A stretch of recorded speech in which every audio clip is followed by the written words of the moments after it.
FEC, Rutendo. And funny enough, you dislike the UN and all that, but you like to use them when it suits you.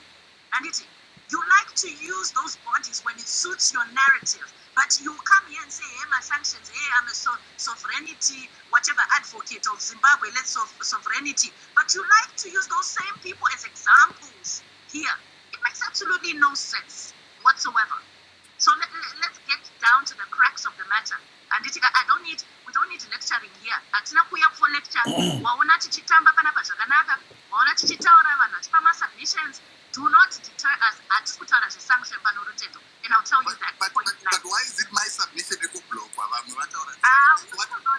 You're not going to tell me there's sanctions today. It's not about sanctions. Indeed, so that's what you've led us to. You opened the door, sanctions. And anyone else here, if you're going to respond to it, fair enough. But for the topic up there, today is not sanctions. It's like your opinions must be accepted and other opinions different to yours must be accepted. No. We want to get out, but we're not going to be eating sanctions today. But that's my submission. That's my submission. What is it?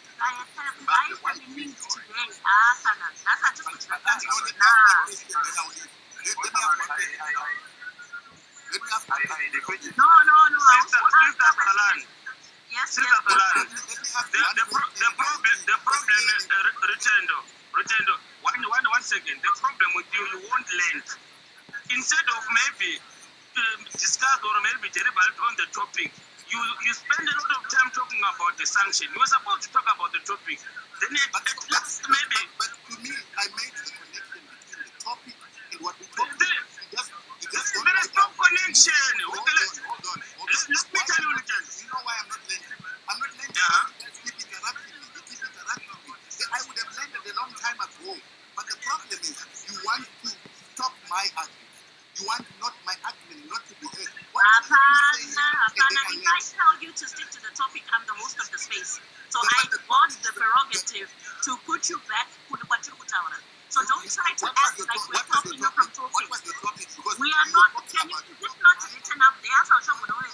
It's written up there, that's what we're discussing. And we were talking about Zimbabwe politics, and we were dealing with the issue of how leaders are behaving. Sanctions, you always want to bring it in.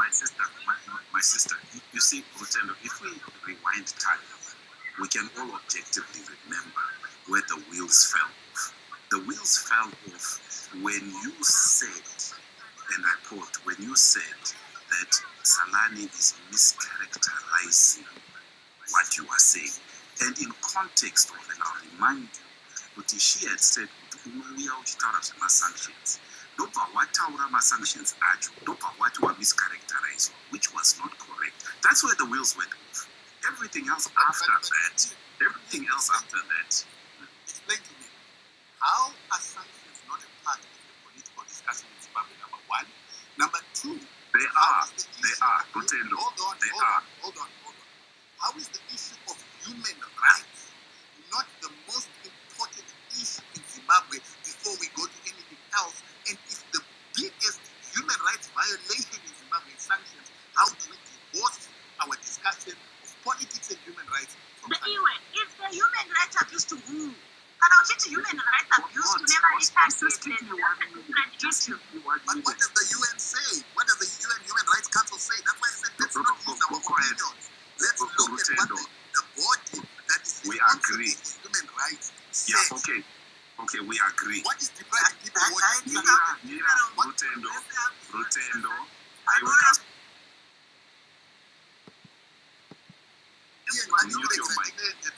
Okay, Rutendo, I want you to hear this.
we questioned you on it.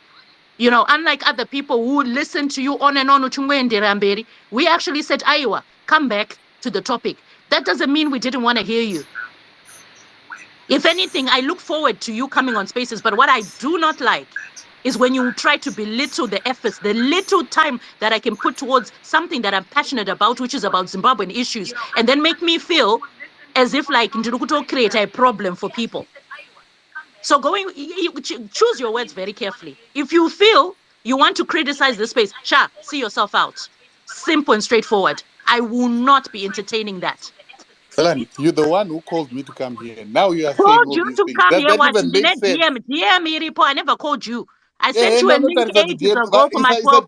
I sent invites to everybody. I called Iwe. My invite I sent to everyone. You're not special.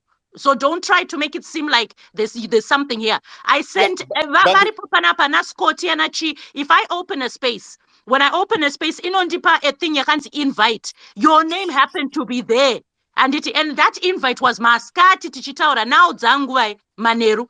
So if you want to start to act like I need to do you a favor, I'll treat you the way I treat everybody else. You are not special, special treatment, right? So why are you bringing that? Why are you saying that? What were you trying to get from saying that statement? What were you trying to imply? Let me answer. You want to have a domination of a narrative, and the problem is you can't. Iwewe ndoda domination manje nasi ndini ndiri kutounmute ndichimuta unokwanisa kundimuta but hauna argument inopfuura yangu. That's why you have to mute. Ndezvekwako izvozvo Rutendo ane problem. Rutendo, you are always having a problem, Rutendo. We get guys. I was looking forward to having this discussion, guys, because I think sorry, I think it muted you by mistake. Sorry, Taurago. I was saying, Rutendo ane problem ekuti. Don't blame the people. If you say that's the problem, why we can't the dialogue, it means we are a problem. You are not a problem. No, that's the problem. No, Muzi. When we got into this discussion, all along you guys have been saying, what is the problem in Zimbabwe? And you were saying the problem in Zimbabwe is we don't talk to each other. The problem in Zimbabwe is we don't listen to each other. I am saying exactly the same thing, and then you guys feel attacked. I am saying the problem in Zimbabwe is we don't listen to each other. Right now, we are listening to you and responding. Iwe Shamari, just because we listen, we listen and we respond, my friend. There's a difference between listening and responding and no, there isn't. That's exactly what you guys are doing here is muzzling me. You are not listening and responding. But Rutendo, here off the road. I told you we came off the road. The minute you continuously attack the host, you are going to get a unitary, I never attacked the host response. I never attacked the host. Just speak to the topic. Listen, I said, ndakumbira 30 seconds. Ndichida kupedza 30 seconds acho ndavharwa futi. Saka ndiri kubvunza kuti kasi zvandiri kutaura is so difficult to rebut. Iwewe submission yako kana ichida kucriticize ila hausi kuzomboitaura. Rega nditokuudza izvozvo. Kana kutorambidzwa kutaura I'm transparent. I'll make it clear kuti hausi kuzopedzesa statement kana ichitanga nekuda kucriticize zviri kuitika panapa. I'm the most transparent person you ever find. Handina kucriticize ndangotaurawo muromo wanga uchitaura nemunhu wese kuti the problem we have in Zimbabwe is we don't listen to each other. Wabva wandikata ukati ndiri kucriticize iwewe, handina kucriticize iwewe, ndiri kutourawo muromo wama muchitaura panapa. And I was closing my 30 minutes. Honestly. I was closing my 30 seconds. Just go to a point. Right. Saka problem yatina muZimbabwe ndeyekuti hatitererani. And zviri kuitika right now where we are having this dialogue is hapana ruda kuterera what I have to say because it doesn't agree with the people. Urunzwisa. Saka what happens is that happens in every forum. It will happen in parliament, it will happen in Poland, it will happen everywhere. Those who are going to speak our stalos. Saka kana tisikakwanisa kuunderstandana on a platform like this. What makes you expect people who are in parliament, government, anywhere else, to understand each other, where there are stakes and things to be lost, if we can't even understand and listen to each other here. Right now, Nyayama sanctions is rubbish. Yet it's a human rights issue. It's the grossest violation of human rights in our country, and that was put in writing and in a report by the UN Human Rights Council and the South African government. But no one wants to hear that. We would rather focus on that woman who was insulted. But vakadzi are suffering because of an illegality and a crime against humanity. Inovanyima chikafu, mvura nekudya, hatidi kutaura nezvayo because havana basa. That's until we deal with that, we will never be able to find each other. I rest. I don't have a chance to Rutendo, this humanity and human rights you are talking about, is it only maybe going to be regarded as human rights abuse and humanity when it is from United Nations? But when it is from the Zimbabwean themselves, it's not the real humanity or maybe human abuse. Why I'm saying this? We do have the vice president, who have been appointed the vice president, whom we know we got audios that he was abusing women. And if you listen to one of the audio, there was a child who was behind that lady. We do have more blessing who was cut into pieces.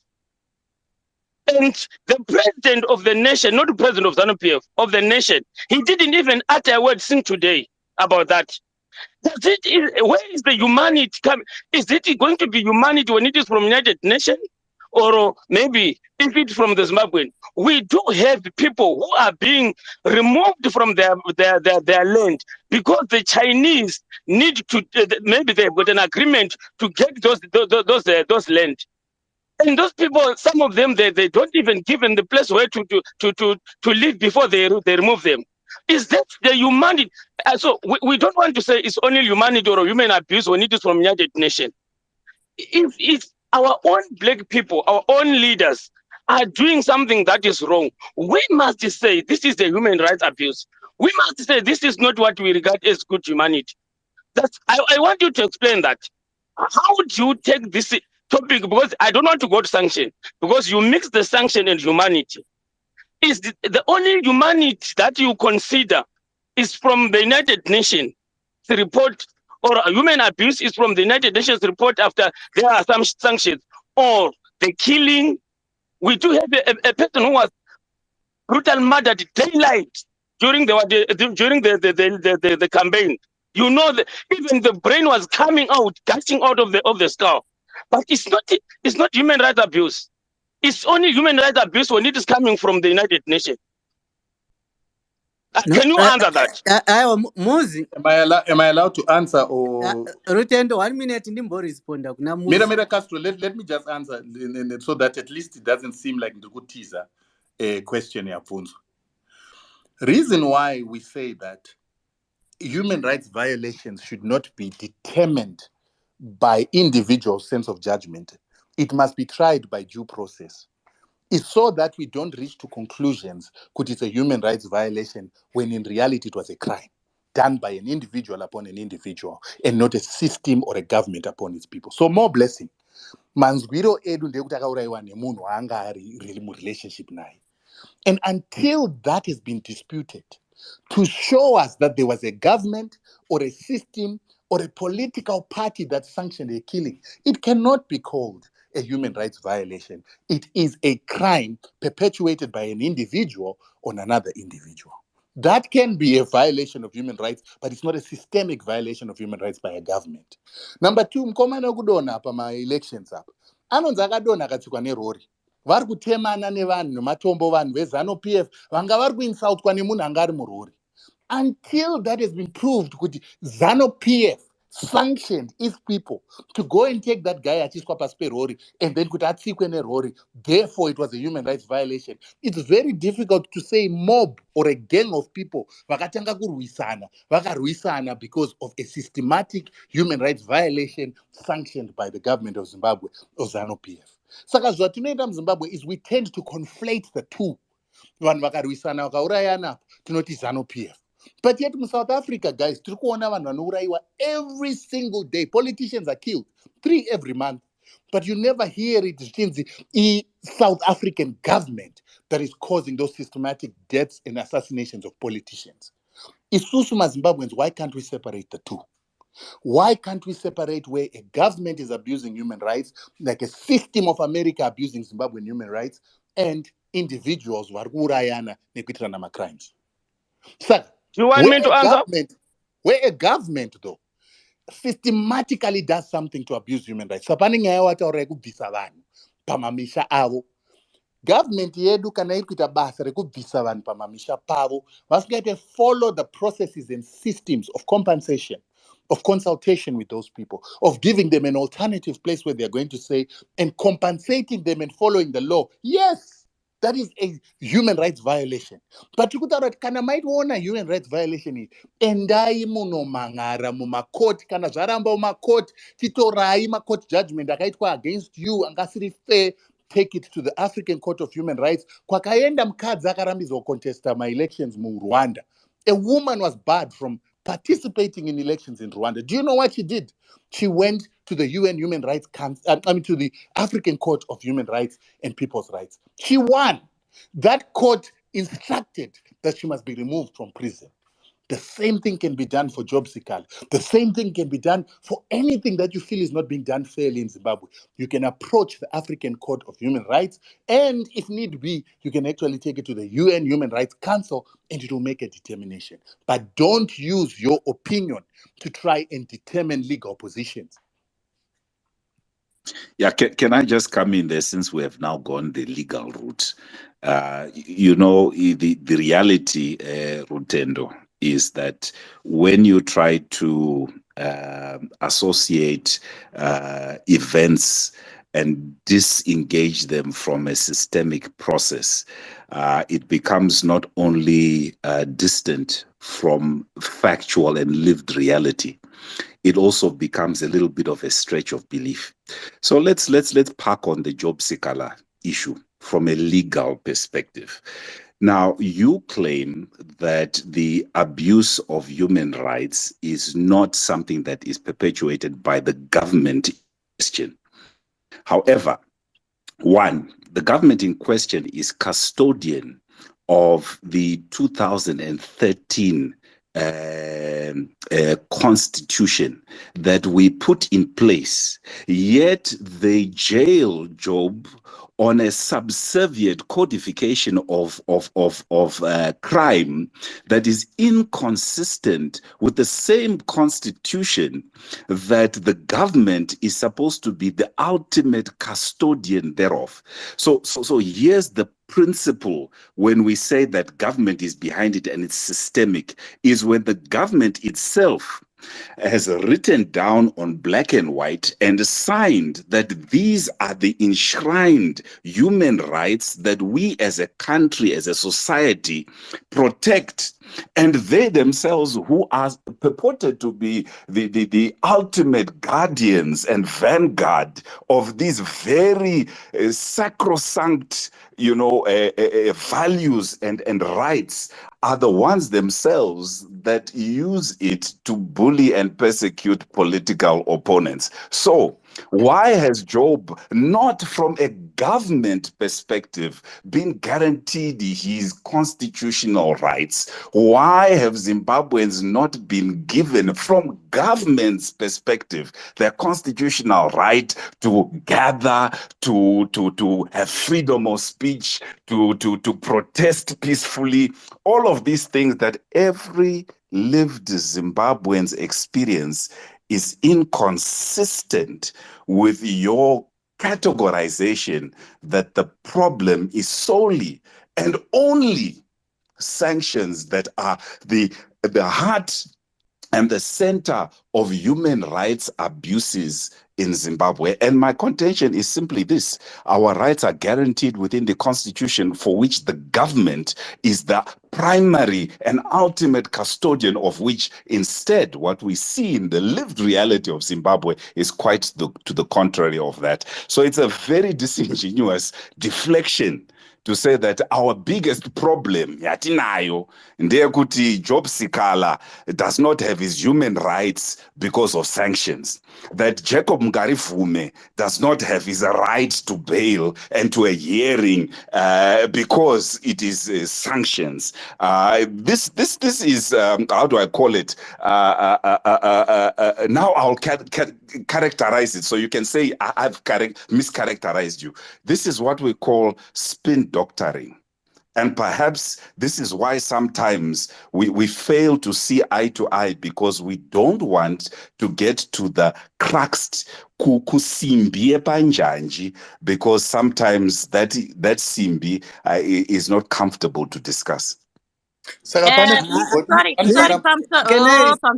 sorry. That's Ian, I think the word yaninga shandisa unondiziva is this is hogwash. That's the English yaninga violations that you perceive. Job Sikala has got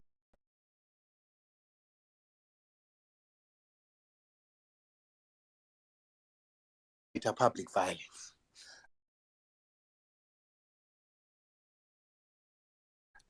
Don't incite food violence after more blessing.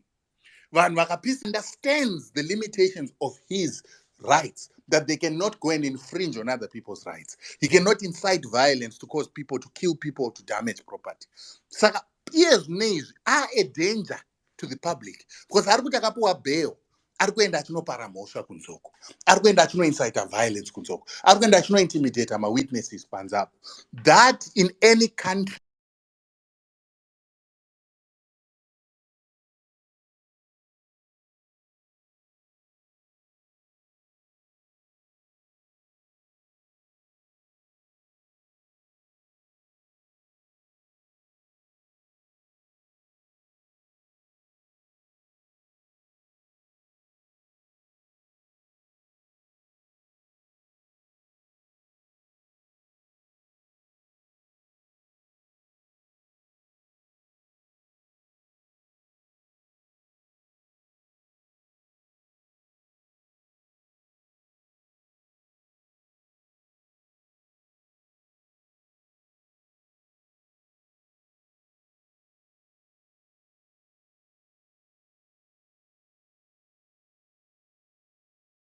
in front of lawyers rather than by you and me.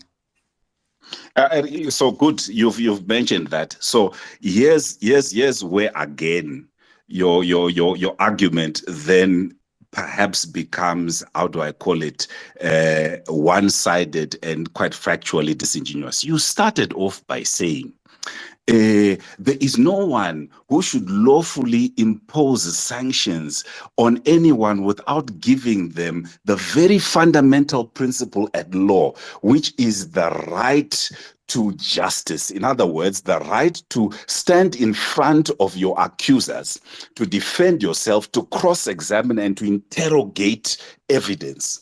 And yet you are defending the same system that locks a person away without bringing them to court for the purported crime that you are saying he's guilty of. Watoti anotoba pasina kana court case, pasina kana due process, which you were arguing for regarding the sanctions as illegal. This is why we say kuti kana wakuenda kuma facts kumtemo isisiri marketing ne packaging, ne branding and positioning. This is about legal fact and procedure and process. Each other personally, Ian, because I'm not interested in that kind. Yeah, but Okay, I withdraw. I retract that. I apologize. Okay, I apologize, Rutendo. I withdraw. I apologize for that. All I wanted to say was, if we are talking about legality, there's normally a process that we stick to the facts. And the reality, Iripo, the same argument that you have, Yema sanctions, is the same argument, yeah, Job. You can't push one without acknowledging justice for another. another. Can I ask a question then, Ian? on the point you've made. But What Wamina hold happened? on a second. Why is it you Rutendo? You paunotaura udi munhu anokupindura. And then we are kutaura and udama questions. We can't even ask you because you want to, let me land. The reason why we do that is because you do it to others as well. So can you allow him to land? And thank you, Mkoma Ian, for apologizing. Thank you, Rutendo, for saying what you said, and then Mkoma Ian apologized. That's what we want. And do your dialogue, yacho. But just allow him to land, and then we can, because we've got other people and as well. Thank you. But I had asked him for permission up Vuma, so I thought I'll just ask a question over a to end up Ambir. Never. Rutendo ka? Ndikaita mwana anoita unge zvaonoita izvika. On a serious note here. There will be a serious problem. Ha! You know, Ian, you know, Wafuma Mvunza, and I don't know why you do this to me all the time. But No, but I appreciate you. Ian, I did you accept appreciate me to you. ask a question, Ian? Is it okay if he Yes, asks you a question, Ian? go ahead, Rutendo. Remember, what we are trying to do, Ka, is we are trying to find each other, and Itika. So we might not do it in this first, round, but at least ngati vure, our discussions, and let's find each other. Okay, Yeah, so but let me ask please, one hold question on. then. I'm sorry. I think when we're finding each other, vanhu taurai zviri factual. Because Panama statements somewhere like doctoring of things, weaving of certain things that are coming through, and I don't think that's going to help matters. Let's come with facts and honesty, and then we can go somewhere. Because what you're going to get is people who are rebutting or debunking a lot of zvauri kutaura ipapo kana zvinotaurwa nevamwe. So let's at least be honest first with ourselves. Let's be factual. Let's bring things zvatinonatsa kuziva kuti ndizvozvo zviripo. If not, it's just an allegation. Like nyaya yekuti inciting violence, it's an allegation. Hapana kana chambobuda chinokonfirma kuti ndizvo zvakaitwa. So I think let's also look into that. Thank you. You can go ahead, Rutten. Actually, Salani, there's an entire video of Job Sikala asking people to... No. It's there. All right, but It's let's the leave that. same Let me thing leave that as so that... pamakataura kuti fadzai maere akati he mwana anga akaberekwa akauraiwa what this and that. Come on, at the end of the day, let a person have their time in court. I mean, that's why we have due process. So the video that you're saying, until paitwa a verdict, let's not ngatisa refer to it. What's the point? That's fine. But it can be I argued concede. that the So, due hold process on, is taking Dr. place. Preza. Don't put the one question and I won't ask anymore. So, Ian, in Indaita, make it clear. Could Job is in prison because of violating his bail conditions? You decided to make this an issue of legal argument. Why did you skip the fact that Job akasungwa and arimujeri because he lost his right to be tried from the outside because he violated his bail conditions? And if he's being held for violating his bail conditions and a crime he is suspected of having committed, how is that denying him justice or due process? Okay, good. So let me answer. So you do appreciate that bail, the consequence of bail is actually as a result of a primary crime. Okay, so it's not the discussion of the bail or the conditions of the bail, but it's an issue of what is the fundamental and primary crime that an individual has been accused of. So, irregardless of whether they give him bail or they don't give him bail, the crime for which he's accused, he must be processed and be brought before the courts and the evidence thereof. How many times has the prosecutor deferred because they don't have evidence? Why? Because in every single primary case or the causative case for the bail, they've lost on every single one that they've taken through the courts because there's no substance and there's no evidence to it. So the conjecture, and I'll use the word conjecture, about his bail and bail violations does not take away from the fundamental right to justice that is being denied and is being jailed without trial. And that is the true legal position. I believe he's already under trial because he's been going to court. Whether he has been tried or not, but the court process is taking place. Give him time, Ian. Give him time. There's no judiciary process when we see him going to the courts, and for whatever reason, there's postponements and other things. But the judiciary system in Zimbabwe is working, and I have confidence in it because one, Job Zakala himself is an officer of the court. He Because earns his you are livelihoods confident in from the it same because court. unless an PF card in your back No, pocket. it's not about ZANU PF card. We deal with reality. Job Scala's only job was to be a lawyer for that woman, that victim. And it was a solely criminal case which he turned political. Castro, wait. You are Since he you turned are a it snitch of political Rutendo. and incited the public, Wait. that But Eric resulted. Inga opportunities. This guy hasn't spoken. Let him speak. Since it resulted, Job Scala, as a lawyer, as an officer of the court, should have known that public incitement, which results in violence, that destroys people's property and injures people, and it's on video. He was on record threatening that he has organized a group of people that will do the business, right? And it came to pass that a group of people went with their trucks, with combis, lorries to the area and started So why attacking people hasn't the there. prosecutor Shops were brought the broken. docket to the court and We have him don't. We tried? want to deal with the facts. People's houses were burnt. People's windows were destroyed. People's shops were destroyed. Court case. Who compensated those people? Case, not videos. The people. Sorry. Okay, if we're gonna do this, and then yeah, Castro, you get a chance, and after, can we hear from Mandla News, please? Straight after that, I just want to ask if you're gonna be talking about this issue, Yeguti, people's houses were what? Okay, so let's go back in time, Anditi. How many citizens were shot dead in the streets of Harare, like murdered, literally? I mean, if you want to do that, you want to score points, let's go deeper. Because Muneta Kunge, there are not other things that we can also pinpoint. These ones, which we know for certain, that one you're supposing. Let's get this right. When someone does a video, I can say something on a video. So where's your reasoning to say, oh, I was incited, therefore people went and did what they did? What evidence do you have? And people are not stupid enough to wear yellow. Muchenda uneta a criminal activity. I mean, don't you know what is going to come back to you? I mean, how dumb is that? It literally doesn't make sense. Nyangwe mama baranza acho nyango kada upusa say, you know you're going to do something, you wear yellow. Like, come on. I mean, if we want to delve deeper, there's a lot that we can say with regards to that. So if I were you, sometimes don't open some boxes or open some doors, because we will definitely walk through those doors and you won't like what we have to say. And when we start to say it, don't even interject us, because we can go deeper.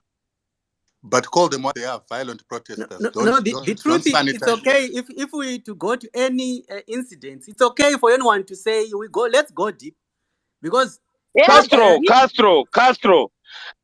Don't talk about videos, guys. You really know that there's a Sorry, I Doni kanim abamandla asata tauro futhi iwe muzi. Muzi. Sorry. We will deal with Castro. Castro is here. All right, Castro, 1 second, because obviously people want to hear you. Can we just quickly hear Mandla? I think he's been waiting for a while, and then we'll come back to you, Castro. Mandla, come through, please. Okay, yeah, thank you. Inini problem yangu iripa kuti we had kuti sanctions, but koma sanctions are true kupiwa isu sema Zimbabweans ne ZANU-PF government, because isu sema Zimbabweans zviri pachena kuti takati hatichadi ZANU-PF, kuHarare hatide, kuBulawayo hatidi, kuMasvingo hatidi, kwaMutare takairamba, kuKwekwe ese ma-cities nema-towns takati hatichadi ZANU-PF.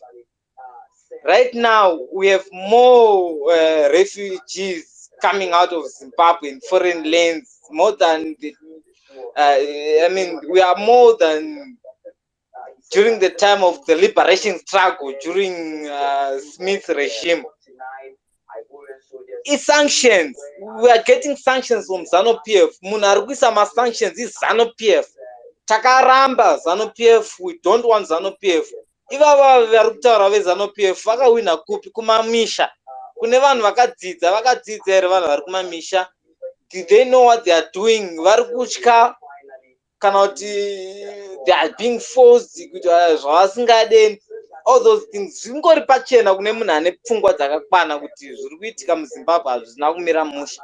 Ava varutendo ngaambotiudze nyaya yavo yemasanctions, because sanction guru ratinaro muzimbabwe ka is ZANU-PF. We fled our country. Some of us, I mean, we love our country, but we can't go back, because in Zimbabwe, if you go back, you may end up like Job Scala and all those people just because you speak against corruption. It's not fair, guys. What is ZANU-PF is doing to us as ordinary Zimbabweans who are not even known in politics or whatever, it's unfair, because right now we are a burden even to our fellow African countries here in around the African continent. I mean, it's really not fair. What is happening right now is just painful. Like, some of us is just driving us crazy. I'm telling you, as we are speaking right now, we are listening and thinking deeper and deeper. And I'm telling you, bombs are gonna come out of these thoughts. I'm telling you. Oh, this is where I come through. Please, no, we don't advocate for violence. The sentiments of the speaker has got nothing to do with the host and co-host in this space. Please, please, please, please. I know we can get emotional about things, but let's be careful what we say. Anditika. Because ndipopa not only inciting violence, as you've said it right now, someone will come up and say, what to incite a violence in the event that somebody decides to do that. And I hope not. So I think we need to be very, very careful. As much as we're passionate, let's also not say things that get us into trouble or create another thing. Each other could deal one. Authorities are cracking down on unlicensed mining and regulating the ndazvinzwa, but inini kwesisu semazimbabweans vari kungoshupikawo, running away from our country, there's no hope. So what must we do now? Toita sei tongofa tichingotiza nyika yedu here? Okay, you've asked a question, so allow people on the podium to answer. Otherwise, so people will respond to you. You've heard, what your question is? What shall we do as Zimbabweans who are outside the country? So, guys, you've heard the question. So, when your time comes, feel free to also respond. But not only that, like, we are desperate. It's not like we just want to leave our country. We are desperate. You know what I mean? We are desperate. There's no hope for us. Like, it's like everyone is just turning a blind eye on us. Like, we don't even exist. Some of us are even slaves. We are being used as slaves by whoever wants to take advantage of the situation. I mean, really, it's painful when you see young girls from Zimbabwe who are in prostitution. I mean, everyone is just being abused. Even young men, they are being abused. But it's okay. They're just being, I see it every time. I mean, it's painful. I mean, I don't even know why I can't even die, because I mean, it's better to die, than just to live such a life just because we are born in Zimbabwe. There's nothing that. Sorry, my brother. There's nothing that will be better than that. Anditika, first of all, as the host of the space, I just want to say, please make sure that you're okay. What matters first, before you can even try to work on what's happening in our country, I always say, look after yourself first. Make sure you are okay. Your mental health and everything matters. So I know the situation is the way it is at the current moment, but I also believe that it doesn't mean that you should become a slave or not thrive wherever you are. It will take time. But at the same time, you need to look after yourself. I hope you hear me there. If it means kuti mombo poza nyaya dzokutarisa zviri kuitika kumusha, do it for your own mental health. Because the moment I start to hear people say, it's better not to live, there's a big problem. And that's not even why I open these spaces. This is a place where we come to talk, let it out, of course, respectfully. But when we kind of feel there's a cry for help there, we try to do the best that we can and advise as well. So I would kindly ask that please don't lose hope. But most importantly, look after yourself first before we start dealing with Zimbabwe. And if Mandla needs assistance and he's in South Africa, he must inbox me and let's see how we can help him. Thank you. Urukona, wona. Mandla. Urukona. You see? Thank you so much, Rutendo, for that. I hope you'll be able to reach out. Thank you so much. Mandla, are you okay now? Do you want? Have you landed? I don't want to, you know, shut you up or make you not finish what you want to say. Okay. I mean, what I want, to be honest, even from ZANU-PF, and I mean, is it so? How is this? I mean, is it that difficult for them to find each other so that our country can work? I mean, really, ZANU-PF and this Chamisa and Mnangagwa. I mean, as Zimbabweans, don't we wish to be the best country in the world? I mean, really, I mean, this suffering is just too much. I wish we can find each other so that we can make our country the best country in the world.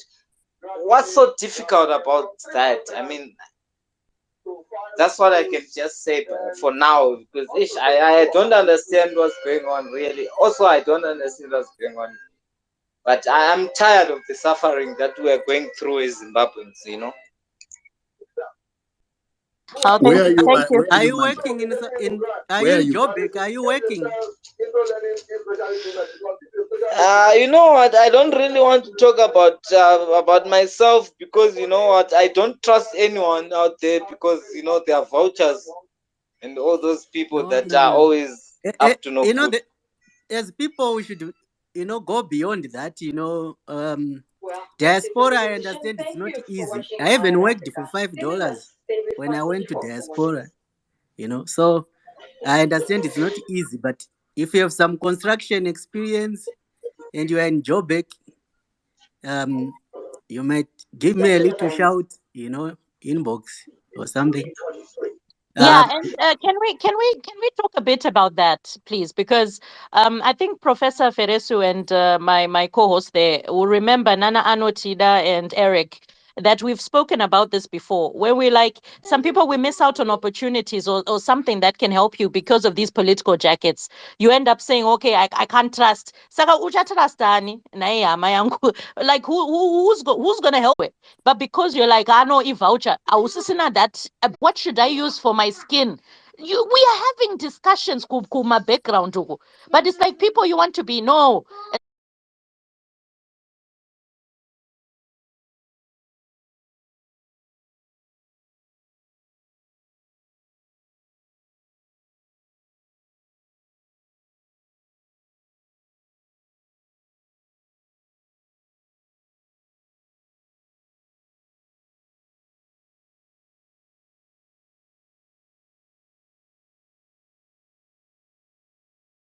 A helping hand. I think, you know, be open enough to receive it. But thank you, Rutendo. Thank you, Castro.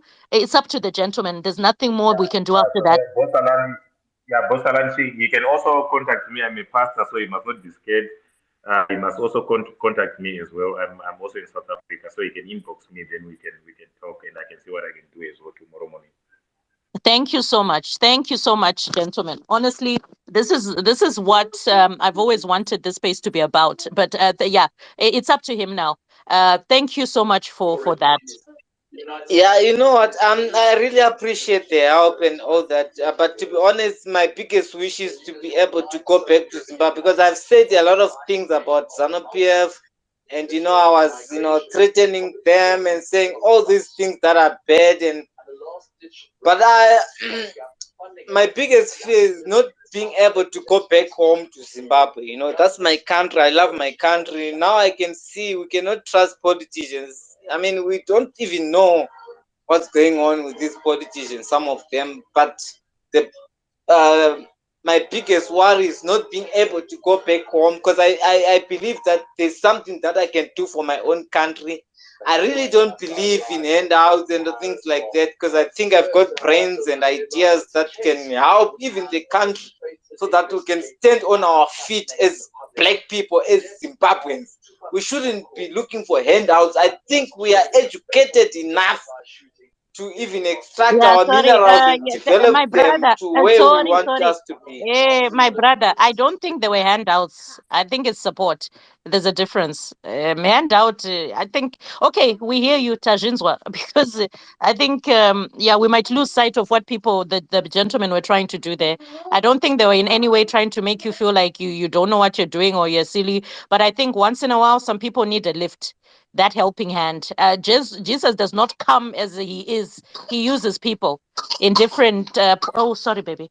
He uses people at various times in our lives. So it's up to you to take some help or not. But it's okay. I think we've understood where you're coming from. At this juncture, can we move on to the other speakers, please? Boss, just hold on. Boss, just hold on. Yebo. Remember, do you remember Tinashe, who made a video about getting arms to attack Zimbabwe and so forth? He was afraid to go back home, but he went back home. No one did anything to him. So, irrespective of what threat you have given, it's never going to touch what Tinashe did. So, you will be able to go back home. If you need assistance with that, let us know. The government of Zimbabwe is very understanding. Trust me, it's very different from the Mugabe government. Yeah, thank you very much. To be honest, that is very, very important to me. I need to go back home. I love my country. My parents died, and then I didn't even get a chance to see their graves and all that. And I miss everyone back home, and I love my country. I just want to work towards building my country so that it can be the best country in the world. Because this politics thing that confuses people. Me, Mandla, Yeah, and I yeah. will help Yeah, you with I that. want. inbox Yeah. if you feel like it, because Thank I'm you worried very you much. might end up divulging some other personal I'm information. Yeah. homesick. I'm homesick. I love my country. I miss Zimbabwe. I just wanna go Okay. back home. Yeah. Thank you Inbox me, very we much. will check if you have been blacklisted in the system, and if you've been blacklisted, we'll assist you to be removed from that. That's it. Nah, thank you very much. All right, thank you guys. Anchaziwe kuti okay, Chris Sambo. Yeah. No, sorry, I don't even know who was. It was I Chris, right? just want to commend you, boss Salani, the way you handled this thing. I just want to say, you did well. You handled it well, and I just want to commend the brother for opening up, and especially you. You know, when as soon as you heard the word that he said, and you changed the tone, to changing the topic and focusing on him. I just want to recommend you for that. That's all I wanted to say at this point until my turn comes. Thank you. Oh, thank you, my brother. We're in this together. I mean, even I want to thank Rutendo, Nana, Uyu Castro for even, and Eric there, Pastor Eric, for what they're saying. So we can do it together. And I guess we're showing people that it can be done. And you know what's interesting?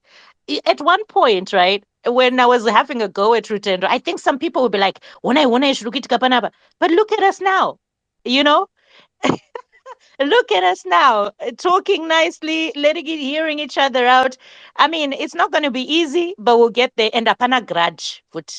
I think that's one thing I really respect about Rutendo. He can handle his own, but he also knows that I can also handle my own. But I always appreciate him coming through. And so, as you can see, sometimes there will be moments where things get a bit heated up, but eventually we'll find each other. But we have to give each other that time. We have to give each other that space. So yeah, let's continue with the discussion. Rutendo, you wanted to say something. Go ahead. Before I move to the other speakers. No. I was saying, Castro, Castro, they are Wandy Castro. Oh, he was that drop manje. So, Castro, if you want to come back, do let me know. Okay, so whilst we're waiting for Castro, can we? Oh, when I Castro, I to request a mic so that he prevents me from going to the next speaker. But yeah, Castro, if you are you back? If you're back, please. You did a great job, mostly all of you actually, because one of the things is we have to avoid suicidal tendencies. They are very easy particularly if you live in a foreign country and you are meeting challenges and things are not easy, particularly in South Africa. So the way this was handled, I think it was the best case scenario. And also what I wanted to say was, guys, politics zvinongova zvinhu zvisimboshorona basa. Vamakavhotera vatori kupinda mumota, you all said it, vane mapassports, vachapuwa mapassports. Ivo vanotokupfuura mvura ichinaya vachikudira madhaka nemota yake. They won't even remember you. Apa iwe hausi kurara, pamwe wakutorwara, you have stress, pamwe watozviuraya. You know, all those things can come because of the nature of life. That's what we call life. So I know young people, your blood is hot and you get very attached and emotional. I used to be young once and I used to be that active too. But what wangu sisi uchiri young usati wakura takura ti aiwa ndinobvira kuwekera kuva kuma-25. I cannot be 25, so even young. So sometimes kana tiri kuma-age koko, particularly, let me tell you, the suicide age is between 30 and 35. So when we are in those age groups, we have to be very careful. Ndinotorangarira shamwari yangu Professor Mido, he's a dentist at UZ, he used to be. Mwana wake akazviuraya kuwekera kuOhio, akaita suicide. Ivo vachimuitira zvese vachitamburira vari kuZimbabwe. Then the child committed suicide. And I have known of many. So I want to say, Kuti, we should never be too passionate about politics or anything for that matter. And the pastor may come in, and so on. But we should be, and I'm so happy, Salani, you have the attributes to be very like a counselor, because I was very concerned. That's why I took the mic. Ungatoona soti nyika yese yatocollapse around you. And if you are not careful, let me tell you something. Even if Chamisa is going to akaenda power, do you know who changes your life? It's you. It's really about you. Nobody else. So you can, opportunity wayo ndiwo unotomatsvaga womamhanya-mhanyira. Kana ukaenda kumusha vanoti kujingirisa. They have names for this running around they do. Unovaona vari kwese, unovaona vari kumusika, unovaona vari kumupedzanamo. They are active, trying kujoinisa. And they've been doing this for many years. And as Rutendo talks about sanctions, I also can add ISA. So we've been through a hard time. I remember in 2008, mashop musina, maiva mughost, musina kana chinhu. Ini ndandiri kuUS, ndichitumira chikafu hama dzangu. So kuti varye namadhiramu. Saka as a country, we have gone through too much. Saka isusuka zvinotakadziza kuti aiwa, it's about you. Noti tiri kuona maminus, atizina minus nevari kuenda kuwekera kuagriculture vachitobudisa something.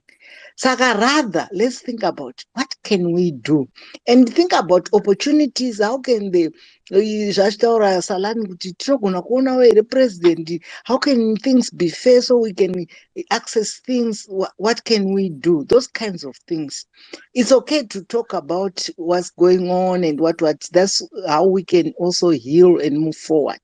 But sooner than later, we have to focus about how can you be better. Inini ndakatanga ndiri nesi, no? Hakuna munhu asingandizivi kuti Shinga akaita sei. Ndaiita chikoro ndichita degree ndiri panight duty. Ndisingarari, masikati ndichiita part time kuti ndiwane school fees yokuzvibhadharira, because chikoro chacho was very expensive. Ndandisina mari yakawanda kudaro, with many in my family. Saka it's about who you are. when everybody now vakundoona ndakuamerica ndatova nemamaster ndatova ndezodzokera kumedical microbiology nemedical epidemiology hezvo ndatobvapo izvozvo ndatova professor ndiri kuamerica. It's push, it's not easy. So I like to counsel my young people here that you can redirect your life, work harder and harder about number one person, which is you. All right, thanks, Salani. I'll go down. Thank you so much. Okay, right. Or Castro, please come through. I'm not quite sure. Kuti Murugenda say so. Toti Eric, and then yeah, we'll go from there. Chris, Dobbs, Ian. I hope that's okay. Sorry, guys, if it seems like you may be waiting longer, but I'm doing the best that I can. Can we also keep our submissions short for others to speak as well? Thank you. Okay, thank you, host. I just want to say in short, when it comes to politics, let's try to avoid to be radicalized, because that's what all political party leaders, whether in ZANU-PF or opposition, CCM, DC, whatever, they will make you feel that, the situation, you have to do something must be done. But at the end of the day, I would say maybe in each political party, there's like maybe 5% benefits, directly, even less than that, maybe 2%. The rest, you kind of align with the policies to say maybe I resonate with the kind of ideas and the policy and the ideology. So basically, whichever political party gets in power, it doesn't directly translate to you getting any better options. It's all about your positivity. So sometimes if you are young, you can be radicalized and start to feel the situation is hopeless. Maybe I should get some arms, guns or something. We saw those two guys in Gutu. Remember in Gutu, there was two guys who shot police officers during the COVID time.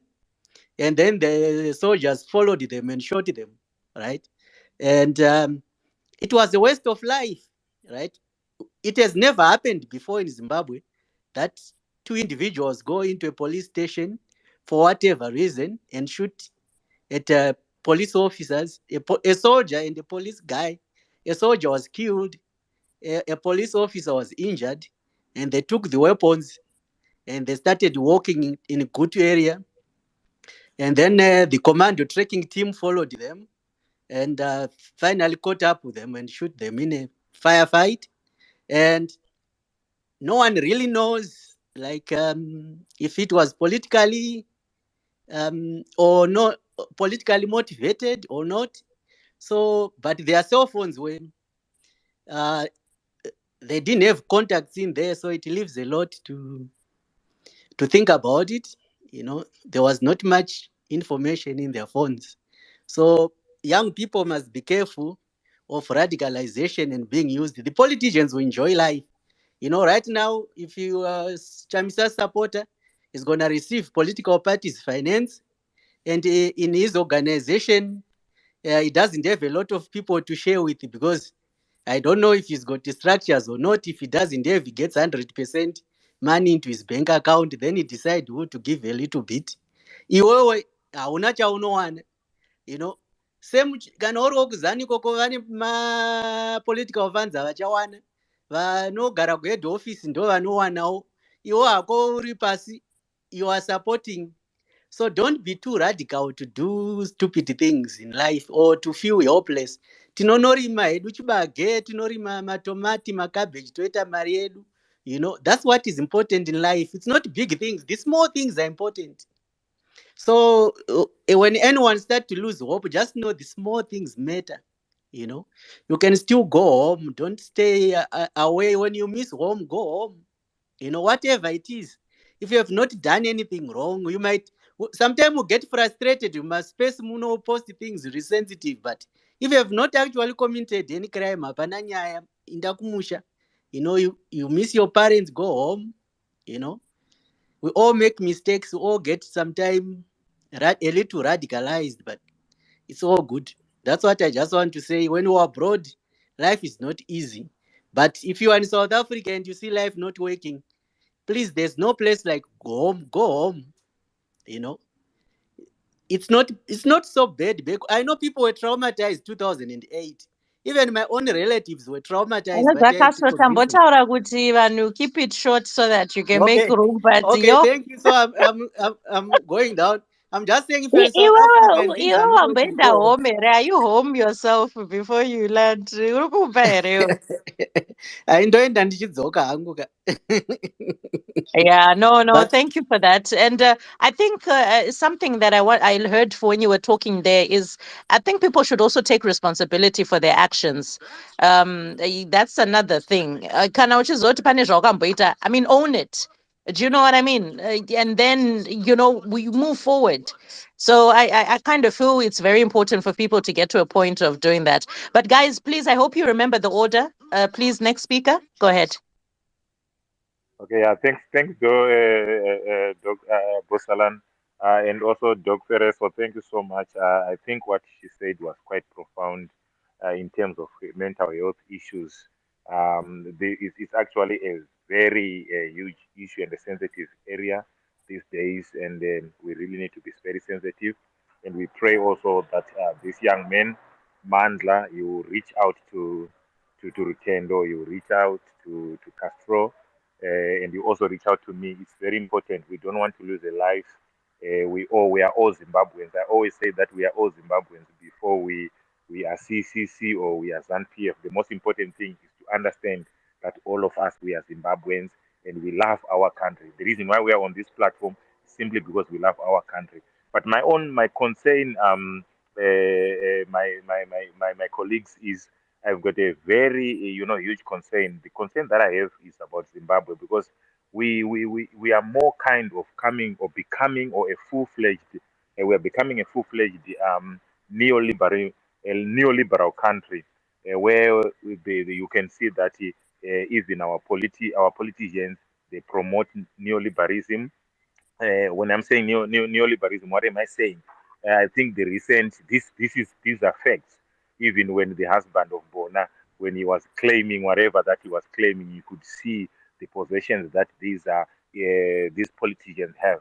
So sometimes, yes, we can. A brother who is so charismatic about sanctions, brother Rutendo, he doesn't talk about neoliberalism because you discover that these guys, they have got enough wealth, they have got enough properties, farms and things like that, but at the same time you hear people complaining about sanctions, and then you discover that there is a few elite who happens to have who have privatized the other sectors, and you discover that these few elites or these few individuals who are close to power, then these individuals, their business are doing very well, but you also discover that when it come now to talk of the parastatals, they won't be doing well.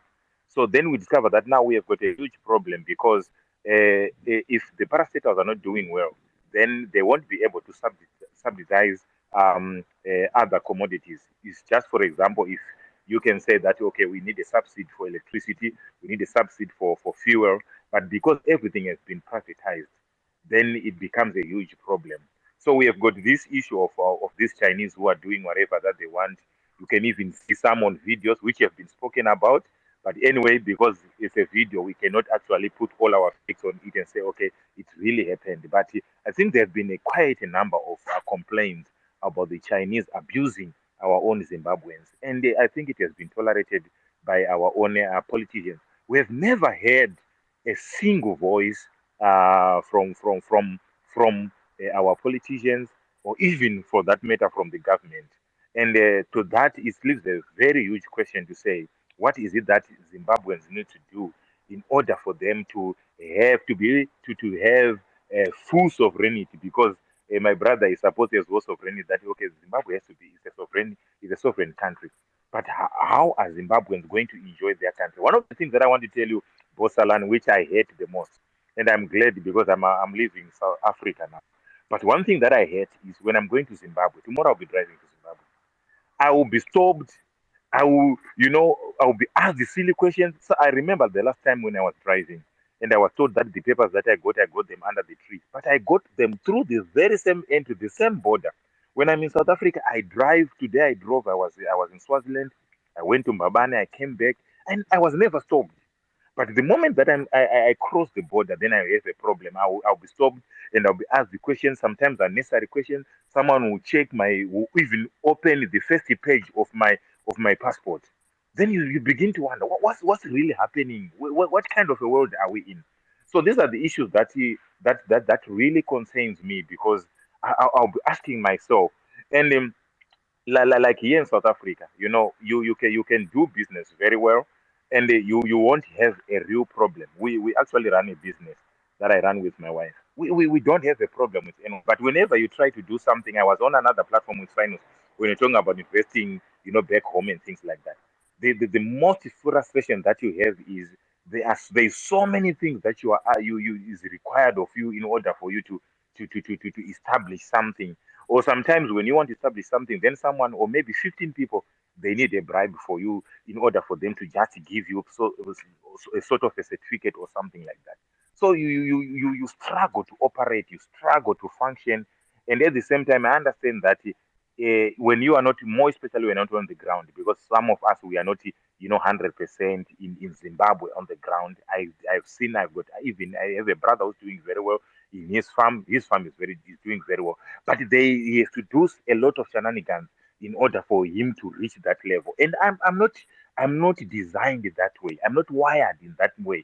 You understand? Because I'm not someone who believes in paying a bribe. I'm not an individual who believes that if I want my passport, then I have to do something for it to be done very quickly, so that I can receive it quicker or do something like that. I'm not wired that way. So there are those guys who are hustlers who don't mind about principles, even their conscience will not even judge them. But I have this question for Tendo to say, I don't know if he's still here, because again, they've got a tendency of dropping. Okay, he's still here. I've got this question: that what do you say about neoliberalism as a nation? Is it also not a sanction to ourselves as we are promoting neoliberalism? And today, I cannot comment much on that gazette. I was still driving. I saw it. It's a gazette. I did not find time to sit on it and read it, but I saw many people were complaining about it. So, what do you say about that? It's just a question for Kendo. If you can answer, then I think I'll drop as well and I'll go to the listeners. Thank you. Yeah, you might want to wait a while there so that at least when we come to Rutendo, he can respond, because I think he might forget. We might need reminding, but we'll come to that. Can the next speaker please come through? Yeah, many thanks. Am I not the next? Chris. Yeah, go ahead, though. Oh, so sorry, Chris. So I was saying many thanks, everybody, especially the host and others who help the fellow brothers. And many thanks to the brother for just saying it out. And I understand we are all that careful. You don't want it to just go to everybody else. So keep it up. Protect yourself as well. Don't depend on other person. That is what it is. That is what Zimbabweans. That is what we are, Zimbabweans. I also need help in Zimbabwe, not outside Zimbabwe. It's not you, or it's not only you who need help, but mine is nothing to do with suicide. I'm not a suicide risk. I am not thinking of it. I would rather be killed rather than, or even through somebody to protect myself rather than to kill myself. So I hope you have that courage to do so.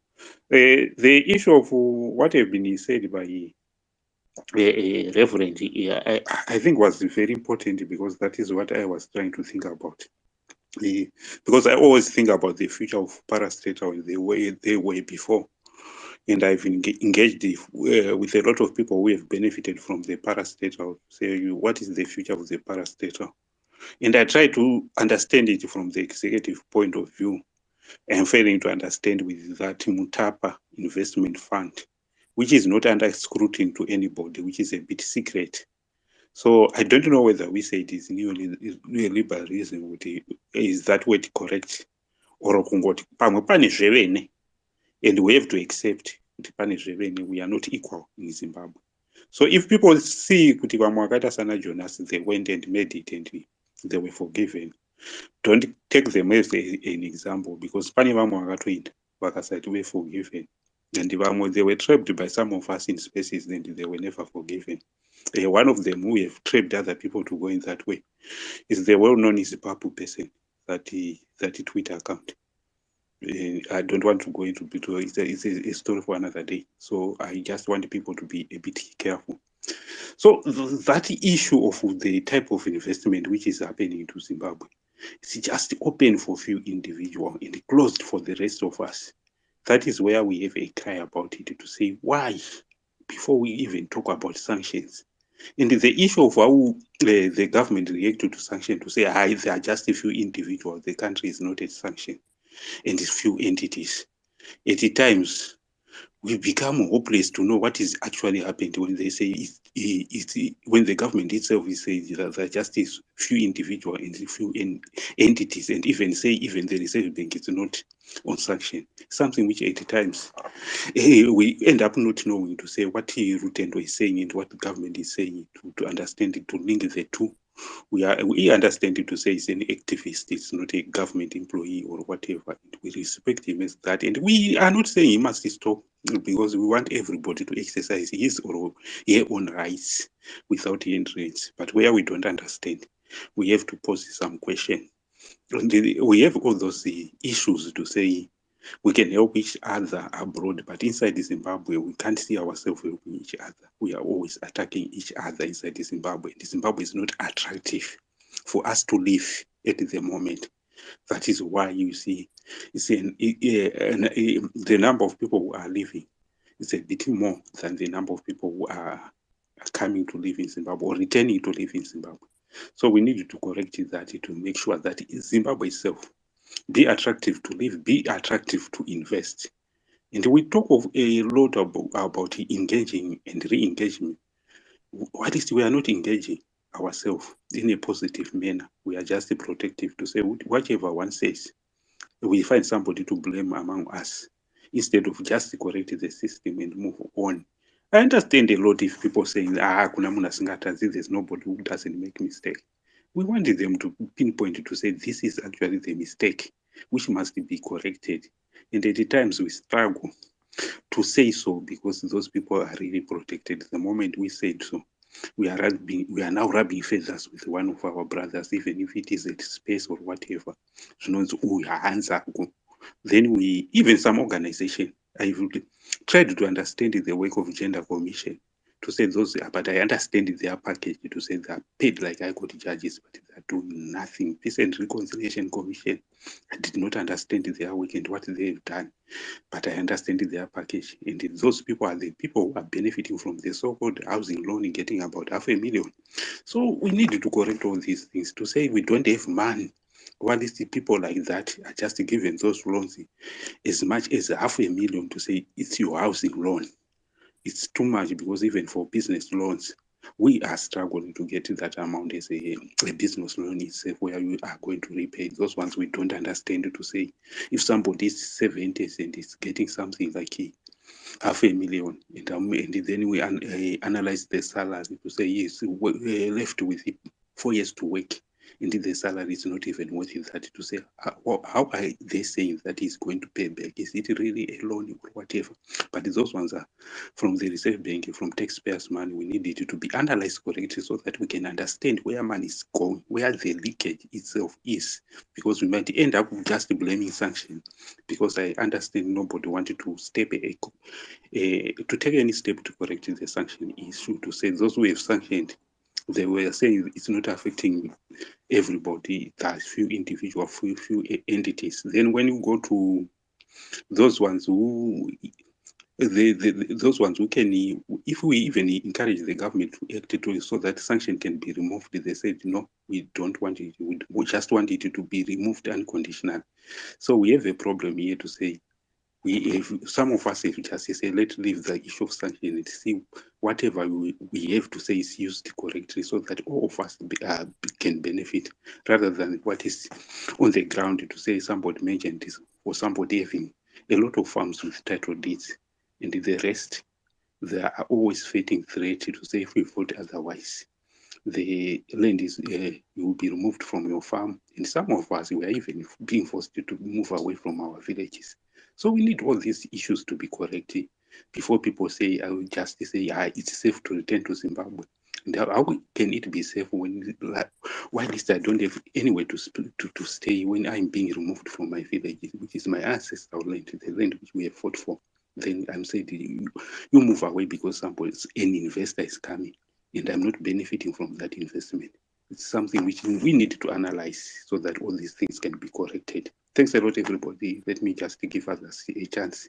Get your mark next speaker or host. Thank you. I think it was Chris, and then we've got Ian. Thank you. Anotida will come after. Oh, thank you. I think this one, sorry for being a party pooper, Salani, but this one will be directed response from Salani, Ian, and Ruted. Why are we not concerned when Rutendo said, to our brother, though in a nice way to say, when he told him to DM him and all that so that you arrange for his safety. I think that should be a concern to all of us. Why? Because we are now in a country, what makes him better Zimbabwean than our brother? For him to seek, help for safe passage. Do you get where get where I'm coming from? I think Rutendo, help me here. Hold on.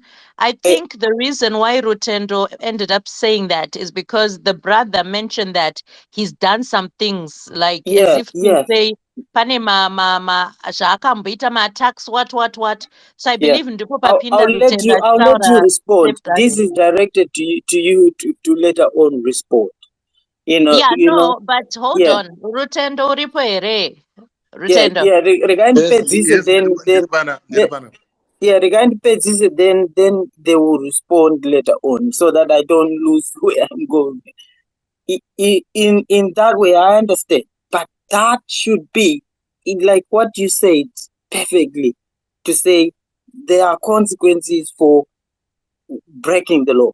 If somebody breaks the law should take its course. So I am worried that if we take this route, where I would say it's just the same as what the previous speaker, I think it was Eric, if I'm not mistaken, when he was mentioning to say, I don't like, these things where if I'm to take a passport, I need to pay somebody. I think that's the mentality that we are going to have, where we say, talk to me in my DM, and then I will talk to. It shouldn't be. It should be, he is free to go. If there is no crime, that's the same thing with Joe. If he is doing this also, DMing this guy, why is he not DMing the Jacob Bungari vote for them to go exactly the same? Why is he not DMing such and such who are incarcerated for things that? Why is he not DMing? Do you get where I'm going with this? I think it just shows that our country is broken. Our country is broken in the sense that there is no proper procedure. There is no proper rule of law to say if somebody like the job seeker, if he has committed a crime, let him go in and get tried. The issue of saying, remanded, why? Because there is no electricity. Remanded, the magistrate is sick. Remanded, that's not his fault. That is the fault of the state. So on one end, these are the things that actually bring sanctions. So why are we not, before we seem to say, remove sanction, why are we not doing the basics right? The small basics right, and then we'll be able, let him, be put before the court's charging, because all these 50-something charges that he has had, none of them he has not been convicted. So why is he 300, 400, 500 days in jail? And why isn't it on both sides us questioning it to say that's wrong? And the argument that, if you are infringing other people's rights. But like what Salani said, to say it's just an allegation. So if it is just an allegation, why is this all happening? And finally, I would say, I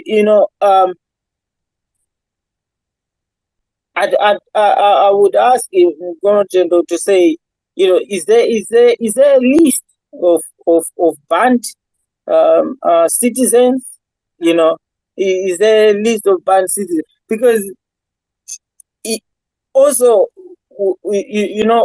some of these people, when we encourage the brother to say, go back, it will be forgotten.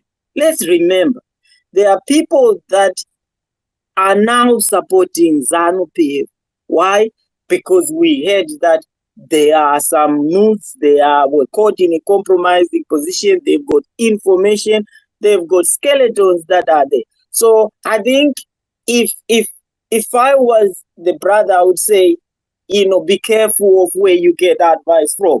Like what Mkoma Top said, be careful where you get your advice from. Because these people, some of them, they said, Robert Mugabe said, these people, they don't forgive. So you might go there thinking, oh, I've just been said in the DM that I'm forgiven. And then you return. And then they take up the files from the cupboard. And then they give you an ultimatum. From now on, you sing fair or you go to Chukurubi. And look at Job Sikala. We got the power to keep you in there forever. So choose, you sing fair, you go to Chikurubi, look at Sikala, look at what we've done to Jacob Garuku. Then later on, you see our brother who was yellow is now toying, going fair, going, look at what is happening. So I would say, if it's better you stay there. If you go, you face the consequences. What makes you so special when the likes of Jonathan Moyo, they sing while he's in Kenya? Iwewe ndo unozongoenda ungonza because on Zim DM you are saying, what more Jonathan Moyo akanyora majingles akawanda akanyora manifesto. Kuzodi wewe hauna manifesto wakanyora kuchongoya house. Ozongoti woti anda regerero. If I were you, my brother, I would stay there. But sorry for being a party pooper, Boss Salani, and thank you for the opportunity. Thank you. It's okay, Chris. Well, I like to be realistic. I mean, the Rutendo can always answer when he wants, fair enough, because his name was mentioned there. But, my problem is the language we use. The moment you say these people, like, why do you separate another Zimbabwean from yourself? Or these devils, or these karikachkas, or these what. That is the biggest problem we do. Because here we're gathered as Zimbabweans, right? Yes, we've got political jackets. Yes, we've got different political opinions, ideologies. I'll give you that. Granted, yeah. But then the moment you start to say, uyu, muchke, you be afraid. Like, with all due respect, Chris, you and I, you may be triple C, but I've had my issues with you as well. Do you understand what I mean? We don't get on. The same people you say, oh, these are from your same party. Those might be the biggest people that will fight you, that will not even want to see you go up in life, that want you to remain where you are, to get into trouble, or they'll even talk about you behind your back. So let's not start labeling people, because when it comes to munuga, the only person wekuti ungatrust ndimwari vari kumusoro denga kwete munhu wenyama. This is the honest truth. And it's where it goes beyond this issue of muzanu. Munu pachake anokwanisa kuita anything. They can either do good or they can do evil. Yeah? That is what is there. So let's not try to make it sound like it's only vanhu vezanu vanoita chakati, because even mu triple C munokwanisa kutoita zvitori worse kufura vanhu vamuri kuti these people. And when you put that label to these people, you're separating us. We're trying to come together, right? We're trying to come as Zimbabweans. Take off those political jackets. The point iriponde kuti, ask yourself, Chris, kuti, why is it Rutendo is the first person ataura kuti my brother? please get in touch with me, I can help you. Iwewe Chris Wadi I can help you. You were there listening as the brother was there saying what he was saying. But a few people decided to say, we want to help. Castro also said, I want to help. Eric said, I want to help. But you, Chris, the same person who's becoming a party pooper, you were quiet. You know, I always say this, and I say this with the kindest or in the nicest way I can. If you can't do anything, better keep quiet. Nyarara vanokwanisa kuita vaite. Rather than to close a door for someone, iwochizoti hapana chauri kunza to the table. What's the point of that? What's the point in that? Do you get what I'm saying?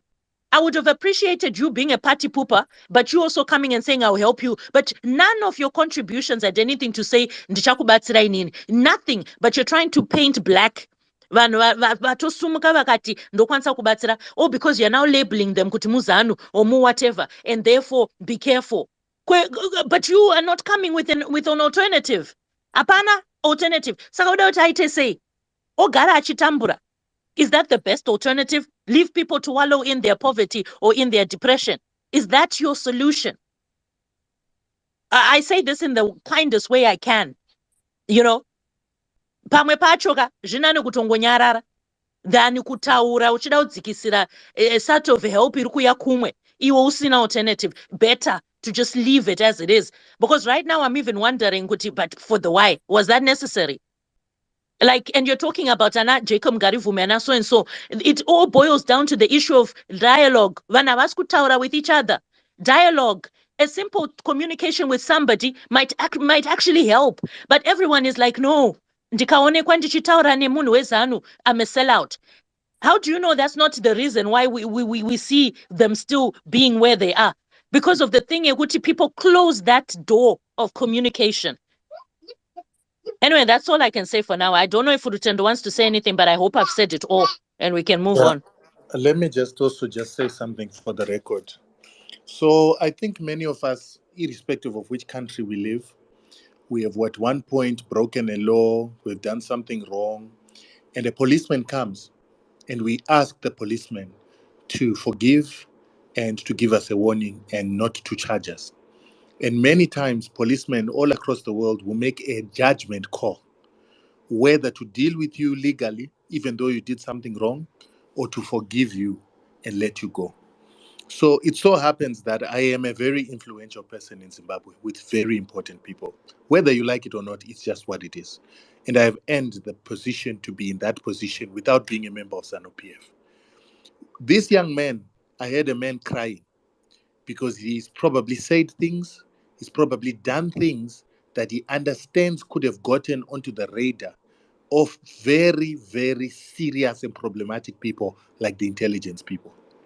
And if that is the case, some of us know certain people within those systems to be able to go and plead on his behalf.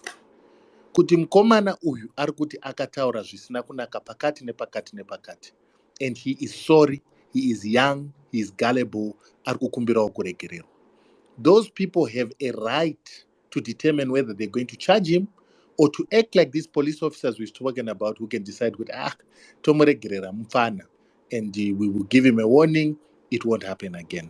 That can be done. Whether it will work out like that is not what we're promising him. We are promising to try to assist him.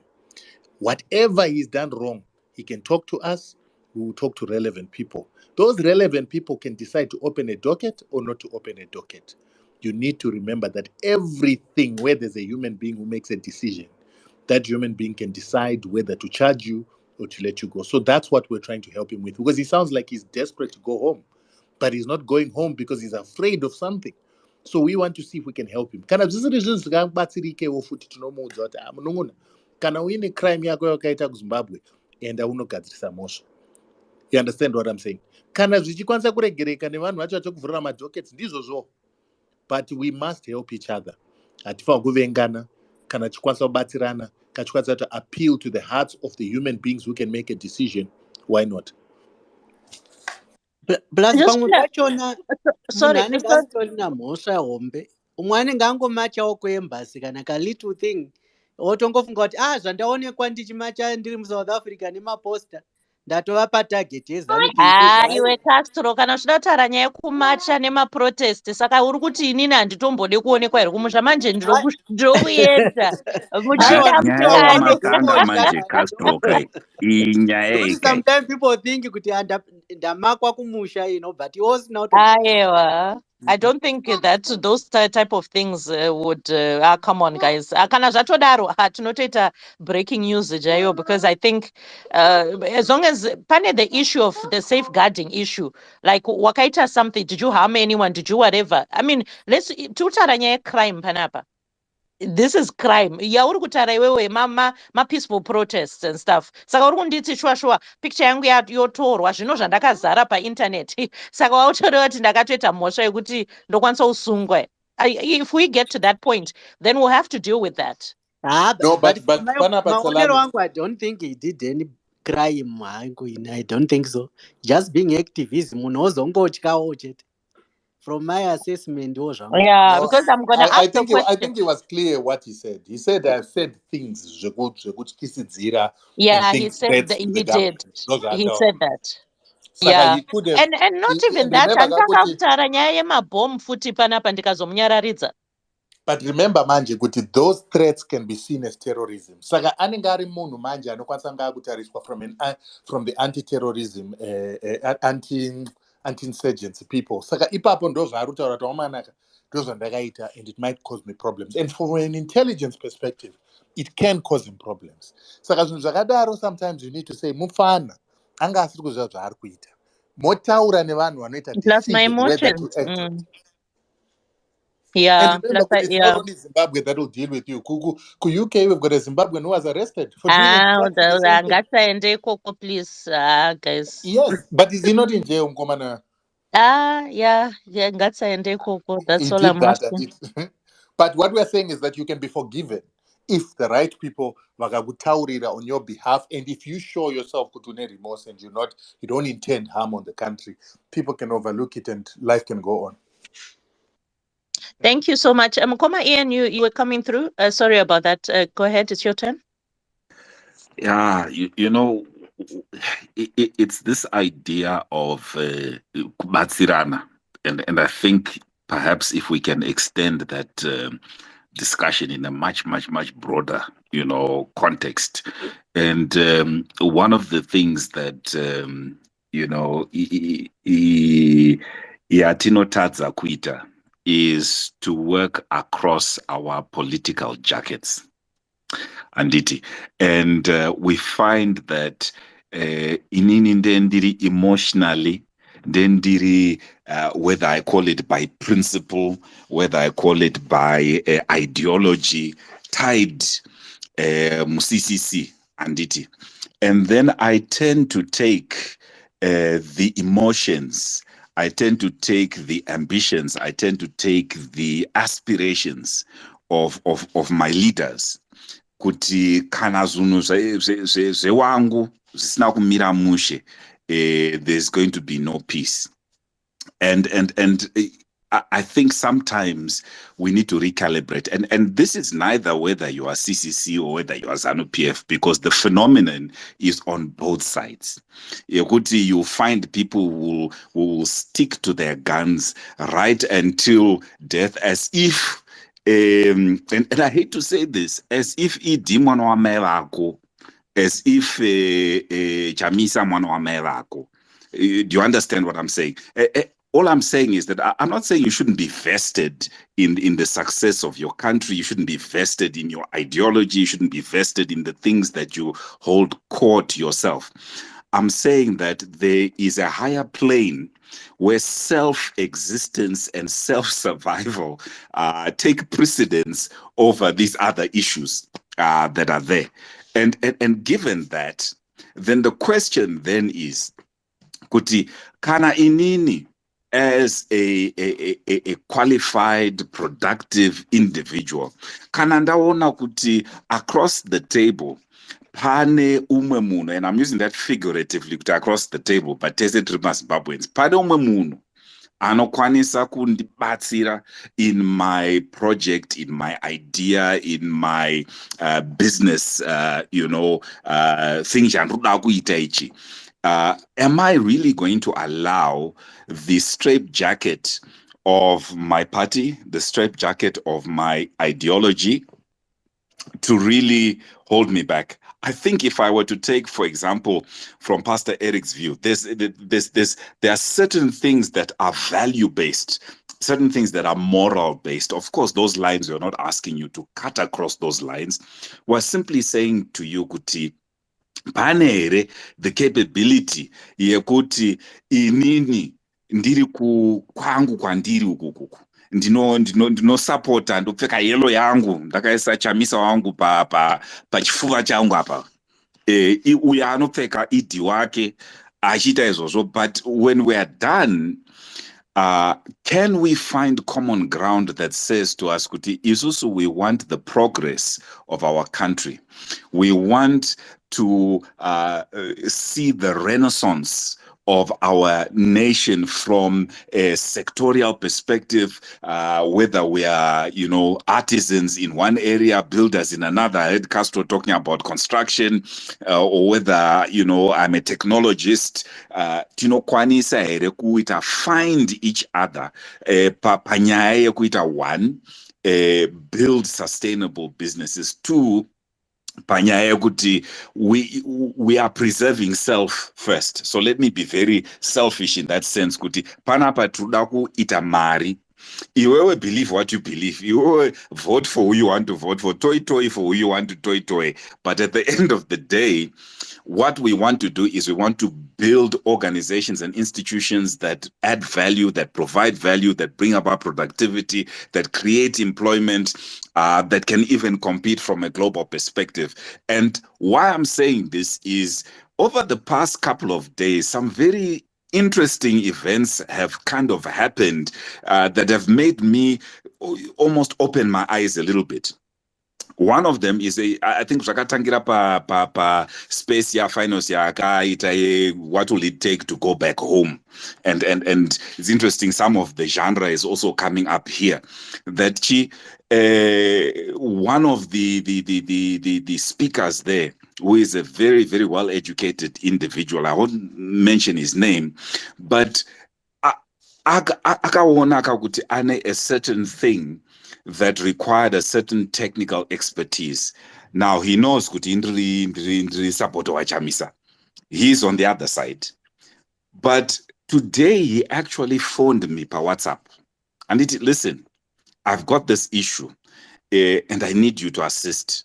And I jumped in and I looked at the technical issues that needed to be resolved. No, this is what has happened. And I added value. Listen, I charge a consulting rate for my time. I didn't charge him. I was actually quite excited with the fact that, but but he's able to say, hey, I don't know why I didn't think of you, Anditi, but you can actually help me. And because of that, the fact that somebody could put down umbosendekesa pati imboisa pati regalia yako pasi umbotanga kuziva kuti we are Zimbabweans, and before we choose our different ideologies and our different parties, there's a fellow Zimbo that is there, that is capable of assisting. There's a fellow Zimbo that is there, that is in need, Anditi. And I think based on that, whatever inertia we might have, because I'm trying to think what it must have taken for this guy, knowing pano yapa spaces for him to actually call me and ask me to do something. It took a lot for him to do that, and I respected that, and that is why I got involved and I actually delivered at no cost, because this is what being Zimbabwean should be about. And I think we need to get to that place. And I felt I just needed to share it. Even pane ma suspicions, let's break beyond that barrier and let's show that we're actually at a common level here with Zimbabwe. That's beautiful, Koma Yen. And you know what comes to mind? If the leaders cannot show us the way, let us show them how it's done. Do you know what I mean?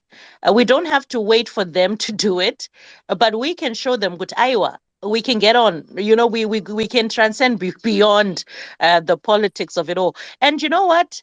I am praying that more contacts, more business will come out of that. You'll be surprised. Mashaya Panama will tell that testimony. Guess what? I didn't charge him. But look, I've received even more that business my way that I could have imagined just by just doing that good deed, that kind of let me assist. And you didn't even look at the political jackets. So this is, you know, whenever I see this is what Citizen Speak Out is about. That's why Singanzi Zanu PF Speak Out or Triple C Speak Out or MDC Speak Out. It's called Citizen Speak Out. Because you come here as citizens, you put all those jackets aside, and what are you left with? Being a Zimbabwean citizen, that's all that's there. So I'm really, you know, honestly, thank you. I'm so encouraged by that, and I hope people can also hear and learn from the discussions we're having here today. Sorry, David, before you, Anotida, let me just check. Anotida, is it okay if I go to David first? He dropped earlier, and then I can come to you. I don't know if that's okay, Anotida. No, it's okay. Oh, thank you so much. Okay. So David, please come through. You're a new speaker, and then we'll go to Anotida. Thank you. Makadini maswera sei. Inini zvangu apa semunhu achangopinda ndanga ndisinga pane mutauri ataura pamusoro pemasanctions achiti tine zvatinofanira kuita pamusoro pemasanctions asi hatina zvatiri kuita. Hamuna kumupindura zvakanaka. Host ndanzwa kunge mamudzipa pakupindura kwenyu. Anga akumbira Rutendo kuti apindure pamusoro pemasanctions kuti sei tisingaite zvinofanira kuitwa kuti tiite kuti masanctions edu tiratidze kuti tiri ndatenda. Sorry, network yanga ichibreaka. So the issue was something chamboitika. So you want what to be responded to? It's for Rutendo, right? Okay, can I come in, Auntie? I think I got him. Okay, please help me. Thank you. Okay, I think it's Chris. Chris' presentation, speakers didn't do justice to him. And I think this is what David is making a follow-up on. He says, we want a country to have a system that we can approach it directly, other than backdoor. And he says he doesn't see it as a very good thing to say, you did what you did, and someone says, DM me, and then I'll find something to do for you. And he says that system is not a dependable system. This is what Chris was trying to be talking about. But Pazotarwanyema sanctions, God, that's where I'm getting lost. Whenever you mention sanctions, I feel like it's not Rasana. So for what you're saying, and then David was saying something about sanctions. So is that still the same topic or is different topics? Yes, it's the same thing. He then went on to say the reason why the country has sanctions is because of these human rights abuses. And remember, Chris went on to even talk about Jonathan Moyo, talk about the rest of the other people that are outside. So he says he would have wanted Rutendo to respond on what the government should do to get the sanctions off. He believes that sanctions are there because of human rights abuses that are there in the country now, not necessarily how they come to be. So he says, but why is it that the government should not address what's required for the sanctions to be off? So you would have expected Rutendo to address that portion of how can the sanctions be removed, other than talking of. So this is exactly what David is coming up and making a follow-up on. In my presentation, I was going to have made a follow-up and say, I think we suppressed Chris' voice. He was saying something. He could not have really directly come because he clouded his matter on standing like he's defending Amandla, who was saying, I am fearful to go back home because of what I could have done. But he, in the process, then went on to note about why is the government not doing it something doing something to get the sanctions off and get the people to be free to go home, because he believes that the environment back home is one that incarcerates people, regardless of back doors or not back doors. And then says, you returned, or instead of saying, come, I'll get you home in the back door. Why don't you work on getting sanctions to be removed so that these guys will have opportunity? Remember, Amandla is crying for opportunities, is crying for equal opportunity back home. This is one of his cries, not a handout. So I think if we were to follow these guys are like prodigal sons who trusted in a father who said there is a little kid on the block, and the little kid has remained a kid and not a father. And where we are now, a lot of people, they don't even have direction because the leader is not talking. They don't know where to ventilate, and they then come in these spaces and say, here is the frustration that we have. Can we trust politicians? If you go to Amandla, he will tell you that I can't even trust these politicians anymore. And rightly so, he is right, because he sees himself to have been deceived, not by the win of ZANU-PF, but by the inaction of possibly the opposition.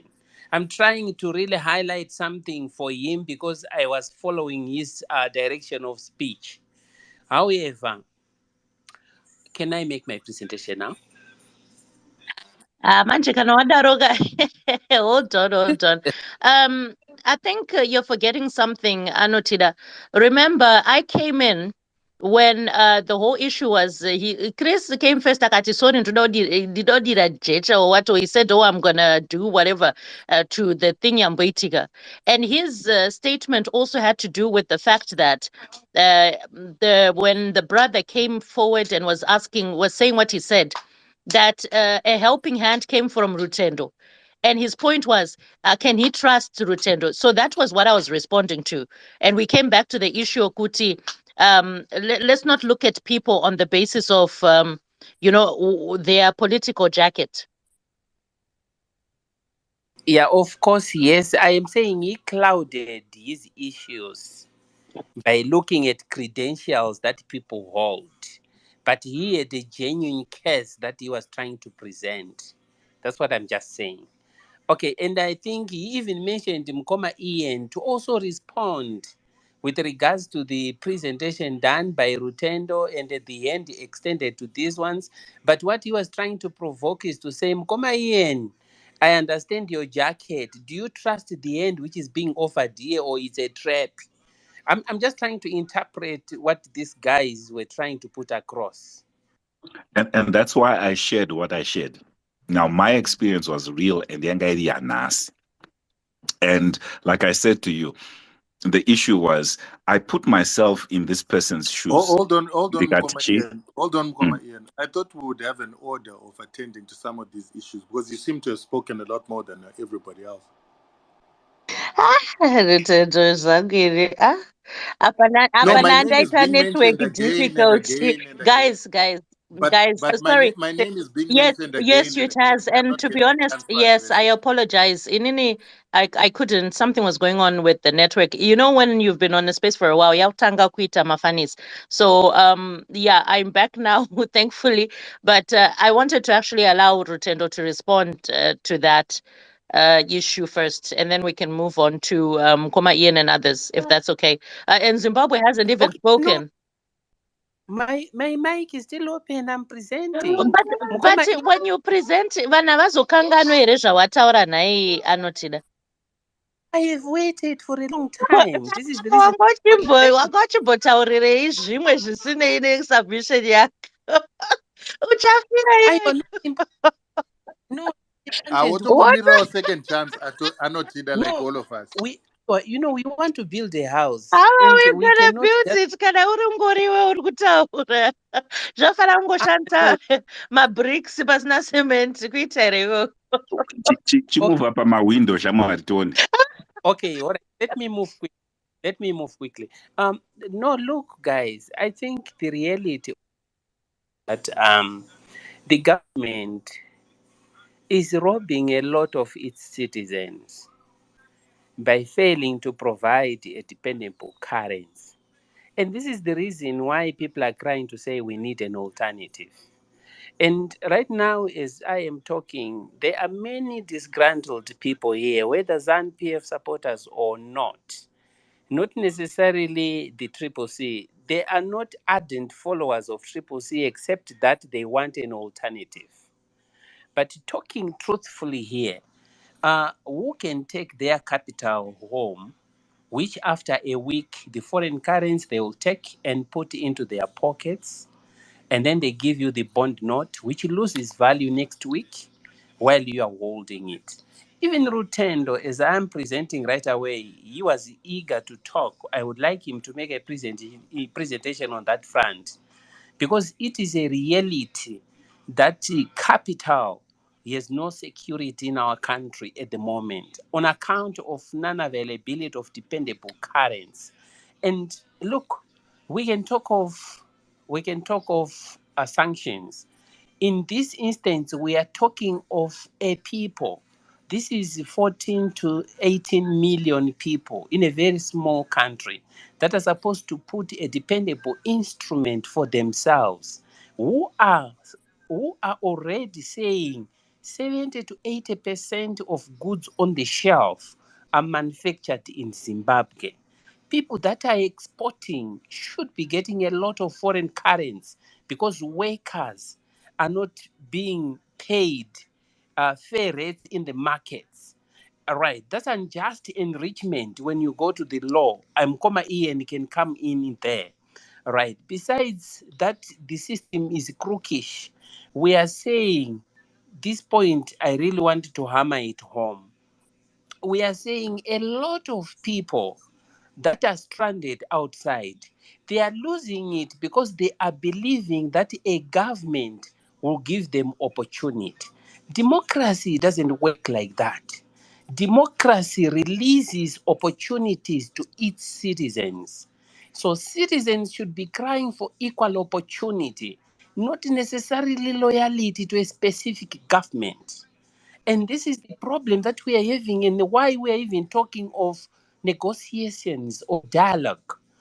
It's unnecessary if the government will create equal opportunities for citizens, not to close certain sectors using tariffs, not to close business opportunities for their friends.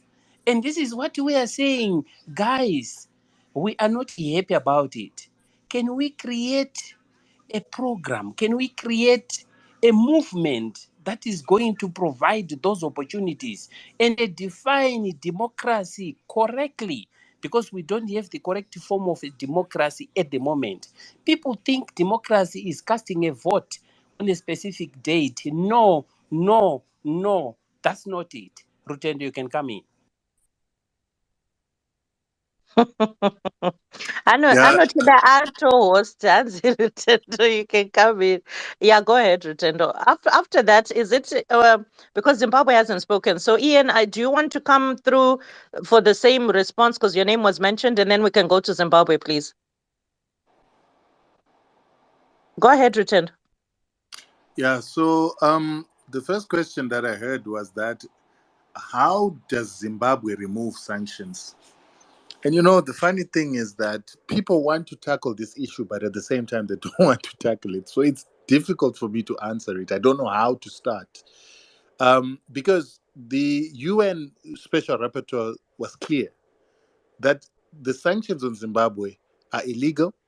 They came without due process, meaning that the allegation that Zimbabweans are being collectively punished by sanctions is because of human rights violations done by a few people upon the same people that the West is punishing with sanctions is wrong. That's what the UN Human Rights Special Rapporteur said. It's also common sense to say that you can't say that you have had your human rights violated by some people who you don't mention, who you don't try, and then you punish the same people that you're saying were violated by human rights by giving them sanctions. And this is why we always say to people that this notion that sanctions in Zimbabwe are targeted on a few people are wrong because Zidera is on the government of Zimbabwe and its parastatals. The executive order sanctions EO 13469 are on the people of Zimbabwe, their government, their parastatals, their municipalities, local governments, and companies owned by the government of Zimbabwe, and people who do business with them. So that's on the people of Zimbabwe, because the government being punished means it cannot give services to its citizens, cannot give basic human rights to its citizens. So that's punishment on those citizens. And someone else, I think it's Pastor Eric, brought up the issue that we are focusing on neoliberalism in Zimbabwe because we have a capitalist system in that country where people can primitively accumulate. And when we say primitively accumulate, they can primitively accumulate through utilization of contacts, utilization of laws, utilization of favoritism. That is the nature of capitalism. And I don't support that. Hence, you've seen I've criticized some business people in our country. One of those business people took me to court because I believe that they've been beneficiaries of a primitive accumulation. They've been beneficiaries of a neoliberal system that exploits other people, that gives favor to certain people who are politically connected. So I'm on record as criticizing that system. But as long as Zimbabweans have accepted that they want a capitalist system, it's going to be very difficult for those people to fix. So Zimbabwe cannot remove sanctions by doing anything being demanded by the sanction senders, because then that's no different to a woman who has to be forced to adhere to what a rapist is asking for, or for people who are being robbed or murdered by murderers to adhere to what the murderers want. Someone else said that we must have dialogue. Dialogue is necessary to fix the country. We know that dialogue doesn't work because during the GNU, we had dialogue between the opposition and the ruling party. They even got to accept and agree on a number of issues. And when the opposition went to the sanction centers, where you see Arthur Mutambara saying the sanctions were put for me, the sanctions were put for Morgan Tsvangirai. We are the beneficiaries of those sanctions, and we don't want those sanctions anymore.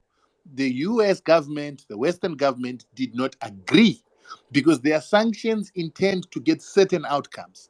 Number one, reverse land reform. Number two, give white people the opportunity to control what they used to control before, the companies they used to control before indigenization. And all these things are impractical because both the opposition and ZANU-PF agree that land reform cannot be reversed. Many people within the opposition are beneficiaries of indigenization. They've got law firms because of the fact that the white law firms left, their law firms took their position. They will not accept a reversal of that. They will not accept a reversal where domination of white people needs to come in for black people to become their workers again. And as long as they are not willing to reverse those things, sanctions will remain.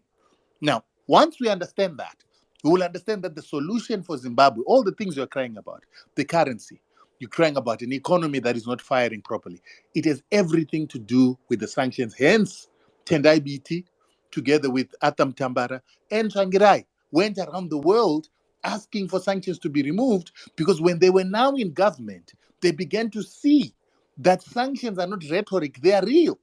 That's why they then went on their own to start asking for those sanctions to be removed. But as long as we're in denial that sanctions, economic sanctions, imposed by the world's greatest superpowers to block payments, to block trade, to block payments coming back to Zimbabwe, to block banking relationships, Zimbabwe will never go anywhere. And then there's the one last thing. Besides the sanctions, we as Zimbabweans ourselves have also become very self-centered and very greedy. When we make our money in US dollars, which is not our currency, we do not keep the currency in Zimbabwe. We take it outside to buy homes, to buy cars, to buy businesses outside. So as long as we are doing that, just because we are being forced to utilize a foreign currency, we will always never have a country that grows. That's why they say there's $35 billion of Zimbabwean money outside Zimbabwe in tax havens alone. How can we grow a country when our savings are being externalized? We rape and pillage. We pay people peanuts in Zimbabwe. We take the resources of Zimbabwe. We make huge profits. And instead of building buildings, instead of building roads, instead of paying taxes in Zimbabwe, we take the money outside. And this is being done by politicians and civilians. We cannot build as long as we are extracting the excess value and taking it out as if we are Cecil John Rhodes and colonizers. So we have to all change our mindsets, the politicians together with us.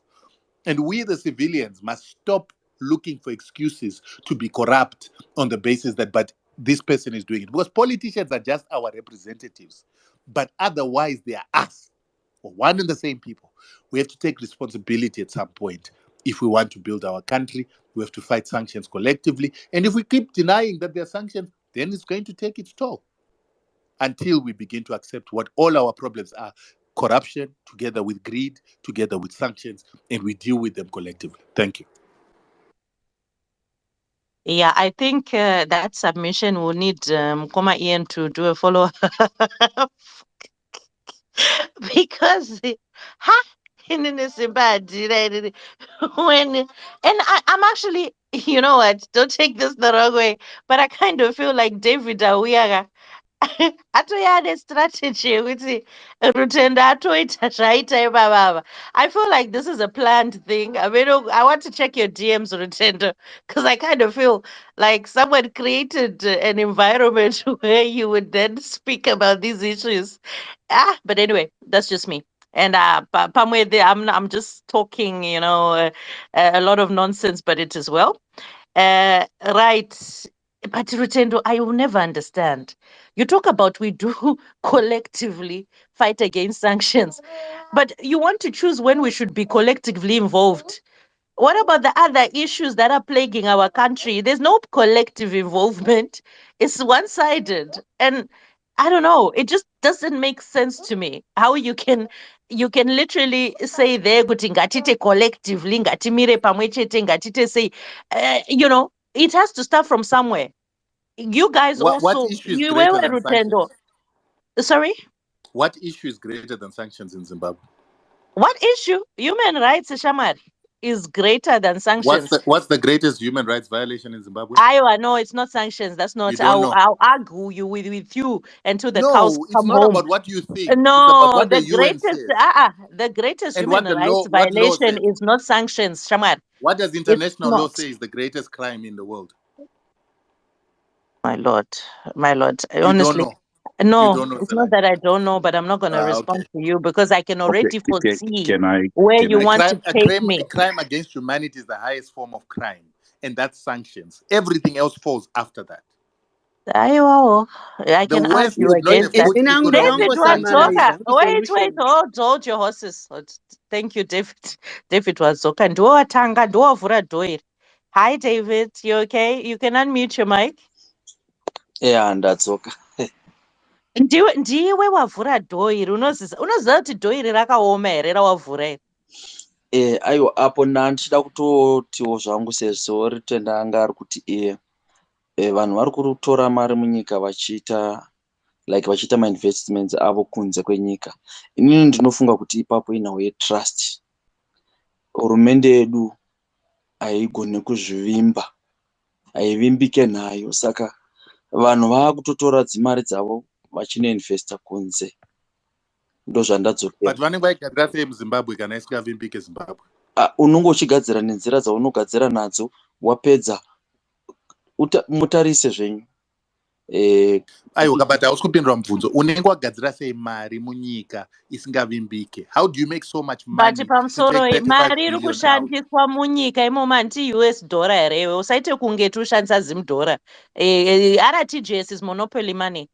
Before you say anything, kana mari ichingoshanda kumusha isingashande outside of the borders, it's monopoly money. That's what it is. So I think the David got same. my question, Salani. You Yeah, didn't get but my Rutendo, still, question. I'm responding to you. It's just you who You can't doesn't want to respond to hear what you what I'm don't saying. understand, though. Because Apana zvokuti I don't hausi kunzwisa understand it. economics, saka handizoti kuti You tauri know, Rutendo kuregera David ataure.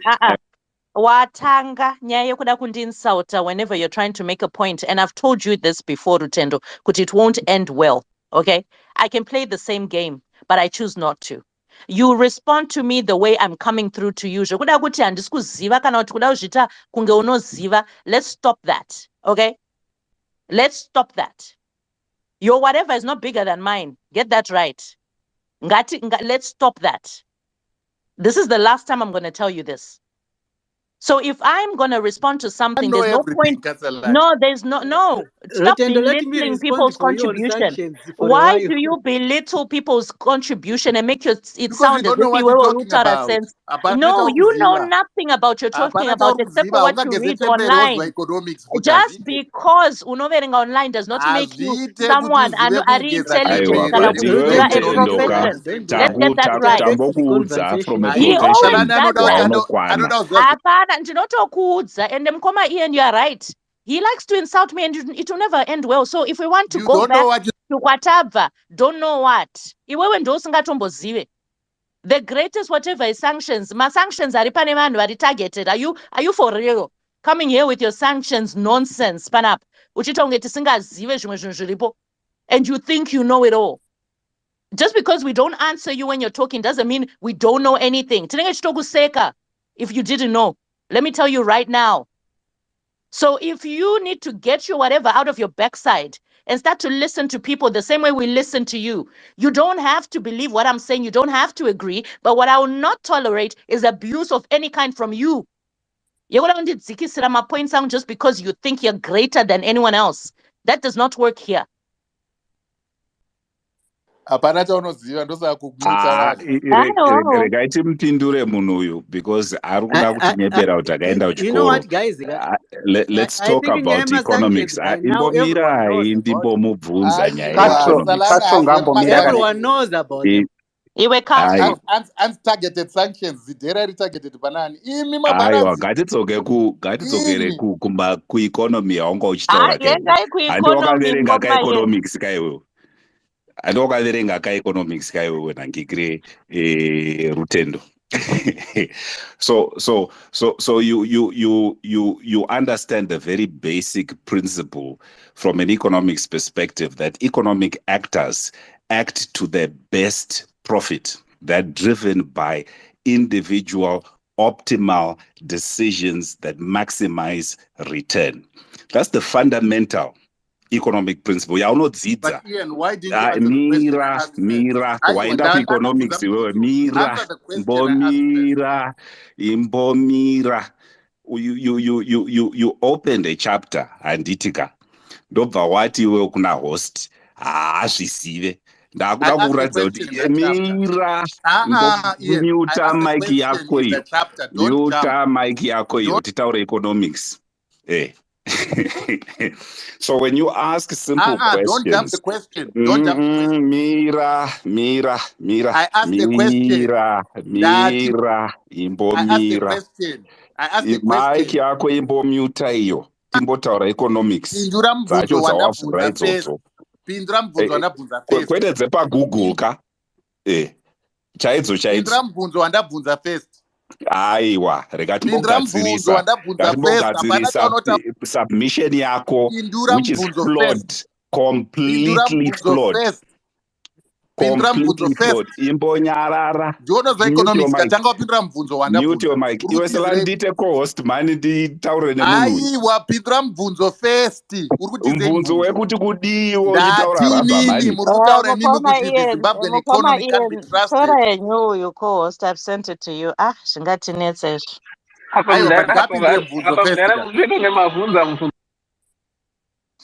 Sorry, Dr. Tadini. Tinongoitira Rutendo, you know how it is. Mkoma Ian, come through.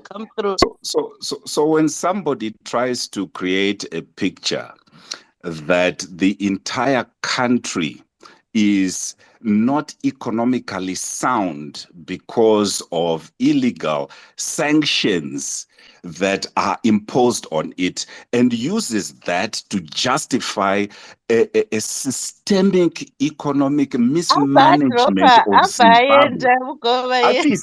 Atizaka because anoita dzekugoogla kwete dzekuverenga dzekugarira exam. yekupasa yaunobvunzwa mubvunzo chaiwo chaiwo on the fundamentals of economics, and then somebody wants to say an external factor is responsible for your internal monetary policy, and instead external factor is responsible for your fiscal policy, your external factor is responsible for your mining and minerals policies, your external factor is responsible for your corruption, your external factor is responsible for your policy inconsistencies, and these are the things that run and sustain an economy. Zimbabwe is not the only country under sanctions. China itself is under sanctions, and it is thriving under US sanctions. And somebody wants to come and tell us, kuti ndondo zvakati pararidza. You know, it's a foolish and uneducated, the disposition. Ndosaka ndachida kuti ngatitange from the reason why any economic actor would not invest in Zimbabwe, including himself. Why? Because the principles of economics say that people act to the best possible outcome. In other words, we're profit-seeking individuals. So when we look at from a profit-seeking perspective, you look at where your best return is going to come from. When you have a country which is inconsistent in its policies, when you have a country which, muka yotanga kuita mtemo like chi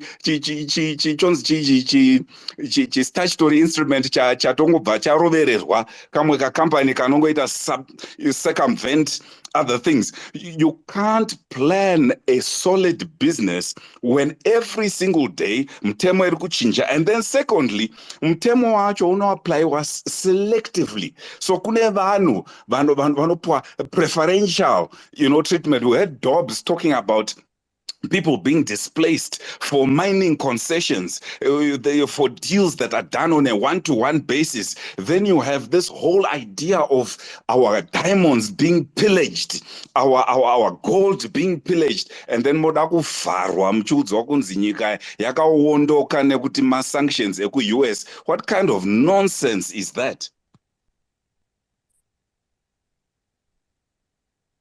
Praise the Lord. Hallelujah. Please, can I speak? God is in it. This is what God is in it looks like, guys. Aiwa. I'm sorry, please, can I speak? Zvatangomutwa. Iwe Castro, you know Kuti Rutendo, when you want to get your word in, he'll just go, respond to my question. And to ask a silly question, achida kungo kudivata from your response every single time he does that. Iyo nyaya yekuti anongoda kuti hauzivi Oh yeah, he's very good at that. No, me personally, I think by now everyone understands what sanctions are. Zvimwe zvengu zvanguvawo debate hazvo, like there's no reason yokuramba uchipusha in. Everyone understands. Sanctions mukoma Castro muzobatsira mukoma Rutendo zvokuda kuti hanzi vanhu vanoita mari sei muikonomi yavasingatrust. People make money in war-torn zones. So people making money is not evidence that people trust their systems or their governments. In areas where there are no governments at all to speak of, people are making millions and even billions. So that's very silly of him, especially for someone who professes to be of a higher mind. Hello, host. I've been here for a very He long has time. the continent. Hello. Yeah, sorry, ngoma Zimbabwe rikadinyarare, but modzoka munodza mukoma. I've been here for a Mukoma very, wangu, very so I long try time. to use most polite Yeah, words. right. Somalia had 20 years without a government, and people are companies making were money. opening, things were Exactly. working. So you shouldn't say But such stupid things, especially for a person who claims to be of such a high mind. Ndozi yamunotamba nawo. So muzovaunganidza, muzotaura nawo mukoma. Regai tinyarare tipe mukoma Zimbabwe. Mozotaura nawo mukoma kuseri. Mwaudza kuti mukoma zvimwe zvacho zvoda kutenge tafunga tisati tafunga kuti tikuvhunza an ace of a question. Then tozoidzosa kumasanction. Pamasanction vane nyaya ende vane mafacts. But zvimwe zvavakubata izvi it's utter stupidity. Dr. Tadini, like, hey. Yeah, sorry. Zimbabwe. No. Castro, Hey. No, Zimbabwe. With all due respect, okay? Some of us, we've been here for hours. Iwewe Wamira, how many minutes or seconds? Come on. Let's not do that. You noticed exactly what was going on there. We need to respond to it. You even were listening, did she insult when all sorts, wangokati zi, papa. So if I'm going to have people like Mukoma Ian who come through, Dr. Tadini is also coming through, other people are also coming through, shall we stop them? Like, please, let's not do that.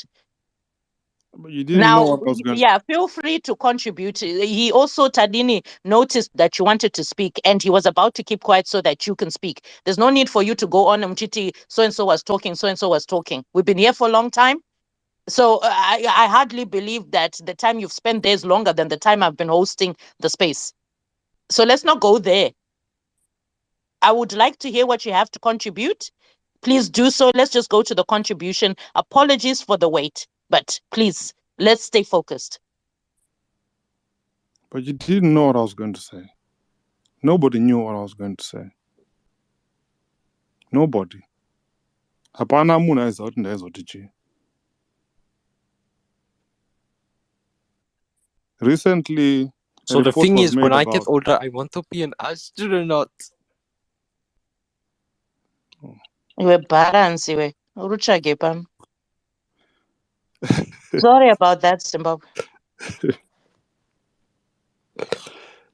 Yeah. What I'm going to do is I'm going to go and do my poetry. And I'm going to hand in my poetry to get published.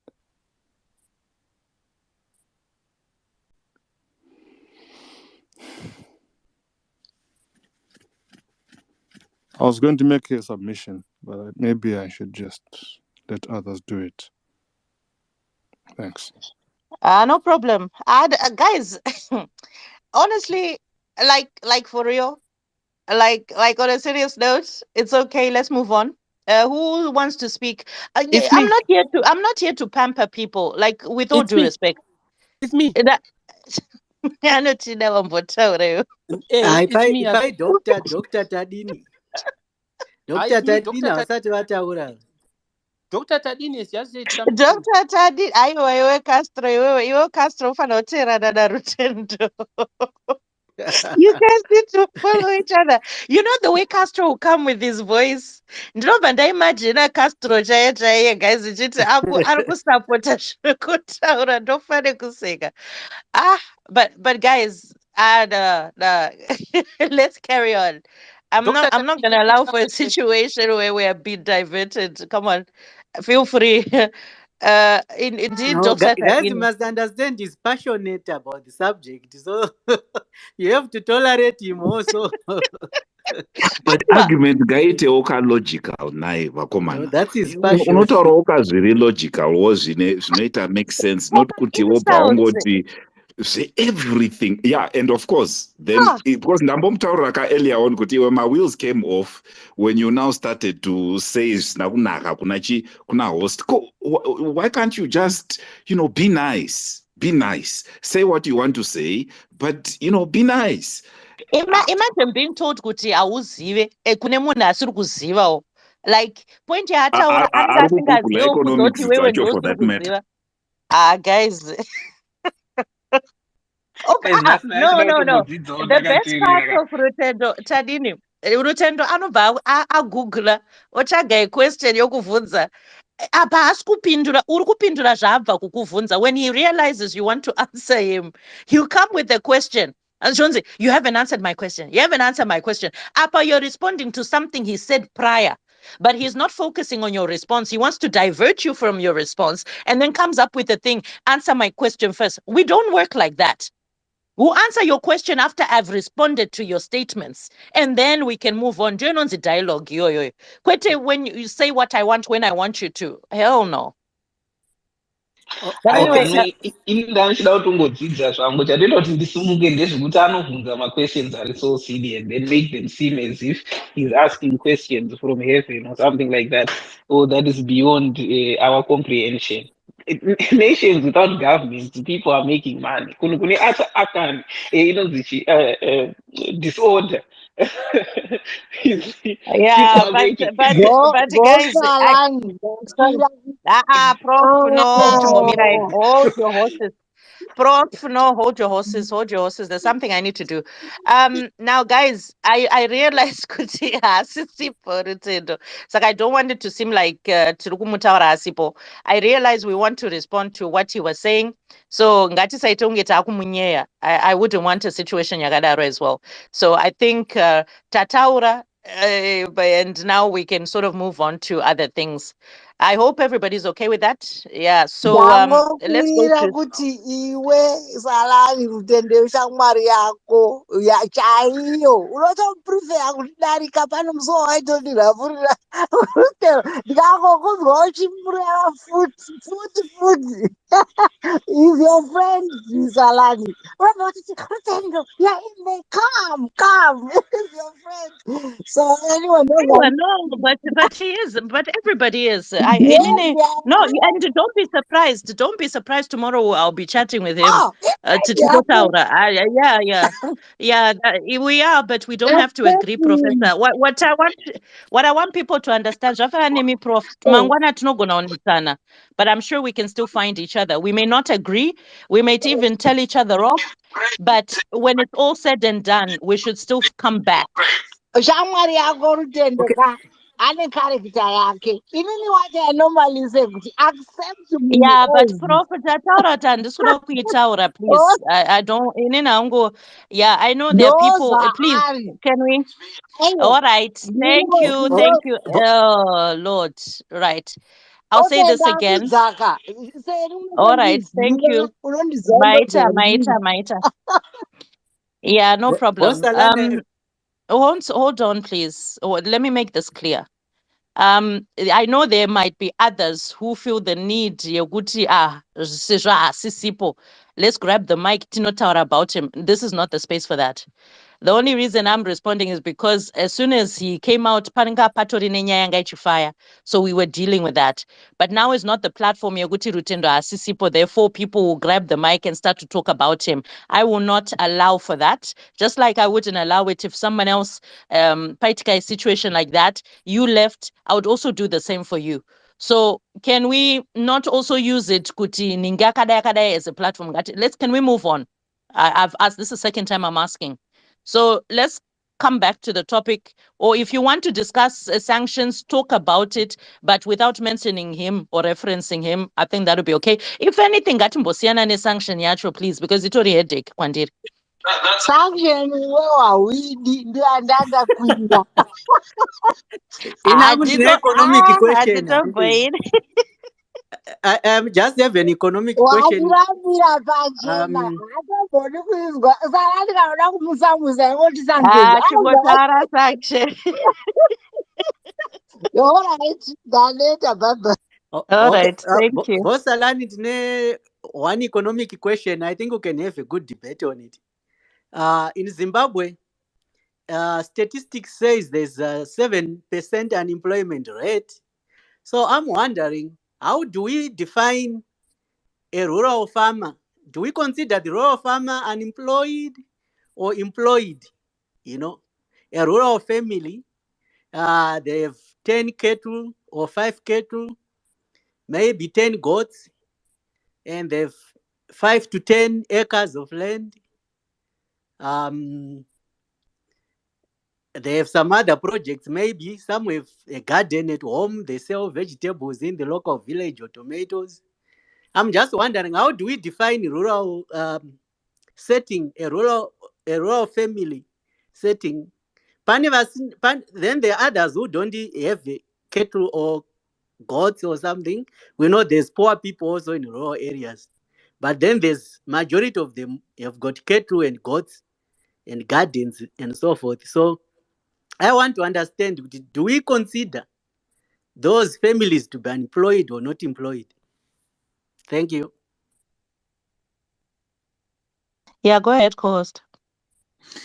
Yeah, so you see the idea with economic tabulation is based on what we call a job. So when you say somebody is employed, we're talking about somebody who is earning a salary for a specific service that they are outsourcing, that they are providing to an institution.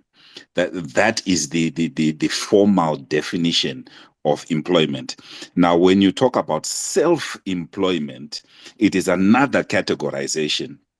However, when you are looking at it from a statistical perspective in terms of economic statistics, what is the rate of employment?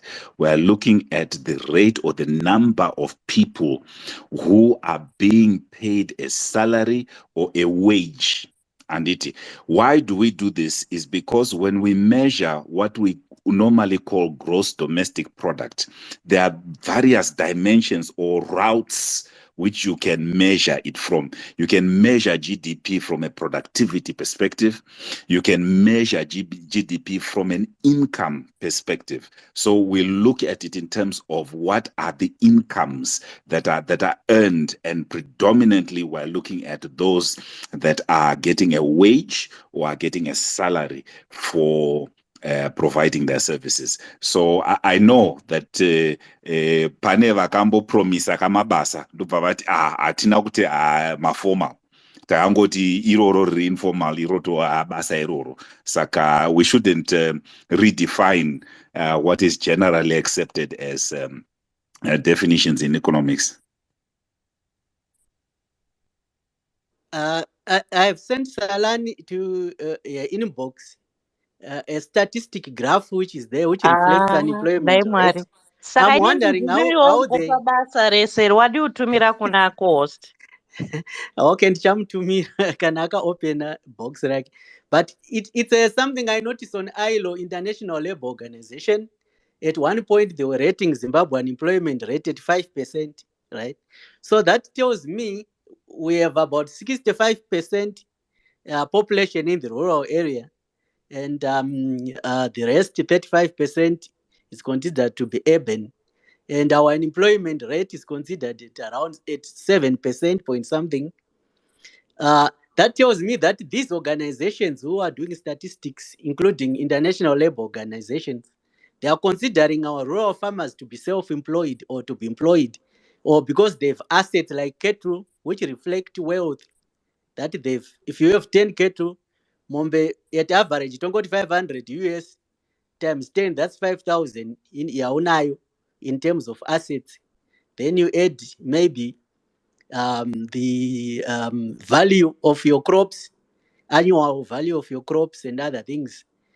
Okay, my brother, so you are right, but you need to come back to the economic way of measuring wealth. So the economic way of measuring wealth is called GDP per capita. And so unotarisa GDP yeZimbabwe yese in real terms, not in RTGS value, in real terms, and then you divide it by the population. Wona GDP per capita, wona kuti GDP per capita yeZimbabwe is one of the lowest globally. That is the measure of wealth. Not yekuverenga mbudzi ne chakuti and guesstimating. The economic principle of measuring wealth is the gross domestic product of a nation divided by the population of that country, called per capita wealth. And Zimbabwe is not a rich country. Do you know the figure of last year's GDP? Because I looked at it up, it's 33 billion US dollars. That's what is said to be our GDP last year, our GDP. And unemployment rate is recorded as 7%. So that tells me GDP and unemployment rate, they are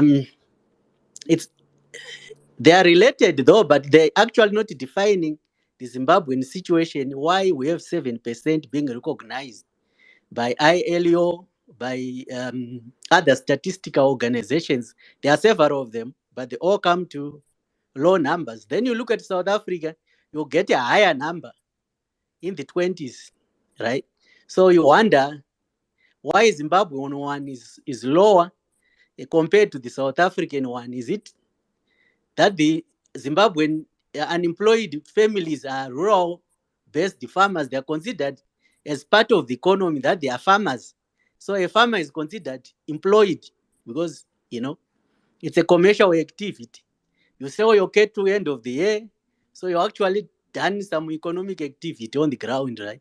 So that's why I say it's gonna be a robust debate because the numbers are there to say what Just you're pin them. saying. Pin up, top up, timaone. The only question I'll just say to you is that, remember, ILO does not go in Zimbabwe yotanga kuverenga mabasa. Anditika. Every international institution actually relies on the statistics organization or department of that country to publish. So they republish based on that.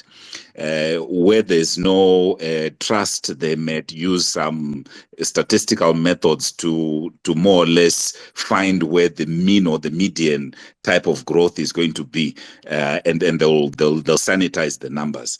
But chokwadi ndechekuti ILO haina kupinda muZimbabwe yatanga kuverenga vanhu vanenge vaita rely on what is called secondary data. Now pin it up here so that we can actually, look at the veracity of that, because even Zimbabwe's own unemployment numbers, we are not showing 7% unemployment from our own numbers. So it would be a stretch to say that our unemployment rate is lower than South Africa, yet we are all streaming to South Africa. I mean, it just simply means that the reality is disconnected from the statistic.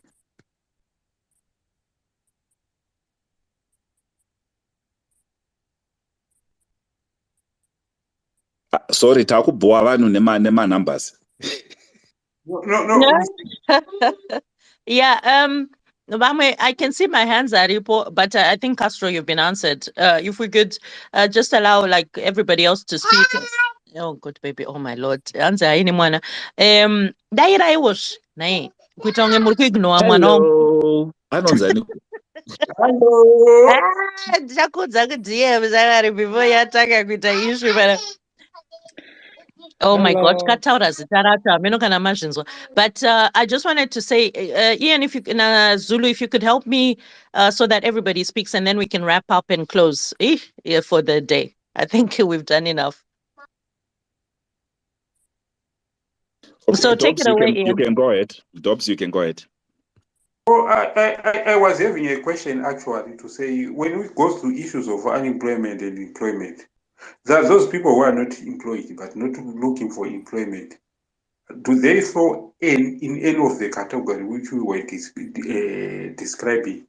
Because we can have people who could woke up one day and do nothing, but they are not seeking it because they're fed up. They know that they can't go to the industrial site, it's closed. Everywhere else is closed, but they are not employed. They fit when they do the statistic. Some of the things which you don't understand, maybe Castro knows. So there's a huge debate, Dobbs, on that one, because they talk about what is called active unemployment. So in other words, somebody who is actively looking for a job is one who's considered someone who is part of the statistic of the unemployed. So what then happens over time is that people become discouraged. And statistically, what people would want to manicure the numbers is they want to discount that section of people who have now become frustrated. They are not employed, but they are no longer actively looking for employment because the system has frustrated them, or they've gotten to the end of their wits, so they're no longer, actively part of that statistic. So there's a huge debate around that.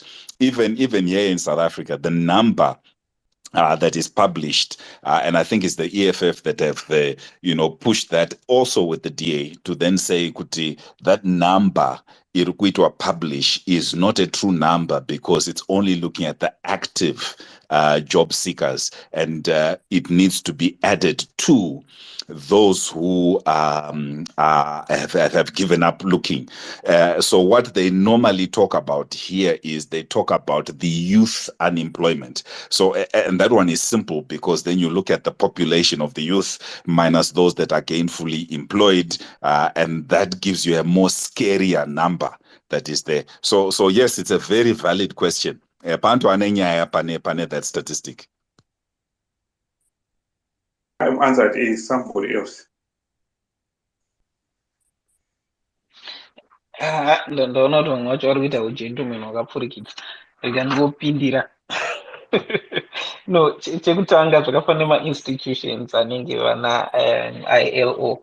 I think vanotokuudzai kuti vari kutora data kupi. Vanokuudza kuti tiri kutora data from Zim states. Thenovhota sa-institution iri kuvapa data. Inopa data riri reliable. It's an important thing. I'm sure I'm not accusing them of anything, but I'm sure that they're responsible for handling our census data. But even up to now, at least I think it's a fortunate. Salani kuma ENN.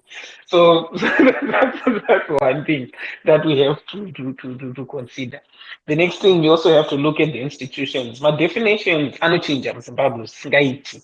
So while it's the rest of the world will consider people, my youth, to be at maximum 30 and down. Zimbabwe, depending on what you're reading. In fact, Mapato Agawanda anyway, they now have my youth running all the way to 45. So again, that's a definition that has been changed. Then you go to employment and unemployment. That's a definition that's been changed. So if you're depending your information on an organization, belong to a government that says that Munwese are self-employed, is employed, then already your data is skewed. So what's going to happen? I promise you 2 million jobs, and then instead of giving you 2 million jobs, pandokuona mroad ndokuvunza kuti kutengesa madomasi what ndokutengesa madomasi then you are employed. So we'll count you among us the people that are employed. Pandokuona uri kumunda sezvazvivunza mukoma castro une tumombe 3 uchirima subsistence farming ndokuvunza kuti mombe ndedzako here woti ndakasiyirwa nasekuru, then I consider you employed. So that's how they bring down the number from the huge crazy numbers that we used to have, which are actually more reflective of reality. I think that's important, especially when it comes to such experiments from a population. My definitions are just say data racho rikukollectwa nani, rikukollectwa sei. If you really want to see how definitions change the moment you step into our border, and then notice decentralization, the typical traditional definition of decentralization. Decentralization is how it has been done by Zimbabwean government. It actually seems as if anything, you now have a more centralized government. You see, because even to my local council, we now bow down to one center, one minister who has absolute authority. So yeah, it's important in this. I would say most of the data that we have is not sufficient and it's not reflective of what's really happening on the ground. And you can see that. It's not like people are running back to Zimbabwe. They're going 7% unemployment because they say that you have all 6 refugees and it's my economic refugees. Have my percentages are around the same area, if not even higher in certain cases. But you are there, you see. So it definitely doesn't make any sense when you look at the data. But then when you put all these other things that we're talking about, you'll see why the data doesn't make sense. It's because of the person who's generating the data and how they're generating the data. Then lastly, who's considered in the data also. Long-term unemployed, you get to a point where they're just not considered. Ukangonzwa nguva yakareba usingawani basa kana chitarisa maybe tilotarisa vapfana vanenge vachida not attachment, what do you call it, industrial what do you call it afterwards, postgraduate training, right? Ukangoita 2 years hauchaqualify in that group. What long term achakuerenga. So again, does it mean avasikuda basa? It simply means avasingo consider it. Because I know folks who I graduated with and they've never found a job up to this point. But it's not like they're not looking for a job, you see. Thank you. Thank you so much, Doc. Bento, let's hear from you and then we'll come to Anotida. Thanks. Okay, guys. Economics is a social science. And like any social science, there's a however, but there's an agreeable way of explaining things. And that's what we take. while natural science is exact. So it is. So unemployment rate in Zimbabwe is 90%. You can go calculate the same way the 7% is being calculated today. But with good naysayers who can't hear this or deny this. Unemployment rate is the number of eligible people to work who are looking for work divided by the people who are employed plus the number of people who are eligible to work who are looking for work. If you are not looking for work, we can't put you in the statistics because we don't know. Unfortunately, we have to find a way to calculate the jobless rate. And the other thing, people say the government promised people 2 million jobs. Fine. I asked the journalists here who are saying, oh, people were promised 2 million jobs, but I was seeing some young people in the streets and they were saying there's nothing. But guys, let's remember, in economics, there are two very important units. The firm and the individual, they play an active role in economics, of course, with the government. We have seen in Zimbabwe today a lot of mines reopening actually. So obviously there will be people employed, right? But for you to know whether there is an increase, I'm talking about formal. For you to know whether there is an increase in employment in the country, if you are a researcher, go to NASA. You will see an addition.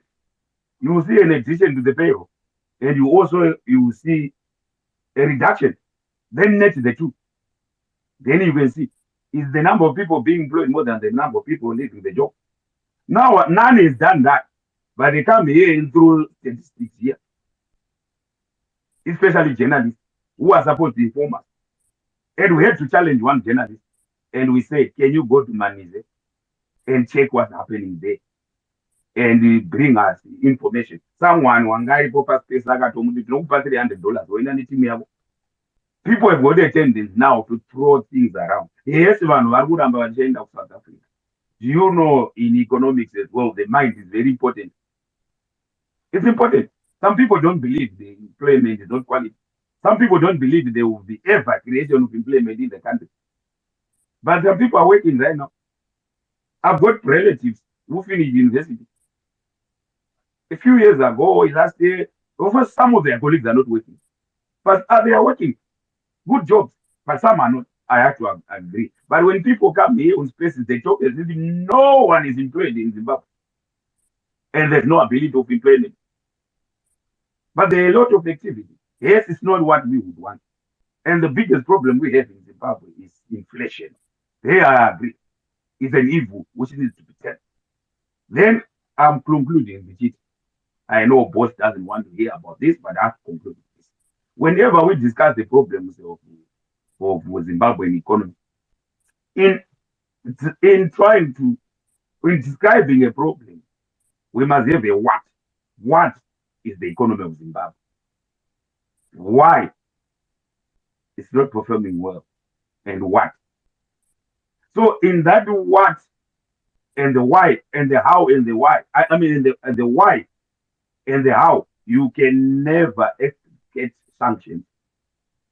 And if you are writing an assignment to be marked, people will say, why do you throw sanctions in there? You can even contemporarily, you can even give examples of all the countries who are sanctioned, like Venezuela. But USA. But still Venezuela. Was no problems. Iran, same problem. Argentina, Lebanon, Syria, same problem. And you know, the highest inflation in the world. It was not top number one, Venezuela, number two, Zimbabwe. And Argentina, Syria, Lebanon. So he can never remove sanctions from explaining my economic problems. You guys don't. Never do visa still. In your assignment, but inside your sanctions, then I won't be able to come up with a very good answer. Okay. Same with the GDP. GDP, no universal measure, economic growth, but Panama, however, again. Thank you. Yeah. No, Bento, thank you very much. Is chatisu kutaura ndechekuti there is no one employed in Zimbabwe. So if you heard that, that was not coming from anyone in this space. Nobody said kuti hakuna mabasa and hakuna munhu ari kuemployiwa. What we're disputing is the 7% and whether that is a true statistic that is reliable. But kana uchinyora assignment ka as an objective scholar and academia ka haina basa nenhangikire nepolitics, you actually have a very clear separation between what is political and what is academic, and from an academic perspective, you would have very good examples of sanctions that have had an impact, and you'll also have a very good set of sanctions that have not had an impact.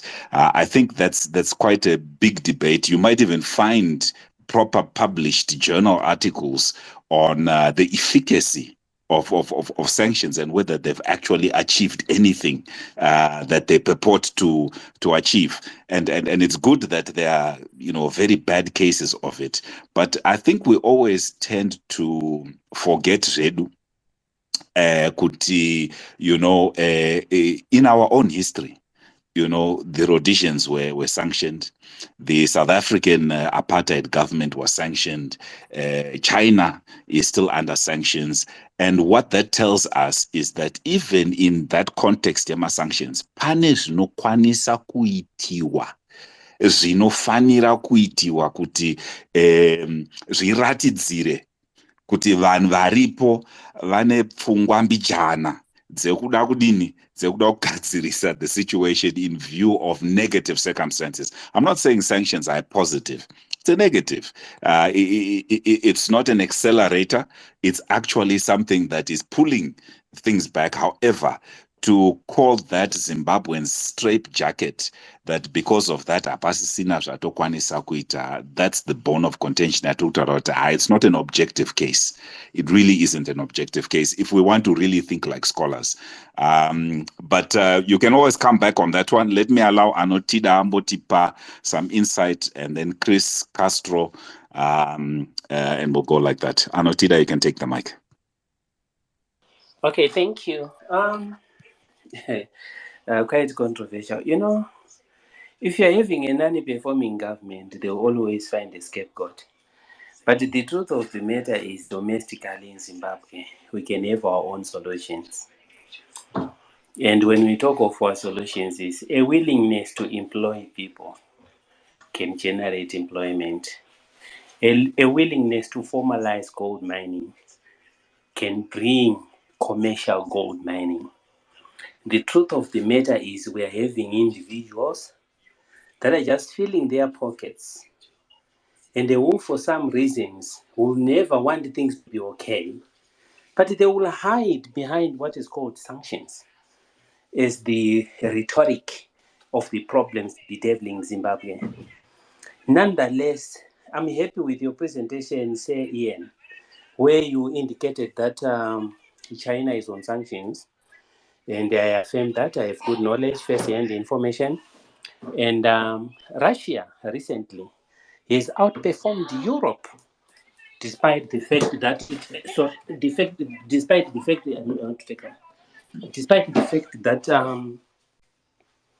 Russia is crippling sanctions. They are not compared to Zimbabwe. You can't compare those sanctions to Zimbabwe.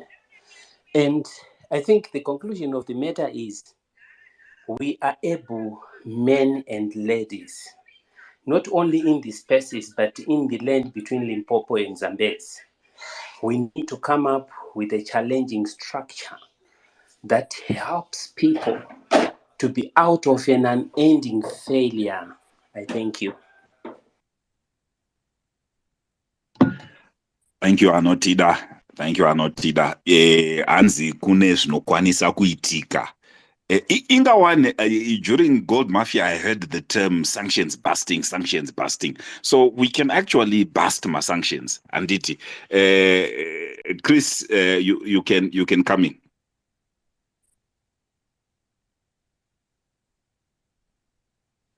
Chris, uya bazi rapfamba. Oh, okay. Yeah, thank you.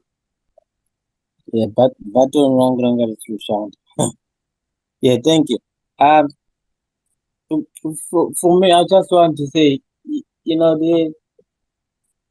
the issue of unemployment in Zimbabwe, it's not helped by, you know, not having certain things that help us to measure it accurately.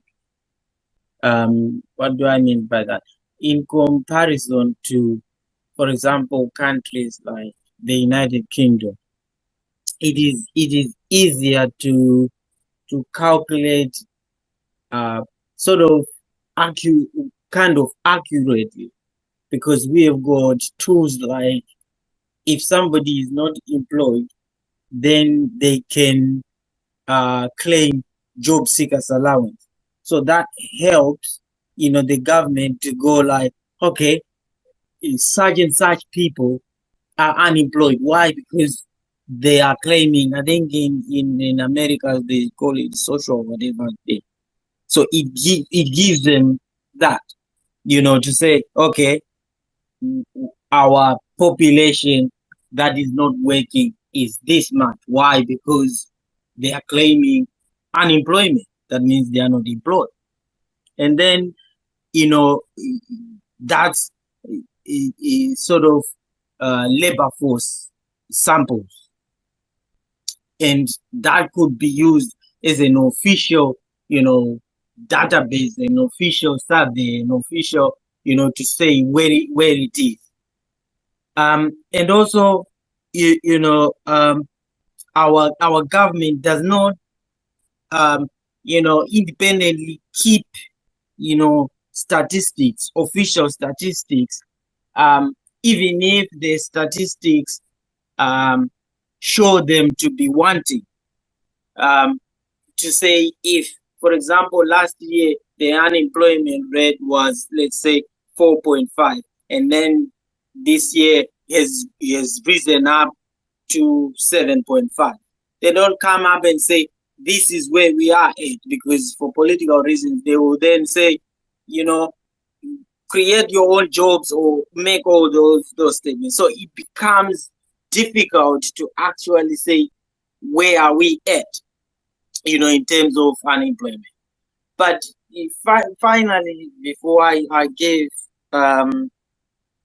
I hand over, would it not be easier, you know, or for us, or would it not be helpful for us to use, for example, the performance of the economy, not the talk of, you know, the sort of tooling this talk of we have got surplus, no, but using the actual performance of our economy to say, to measure, you know, unemployment. What do I mean by that? So if, for example, if our economy is performing well, I'm not, disclaimer, I'm not an economist, far from it, but so probably economists might correct me in this, but this is my thinking. If the economy is performing well, generally, that means, you know, employment is being created. So if business is one of the failures of our economy as a country, is that as Zimbabwe, we don't produce. So if companies open up, for example, the defunct, the Zisco Steel, Zimasco, and all these G&D, you know, shoe manufacture, paste manufacture, companies are opening up. What does that mean? So we are exporting.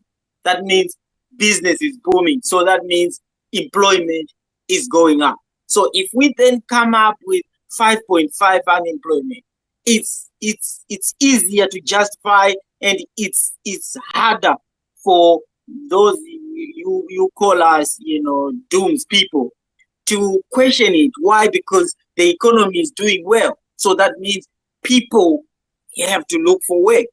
People have to do. We are not yet in artificial intelligence or mechanization where things are done by robots and stuff. We're still, doing things manually. So if the economy is booming, that means people are being employed to do such things. Even the little things, we saw it in the United Kingdom when sort of the supermarket thing, where Audi, Lidl were opening up, and employment was going up because they had to, and Primark and all these sort of low paid jobs. So employment has to go, unemployment has to go down. Finally, so that's the problem that we have, to say we can't put a figure on it. Lastly, I think the politics of it does blur us a bit. It does make it difficult for us to then come up and say, but generally we can say, without including the people who are not taking some of mass and all that, we can actually say unemployment rate is high. Why? Because the youths that are going on, that are graduating, those that were made redundant did not go back to work, and even those that had their pension lost, people who lost their pension was wiped out. So if your pension is wiped out and you are in you're just, or probably you have retired early, you would want to go back to work. So did they manage to go back to work? So if they didn't, so they are added to that unemployed figure. So I think in conclusion, that's where the problem is, that we don't have the capacity to actually come up with figures that are based with labor force, sample surveys, and insurance statistics, claiming unemployment benefits and stuff. But I'll stop for now, and I've got a few more things to say, but I'll stop for now. Thank you.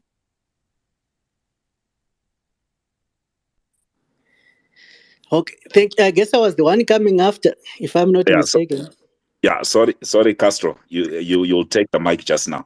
I just wanted to perhaps also ask a question, and you sort of prod you to add it to your submission. And the question is, are we saying that there's absolutely nothing that the current government is able to do or should be doing in order to get us out of the current quagmire that we're in? And if nothing, then in essence, we should not expect anything from these guys. And actually, basarabo chairo ndere kuita chi, other than just sit there and say, no, it's not going to work out because of sanctions. So I'll take the first part, Kuti. Yes, chinofana sanction. We agree on that one. Can we move from there in terms of what should the government now be doing? Castro, you can come in, and then we'll go to Dr. Tadini, then Bento, and then Steve K. Okay, thank you, co-host. That's the right approach I've been trying to convince people all along, to say denying the existence of sanctions does not help us as a country, but accountability of government starts when we actually admit and say, we have the problem of sanctions, but still we expect the government to do better on A, B, C, D. So I feel the government could do certain things, especially right now they've started to encourage value addition to actually ban or kind of enforce it. So they've banned the lithium exports of raw, which is a good, which means we'll get more value for our exports. They've also banned chrome. Castro, I agree with you 100%. But ndambo kubvunza something, ipapapa. Because I think that decision and the timing of that decision was actually wrong. Why? If you track the pricing of lithium, we are not going to make as much money as we would have and could have made at the time when lithium prices were actually high. Lithium lose value whilst we are sitting on it, talking about value addition, and there's zero value addition almost a year, if not more, after the so-called banning. Yacho. So all I'm saying is we can talk about these cliches, but mari akatonyatopinda nezvakatozoitika nenyaya yepolicy iyoyo ndezvipi chinobatika Castro. Ian, I would like to remind you that this lithium mining is not even 3 years into coming kuti tizive kuti tine lithium muZimbabwe. It's a recent phenomena kuti we have started finding these resources. And most of the mines, they've started to get completed in earnest this year to actually have processing plant, my mines being completed that can concentrate the lithium. So hence, I would say it's a good sign when the government actually started to say we don't want to export our minerals as raw, and actually wanted them to be value added, refining them in Zimbabwe and export them at a higher value than exporting raw. So in my own opinion, that's the first step of actually adapting to sanctions, to say the whatever we produce, we must sell it at a highest possible price on international market. And two, we should do better management, because some of the things is just management, like in terms of our currency, right? We have been stuck on fixed currency policy in terms of forex. Kuti tikangoti 1-to-1 toita makore takangodzvanya ipapo kuti 1-to-1, whereas the black market is reflecting otherwise. If we had liberalized the forex market, pakauya mutuli achipinda de akangoliberalize one time, and the market would have find its equilibrium position and stabilize there, and people's confidence would have stabilized. People would have get used to intertrade between Zim dollar and other one, because the value is equivalent, because it's all about ratio. And two, we need to do better revenue collection, because what creates inflation is simply printing of more money to balance the budget. So when you inject more banknotes into the economy because you are not collecting enough revenue, I would suggest that if the 2% transactional tax is not enough, increase it to 3 or 4%, because our economy has become more informal. So in order for the informal sector to actually contribute to revenue, they can only contribute through that transactional tax, the 2%. So once we have enough revenue collection, we don't need to print more money, because the forex rate, the US dollar rate to Zim dollar rate is just a ratio, a reflection of how much Zim dollar notes are in circulation versus how much US dollar notes that are in circulation. That's when you arrive at equilibrium. If you overshoot, like what happened with Zim dollar speculation in June, whereby some people were speculating it to reach 1 to 10,000, when Mtuli finally liberalized it, to release it and did his fiscal policy, tightening, the rate actually came down for from July, May into August. The rate was gaining, Zim dollar was gaining against US dollar. But they liberalized and let the market forces deal with it, right? So right now I expect it, like in October, the corporations are supposed to buy 50% of their taxi obligation. So now the corporations are forced to sell back into the market US dollar to get Zim dollars to pay their tax, half of their tax obligation. So that also we're gonna kind of see in October our Zim dollar gaining again because of demand, and that helps to actually take out the high liquidity. That's why we hear people now complaining that there's not enough currency in the circulation. They were used to having too much, money circulating. The currency gets its value from scarcity. So those are things they could do. Is sanction to manage zvakanaka. You like last year we got 11.6 billion US dollar total tax receipts, right? That is forex that came in the country, and if we had managed it better, we wouldn't even have had that volatile that happened in June. Then the other things is about management and ethics. In our government departments and also in private companies, I'm seeing off my ethics. Corruption is everywhere, government, private sector, at family level. As a society, also we need to relook our values. Overall education system to actually calculate moral values from grade 1 up to university. Because nokatumira hama yako mari yekuvaka chaiyo imba uri kudiaspora, unosvika ukatorohwa nehana wanga uchiratidzwa mapicture epanext door. So we have a big problem. So for now I'll land there. Castro, hawatigona unosvika uona kuti imba yepanext door ndoyanga uchipiwa mapicture apa wanga uchingotumira mari uchinzi uri kuvaka. Hanzi, we need to add to your contribution the idea of austerity. I think you saw kuti Mangudya liberalized, and then they also tightened fiscal policy as well, because like you said, that is what is pushing the inflation and consequently diminishing the value of the currency. Dr. Tadini, you can take the mic. Yeah, I'll try and keep it very short. Firstly, I just wanted to respond to my brother. I think it was Dento who made a list of countries that are under the unilateral sanctions from the United States and therefore are underperforming. One indicator such as inflation, they are riddled with high inflation. That is true. But the unfortunate thing there, my brother, is you then left out the other things that are common among us, these countries, such as the high levels of corruption, mismanagement, human rights abuse. The list is endless.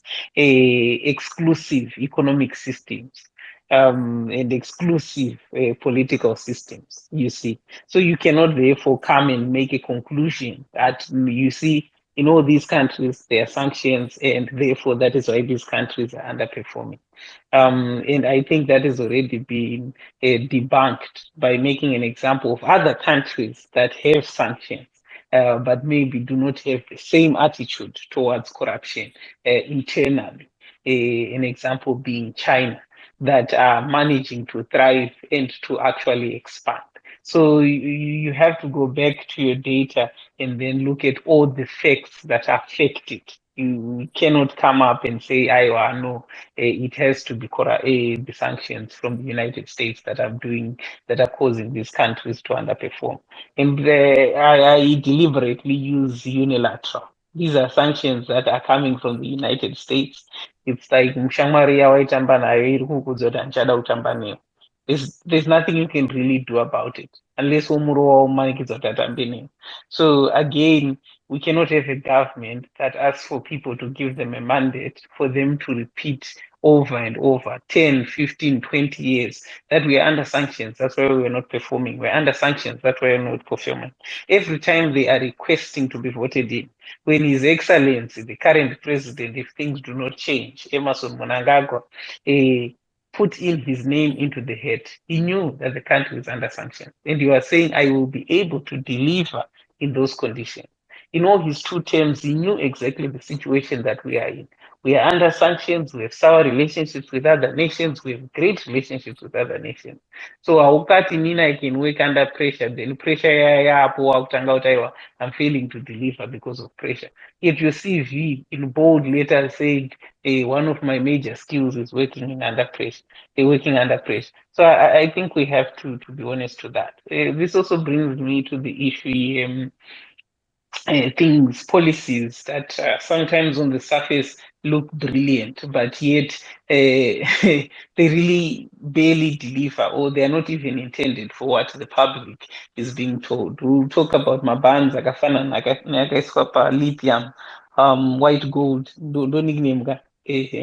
Mabans akaiswa pa lithium. The bans that we put there, firstly, they are those that have an exemption. Anima exemptions are also happen to be the most powerful and the major players. So at the end, you might not actually reap the benefit that you want. Because I think the ban affects more to my artisanal miners, cannot to my small scale miners, or my mines are actually that established. Folks that are linked to the army, that are linked to China, still have exemptions. Then also, if you notice, China had made a lot of investments in Zimbabwe regarding lithium. I think though I need my processing plants ndisingazivi kuti vanoprocessa kusvika papi to sendi yechina and to them it's a control means kuti well you know what we can take in all the product and since tisu tega toita processing muno munyika munomu we can also determine the value since not much can actually go out anyway we can determine kuti tiri kutora nemari and how do we benefit? So it's giving power again to another foreign entity because intentionally limit competition for them. So there's that aspect that we also have to consider before Tachanga to celebrate all this. But it's key that mention they also have other things in common with us, which are burdened, which could hold us down. So rather than us fighting Chinchibuti, we are most likely not going to be able to change Chakafano whether the sanctions are there or not. We have videos, of course, of Professor Mutambara pleading for the sanctions to be taken off. That didn't work. Dr. Morgan Changirai also did that. Mugabe was shouting about it. Now Emerson was shouting about it. They haven't gone anywhere. So it is outside our domain to have the sanctions being taken out. But we have things that are within our domain. Can we compensate? The sanctions busting, shanda kana vanada kubudisa gold handbags out. And why is it not working? Can we do something that is within our own power, curb our own corruption, right? All those things. And for the countries that are lenient to us, that do not observe these sanctions, which are major players on the economic market, why are they not assisting us so that the country becomes a better place? China does not respect a single inch of those. But why are we still in this position? They're the second largest economy, if not yet the first, rivaling EMFS sanctions. Why are we being held back? Russia, on the other hand, a beast in Europe, Europe and Asia. I always feel with Russia, Europe, cannot Asia, cannot Asia. They are major player. We have my faces on the table. So it's something internal. It's not even about the relations with other countries. We have folks that we could have used to substitute the Americans if it is about the sanctions. But with those folks, we still haven't been able to achieve much for the country as a whole. We've only been able to achieve for the ruling elite and watch infrastructure continue to deteriorate and decay and watch employment rates plummet. The list is endless. Repeating my cycles for the failure. You have a currency in shooter. It's not the first time you're experiencing this. It can get at the third, fourth round of this same problem. So panicking chatiri kutiza isusu. Tichiramba tichi wonder behind this whole sanction mantra. When are we going to wake up? Imi hama zedu dziri kuzana munyasotaura guys tinongoramba tingoti sanctions sei pane pakambomuka his excellency president Emerson Mnangagwa I think 2, 3, 4 years back pavakati masanctions ngati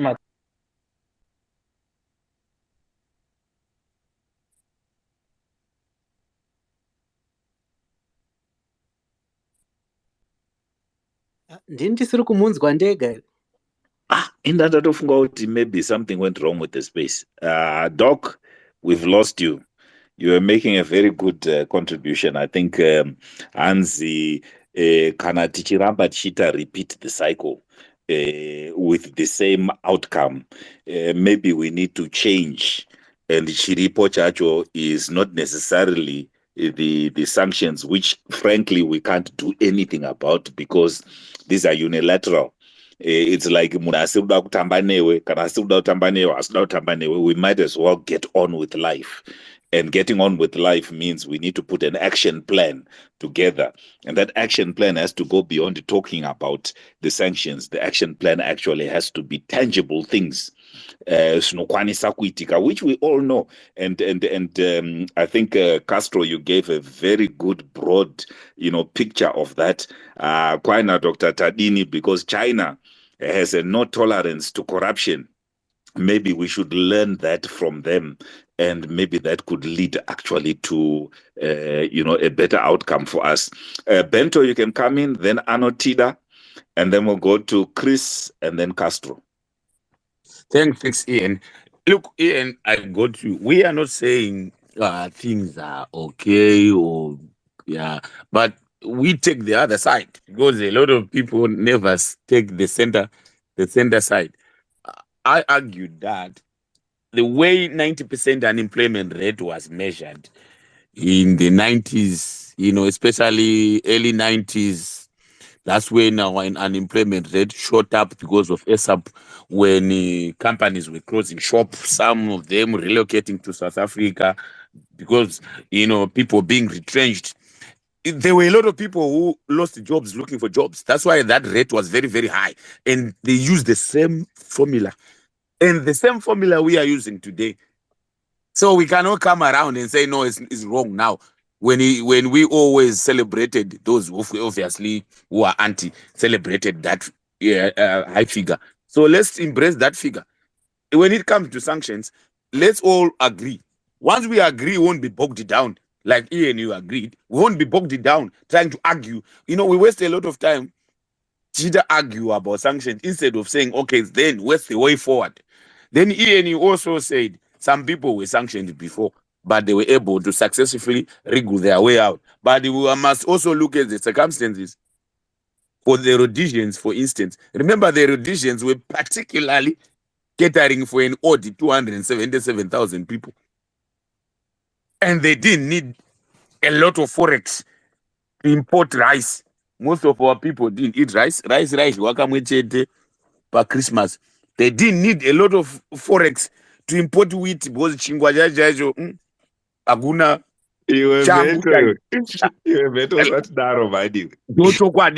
ndocho bvunzai vanhu vakakura nguva iyo vabvunzei kuti maidya rice here kana chingwa chacho ini mudhara wangu anga ane mashops vanhu vaizongovaona kahwani vachinyoresa chingwa paChristmas waumbovaone mushopu ndakutotaura chokwadi vanhu vangani vaidya rice. Maybe the odd 10% vevanhu vaigara mumatown or 5% anyway. Andidi. So Rhodesia yanga isina demand and maticha aibhadhagwa negovernment yeRhodesia vangori vashoma because kwakusina zvikoro zvakawanda nemanesi nemadoctor. I can go on and say they had an advantage. That's why the Rhodesian dollar was 1:1 because there was no demand for a lot of forex. Our currency. Bento, let me ask you a question.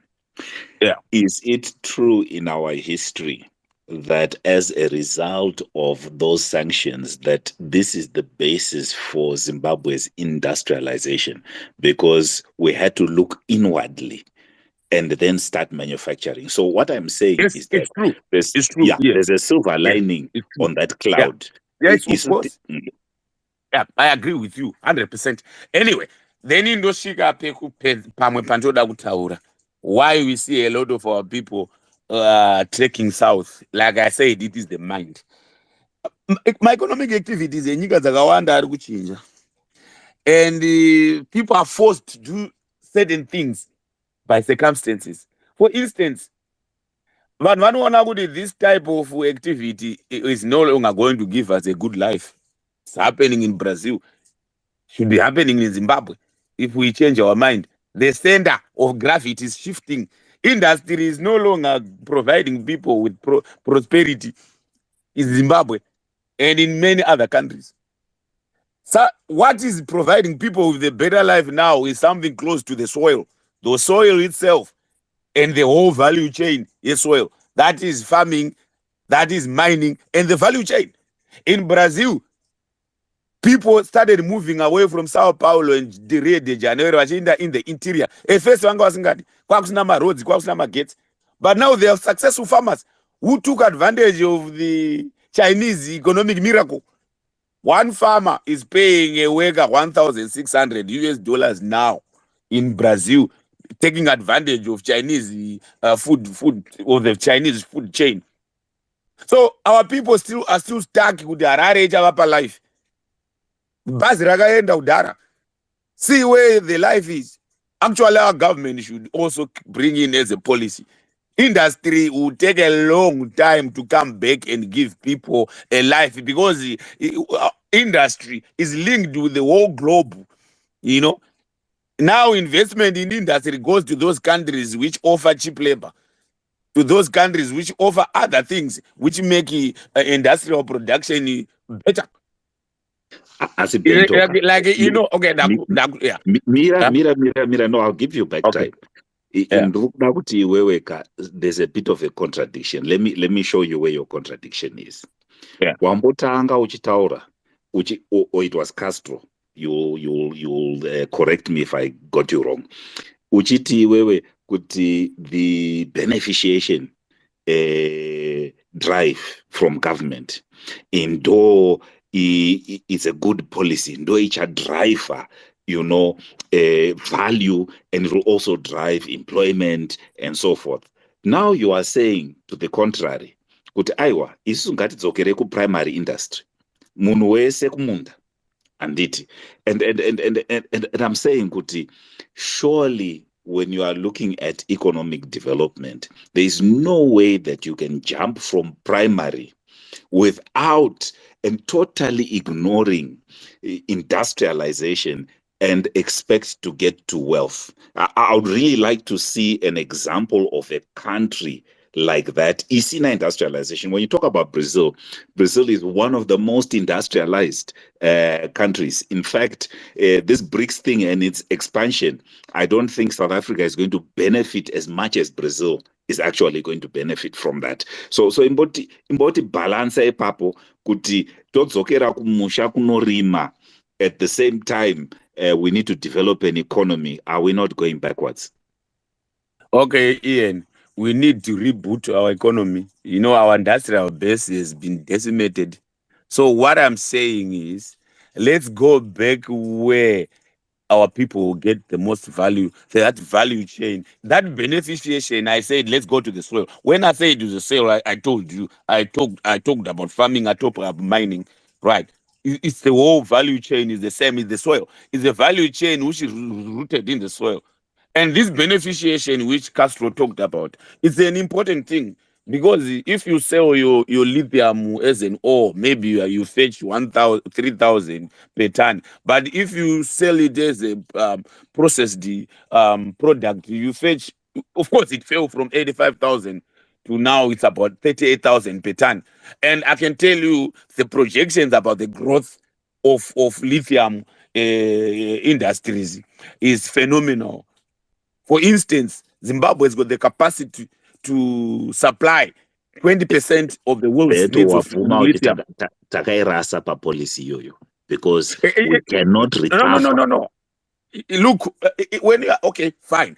But do you know something, Ian? When you do a policy and implement a policy, yes, the results of a good policy are seen. I mean, how a policy is, to say a policy is good or bad, we look at the result. But the times you miss it, just like someone who is investing in real estate, someone buys a lot of houses, and wants to sell houses later, but the house prices might go down when you least expect. It happens. It's judgment. But what I'm saying is the lithium industry is going to grow. In Europe right now, would need 60 times more lithium than it needs now in the next few years. and 15%, 15 times more cobalt, and tenfold rare earth metals, which are used for clean tech gadgets and military applications, which Zimbabwe has. And I told you, Zimbabwe has got the capacity to supply half of Europe's needs. So that area there is going to drive the Zimbabwean economy. And already it's rooted in the soil, like what I'm saying. People who are in Harare, waiting, thinking, kuchauya factory, yagadai. Unfortunately, the way the world is operating and where it's going, it's not going to happen. And the Brazil we are talking about, yes, in the past, industrialization drove Brazil's economy. It's no longer the case. People are now moving away from Rio de Janeiro. They are now moving away from Sao Paulo. They are going into the interior to reconcile themselves with the soil. When I mean the soil, I mean everything which is closer to the soil, including mining in the whole value chain. This is why we see most of our people still trekking down south, because they still have this mentality to say, no, I just need a job in the factory. But unfortunately, circumstances might force people like what the Brazilians did. Yes, I agree. Our government can do more to try and circumvent the sanctions. There are so many things we can work around. So many. And this thing, or like what the Dr. Tadini said, I think we will be wasting time. Let's leverage on China and Russia. Zambia, who don't call themselves all-weather friends in China. Zambia's GDP is made up of 20% of copper sales to China. Zambia is very exposed to Chinese economies. Chinese economy. Very exposed. 20% of their GDP comes from sales of copper to China. But if you look at our trading statistics with our all-weather friends, it's a sad scenario. We should be leveraging, yes, true. And we should get into the Chinese payment system so that we don't chase this US dollar. The biggest problem with the Zimbabwean economy is our love for the US dollar. We are so besotted with the US dollar from the top to the bottom. If we get rid of this dollar, even this inflation, it's US dollar driven. Yes, these are some of the things which our government should do. Kuita shani the US dollar. Never vacho Zimbabwe. Because the mind can create a good economy or can destroy an economy. That's why the people say there's business confidence and consumer confidence. Those two units, the firm and the person, they are dangerous, especially if their minds don't work okay. Because business confidence is the mind. And consumer confidence is the mind. And these are ingredients of economic Okay, growth. thank you, Beto. Okay, thank you. And Thank if you. the mind is not working well, they are very dangerous, these two things. Thank you for that contribution. Anotina, you can grab the mic. Thank you. This was timely. I'm really happy, host and co-host. Thank you. Bento, you have a lot of weeds, but those weeds, you're not dropping them in the correct soil. ZANU-PF will never convert an idea and create that idea or use that idea for the benefit of everyone. They don't want that. ZANU-PF wants to create an elite class, and that elite class should be made up of them. The mantra is correct to the core. If we were to form a new government, we can never deny Vene, because that's the only way you can bust sanctions. The number of diasporians who belong to Zimbabwe, one was talking or estimating around 6 million.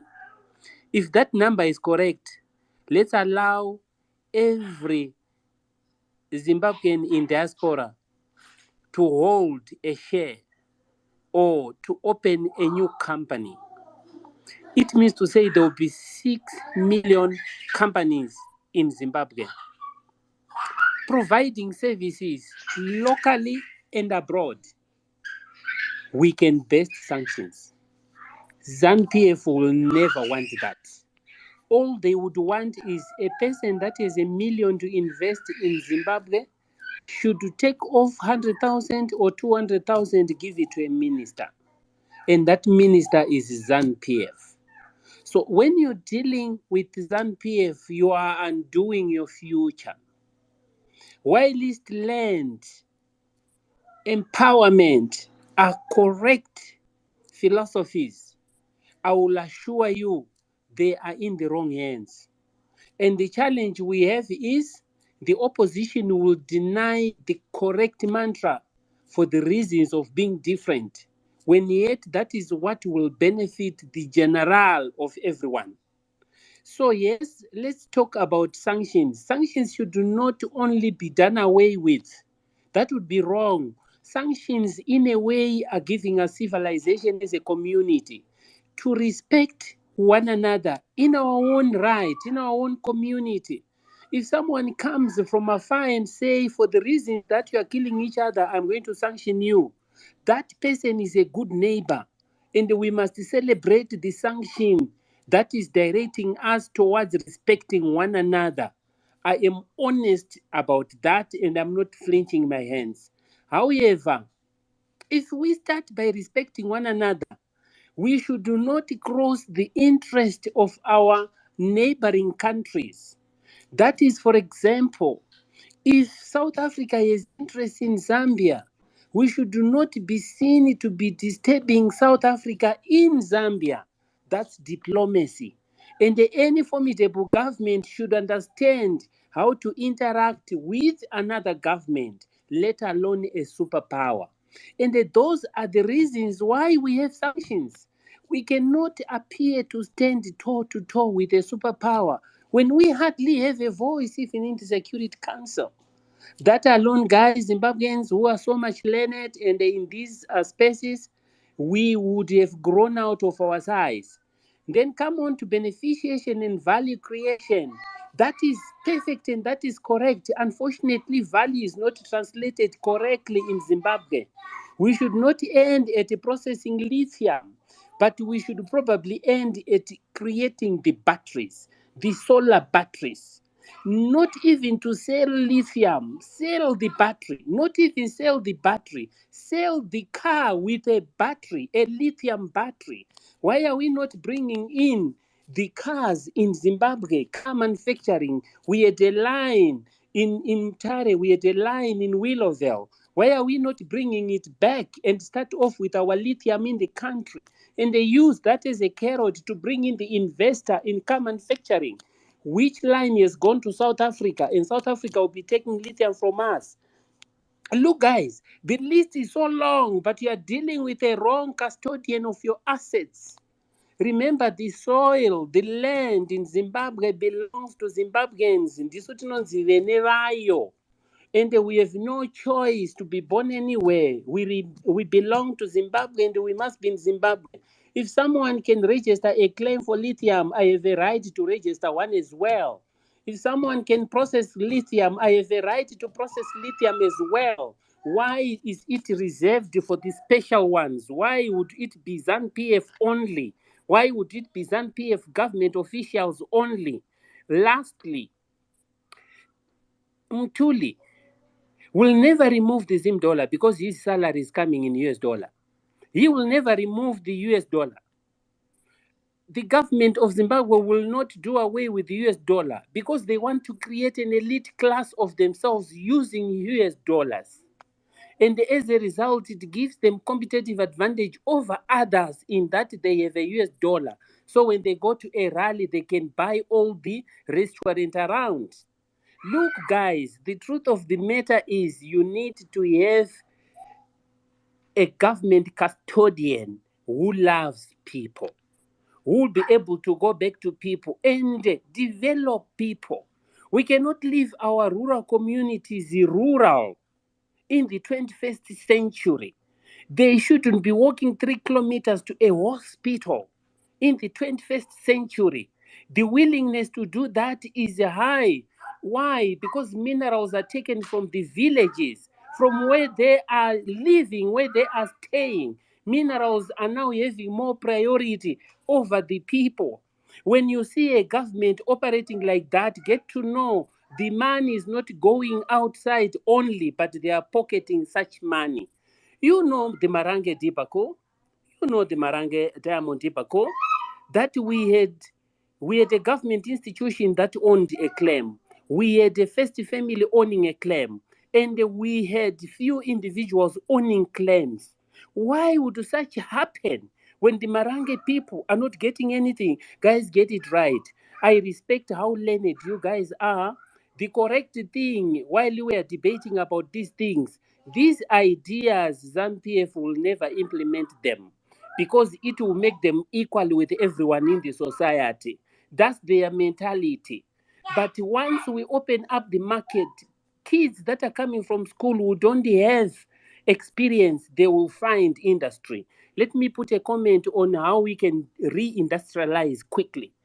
If we go to a mine, extract lithium, process lithium, have batteries, and they have motor vehicles, let me tell you, in less than 3 years, the whole of Zimbabwe will have electricity that doesn't run out because there is a need for that electricity in productivity, and everyone is able to pay for the electricity production and expansion of electricity. So, in terms of capacity, it will never be a vicious cycle. When we start to do the right things, everything will fall in line. Currently, what is wrong is an ignorant custodian of resources. Bento is saying everything perfect, but falling on the wrong custodian. This is the correct truth. And I want you guys to start making a thinking. Probably Salani, we gave you a task. Put the minds together that can drive Zimbabwe forward. Minds that are democratic, that are open with the civilians. Minds that are not ambushing civilians. This is the leadership that we expect to see going forward. Thank you. Thank you, Anotida. I think it's a new dimension, an additional dimension that you are bringing to the discussion. You're in the House of Africa, Club, but the issue or the point that Anotida is raising is simply that the ideas can be valid, the ideas can be many, but the person to whom the custodianship of those ideas is given to is also important and can be critical in terms of the success or failure of those ideas. So it's an important point. Thank you for bringing that up. House of Host. Yes. In my opinion, I feel that when we're discussing economic issues and trying to proffer some solutions and suggestions, the moment we start politicizing and just go with it, ZANU-PF cannot do this, ZANU-PF will not take this, ZANU-PF will not, at the end of the day, it becomes too political, right? But when we make, right now, we're just suggesting things to say, we have the sanctions, but what can we do? We talk, right? And people suggest, okay, we need to make batteries, we need to do this and this. There's some discussions. At some point, we should be able to discuss economics without wearing party jackets, right? That way, we actually be genuine when we're proffering solutions and suggestions. We can actually point genuinely to say, oh, no, we're not happy with the foreign policy. Like Minister of Foreign Affairs was pursuing for the past 5 years the Western policy of appeasement and re-engagement, and didn't yield anything. And they never went to China. The 5 past years, Mutuli never left Zimbabwe to go to China, but he was going to New York and nothing get yielded there. Right? Those are the things we need to talk without wearing political jackets, real issues. So okay, Castro, I hear you. So if we could avoid the politicization in discussions okay. to be more Good, good. productive. Wait, guys. I don't want to mute anyone. So please just mute your own mics. Okay, so the point that I'm hearing from Castro is, if I can quote and unquote it, is it's a little bit too soon in the discussion for us to dive down that tunnel. Okay, I respect that. point also brought in by Anotida, Kuti, we can have ideas, but at some point we must talk about whether the people to whom we're proffering the ideas actually have the capacity. However, in the discussion at this point, it's a little bit too soon. So let's revert back to the ideation. House of Africa, you can take the mic. Thank you, Ian. Thank you, Scotty. Now, Boss Salani. I don't know why Boss Salani unfollowed me. Just Otswagan behind the scenes. But anyway, Bento and was it Bento or Castro? Yeah. You know, it's difficult for us not to mention the word ZANU-PF, but we'll try. We'll try. By all means, not to mention, because I mean, these are people that are our leaders for the past 43 years, and things have gone wrong. So by default, we'll mention them one way or another. It's not Kuti Trukubenga ZANU-PF, but it's that leadership that is there, the system that was created by them. That's why you always hear people saying ZANU-PF, ZANU-PF this, ZANU-PF that. You know, but we want the best for our country. And thank you, Anotida, and then thank you, Tadini is gone. You know, he raised a lot of good points, and Nini, the reason why I came up, I wanted to try and challenge. I was just one. I just want to say that, you know, Okay. We have been sharing power together for the past 23 years. You guys, you are the city guys. You are running our city. Amana, ndinongonzouya ndonzwa House achitaura, and all of a sudden Castro feels the need to start speaking himself. Asi chine, uvoti handisi kuzviteerera, I'm here. I was So just having Castro, a dialogue. hapana dialogue. Dialogue yeku haasati atombopedza, haasati aisa full stop, waakutotaura. Inganzi dialogue iyoyo. Aiwa, Nai. ndachingoti zvidiki-diki kai, you know, mukangoti Aiwa, pamakoti aiwa, tichishare power. Tisiri yeah, yeah, vekuruzevha, yeah. makatitaurira wani kuti muri vanhu Plus vekuruzevha, mupfuure. don't get You know? triggered kana zvikanzi ZANU-PF. Asi maakuita inonzi chiko iya mukoma Ian. Kana vanhu vakuchinja zita vakuita chiko branding. I was being soft, but then I realized kuti patop apa pakanzi citizens speak out. Saka Exactly. tatichadzoka ikokoko. Ndizvozvo chaizvo. Citizen ipi yamakutaura? Chaiyo, the original. Iyo inotyisa iyo ine chitalibani. Iya ina God is in it. Iya ina God is in it. Pane mufeso wandaida kuudza kuti chindibvisawo kakublock view inga maelection akapera. Haindepiko. Beno zvako nonyanya. But let's hear from House. Hi House. Ndachikunzwa zvako. Go ahead. You have to follow me again. I don't know why you unfollowed me. Huh? Uneshuwa kuti hauna kuenda kwandaitaurwa. Inini ndikangonzwa vanhu vanenge vachinditaura I unfollow faster. Oh, But so anyway. you get my personal grudges. Ndinongoenda ndakanyarara, but no, I don't think it was that though. I don't know, but I followed you back anyway. All right. So anyway, the main reason why I came up was because of Bento.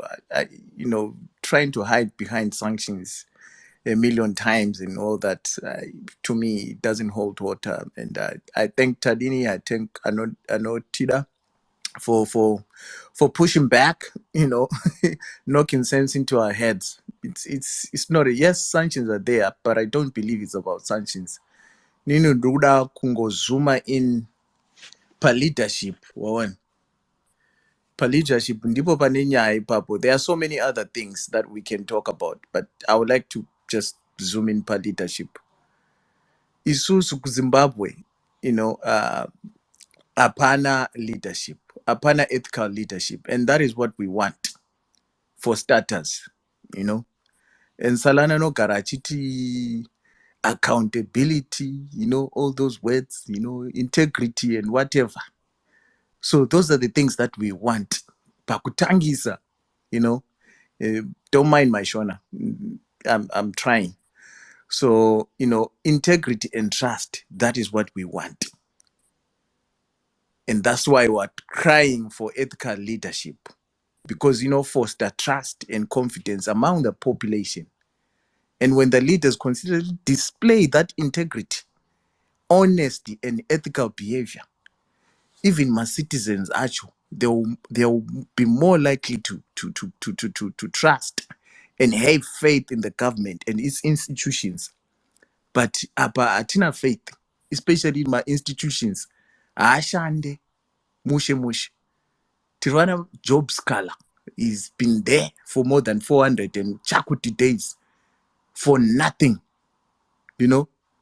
So trust is essential for effective governance and nation building.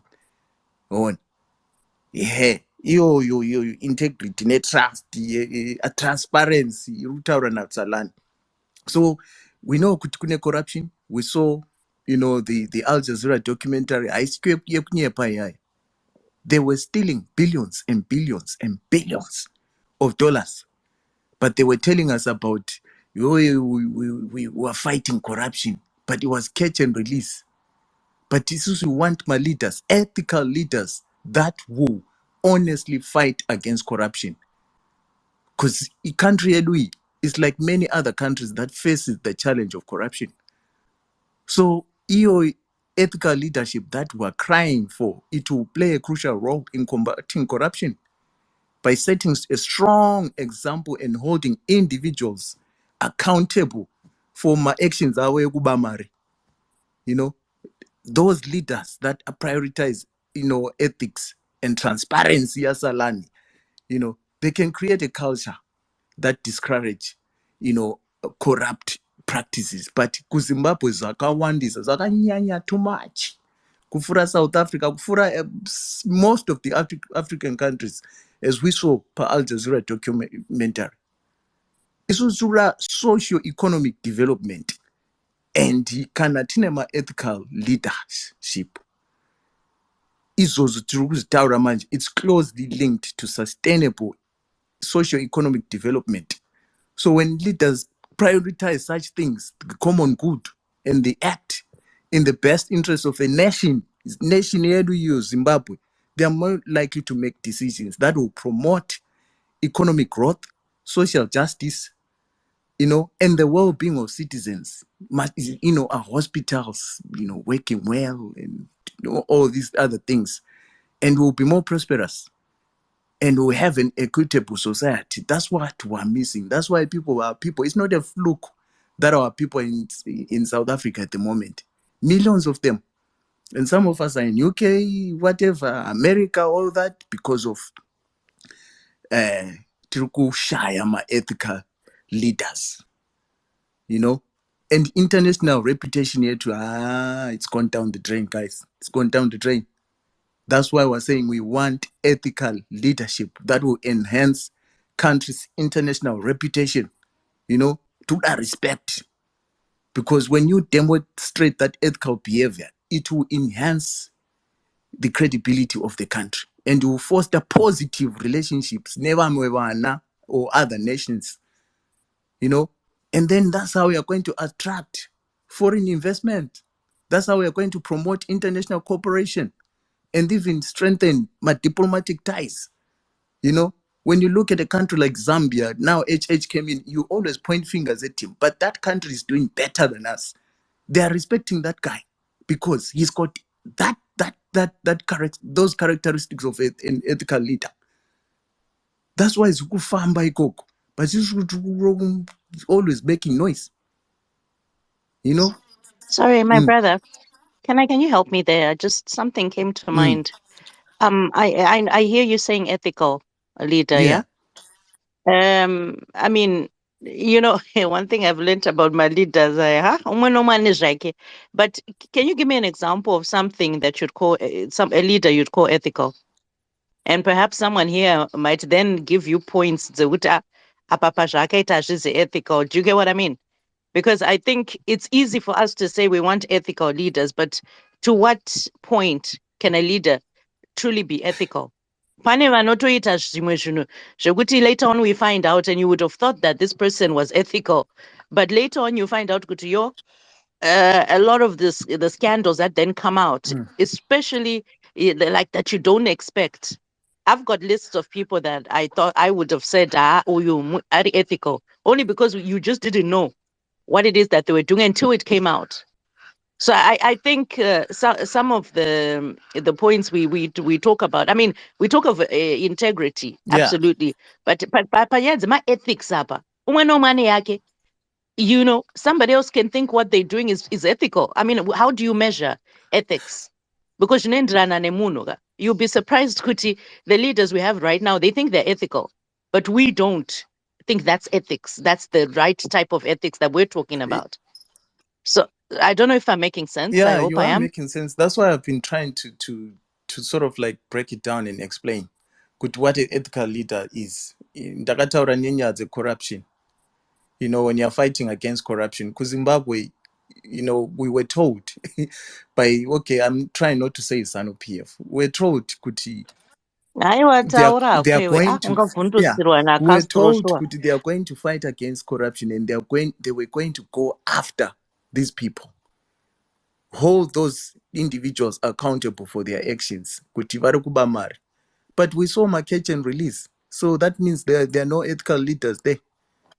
But then they can argue, Kuti, they still went through the process, and then the decision was later made by the courts to release them, because that's what they'll say. And then tikaona Al Jazeera, boss tikaona Al Jazeera documentary. Manyatsokuva excuse manje apa kapa. No, but enjoy no Shanti Saka. But Ian, am I lying? That's the propaganda they'll argue. Did Rutendo DM you? That's the question. I wish I DM it. But no, the point you should be looking at Ian is, did what I say make sense? Don't you go to why think about it, because that's what they come and say. But Salani, didn't we watch But Al Salani, Jazeera documentary?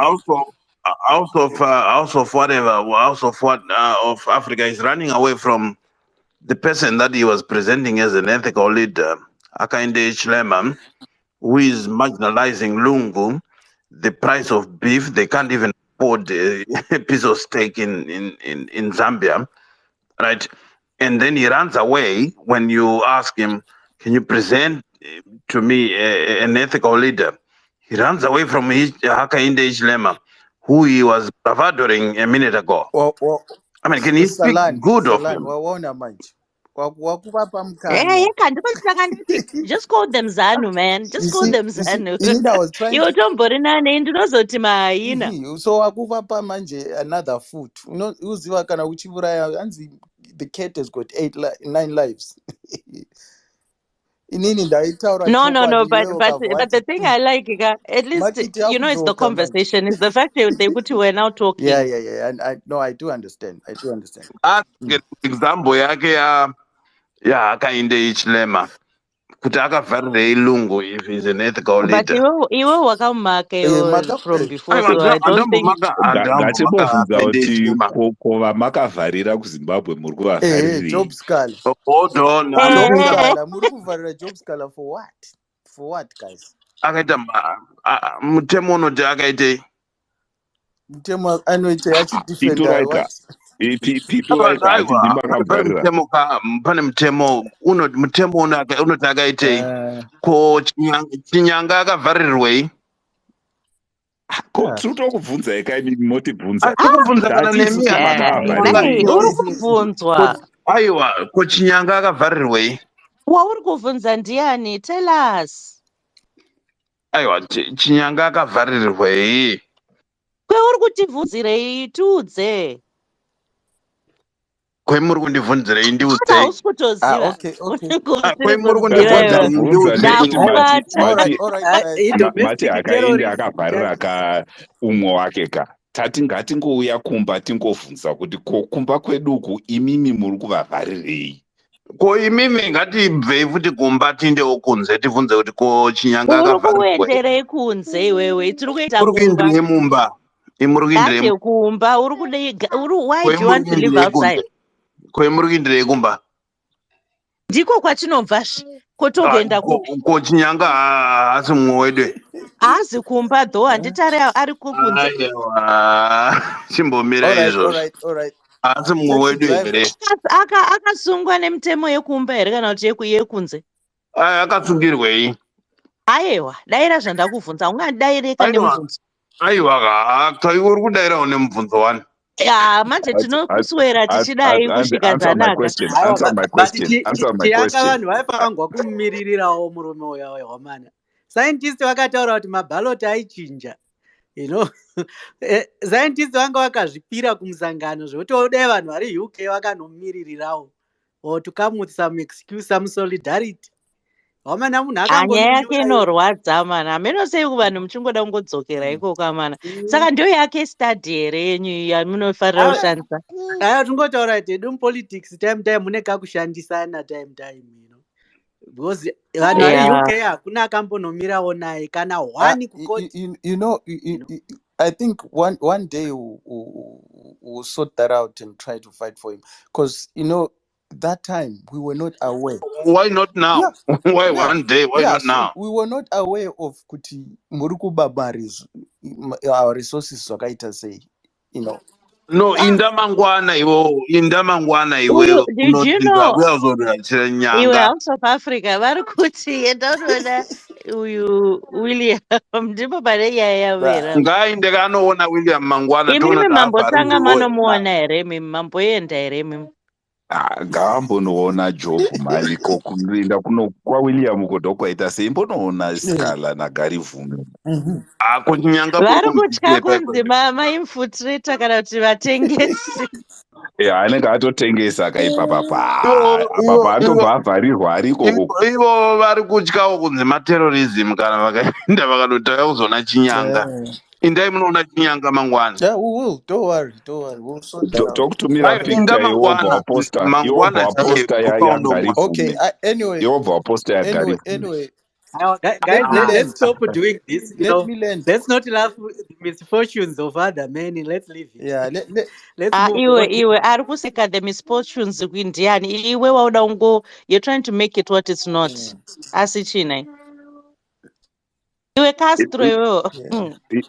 Imi vanhu hamusati manyatsodzidza kuti mukatanga kutokonya Salani nyaya yenyu hainaki. Hamuzivi zvaka. I don't know why you guys just don't Mangwana ndoda kuti in the House of Africa maina mangwana. I wanted to say Salani should tell me how much I must pay to have shares in your space, because Castro seems to be having a controlling degree, you know. And not that he's a co-host, but I mean he speaks when he wants and he goes. Castro told me to say because guys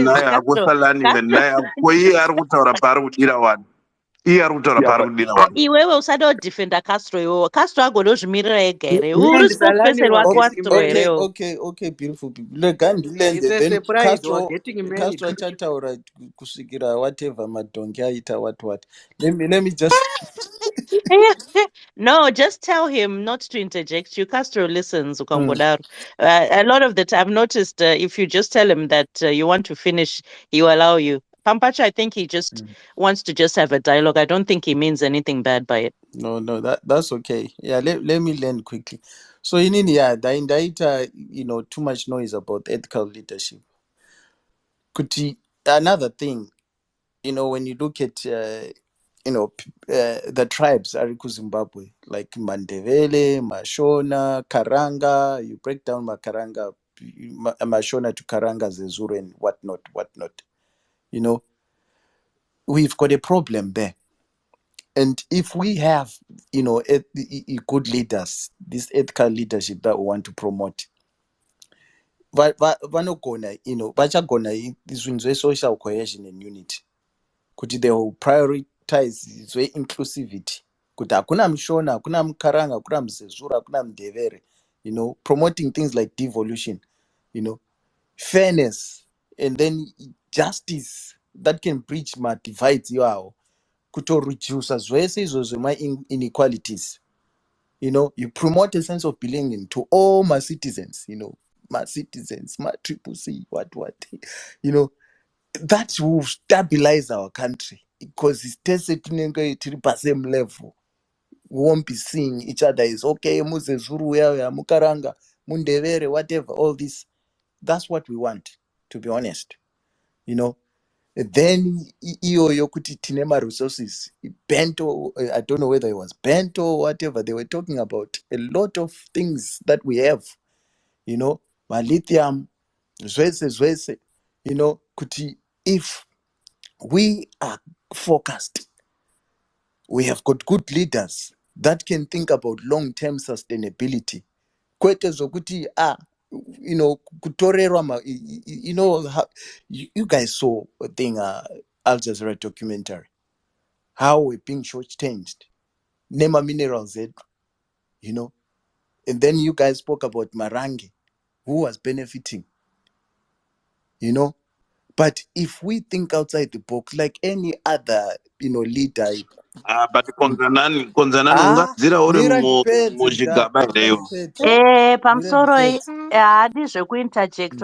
Allow him to Mm. end, please. Thank you. Mira ndipedze. So if we've got, you know, my leaders who think outside the box, who have got, you know, my strategies, a long-term sustainability, you know, that will ensure preservation of my resources tengeswa for nothing, you know. That will help us to have a better future for Zimbabwe if we put our country first. All these minerals, we understand the value of the minerals, the resources. When we deal with people, and we can deal with any other, you know, country. We can, you know, do business with the Russians, with white people, with Chinese, and all that. As long as we put our country first, then we'll benefit from what we have. Kwete zoku, you know, my self-interest that we saw per Al Jazeera documentary. They are stealing our resources just to enrich themselves. This is what the other guy was talking about after Tadin and all that. When we sort that out, having good ethical leaders, then our country will be far, far, far, far, far, far much better. That's all I wanted to say. ZANU-PF, advise ZANU-PF, taxi driver, Morimbava. We want to combat corruption. So, yeah, that's all I have to say about that, guys. That's what we need. And it's not, those things are not in ZANU-PF at the moment, the truth be told. Yeah. Kana ndiri Talk mbavha iwo about unonyeba triggering, Zimbabwe. kupedzesa triggering statement. Of course, taxi achada upindura. But house apa iwo isusu vakuruzevha tinobawo tichitengese imi yokutauni ndimunoto muri kutengesa mastendi muri kutengesa matenda isu kuruzevha tingatengese makandiwo aya saka corruption imimi ndimune corruption because you are the ones running my economic centers Wakutaura saka nezvaona isusu kana makandiwa. muzvipidzawo ikoko hatiwani kaisi Imimi ndimi muri kushanda nevana Hubert Angel and what makandiwa vana Passion Java all that. But iwo hauna kuinterjectwa but wakuinterjecta Aiwa, nai konzanani. handida kutaura neni direct ka ndiri kutomupindura zvake Ndo ramakuda kutanga zvemakandiwa. iri ramavhura iri kana tauzoita walk through it ka takuzokuudzai corruption iri kwese musazoti hatina kukupai warning because hapana asina kacorruption kana kuti kaanoita and this goes for all players, all No, of yeah, them. we understand, but ava vari kurova 95% vachiba havanyare iwe ndimune muchitire 90% ndimi muri chikumba. kuregedza vanhu vachiiba imi Aiwa, because guys, kana mukaba macities maybe mucity macho ndo 5% mune mari aya mosiyira country 95 zvinhu zvinofamba. But guys, you are the guys holding the pace. If you are holding Harare and Bulawayo, those are where the money of the country is, where the economy of the country is. Saka kana pari kuitwa corruption, imimi ndimuri kurararisa Aiwa, hatitaurei machokwadi, hatitaurei chokwadi. Who is dealing with all these shady people? They were going straight to the president's office. we talk about Pane minerals and Mario, stuff. pane gold Yeah. rakamboona richibudere pa gold market kana tengoone mauza. In Zomanja, I think I would. Aiwa, ndikubvunza No, sorry, ndikubvunza. gentlemen. Sorry, kukumute. Mawandisa vari kutaura. I just wanted to say, when yes, it's all good and fair and nice. Kuti, yeah, we're talking about this whole thing of the documentary, but at the end of the day, documentary harizo rinosungisa munhu, handiti? Even Al Jazeera should have done something about the stuff they had. They should have literally, in fact, our opposition or whoever should have gone to them and said, you, zvamabudisa apa, tipewo evidence yacho tibva tatoendesa police case, what.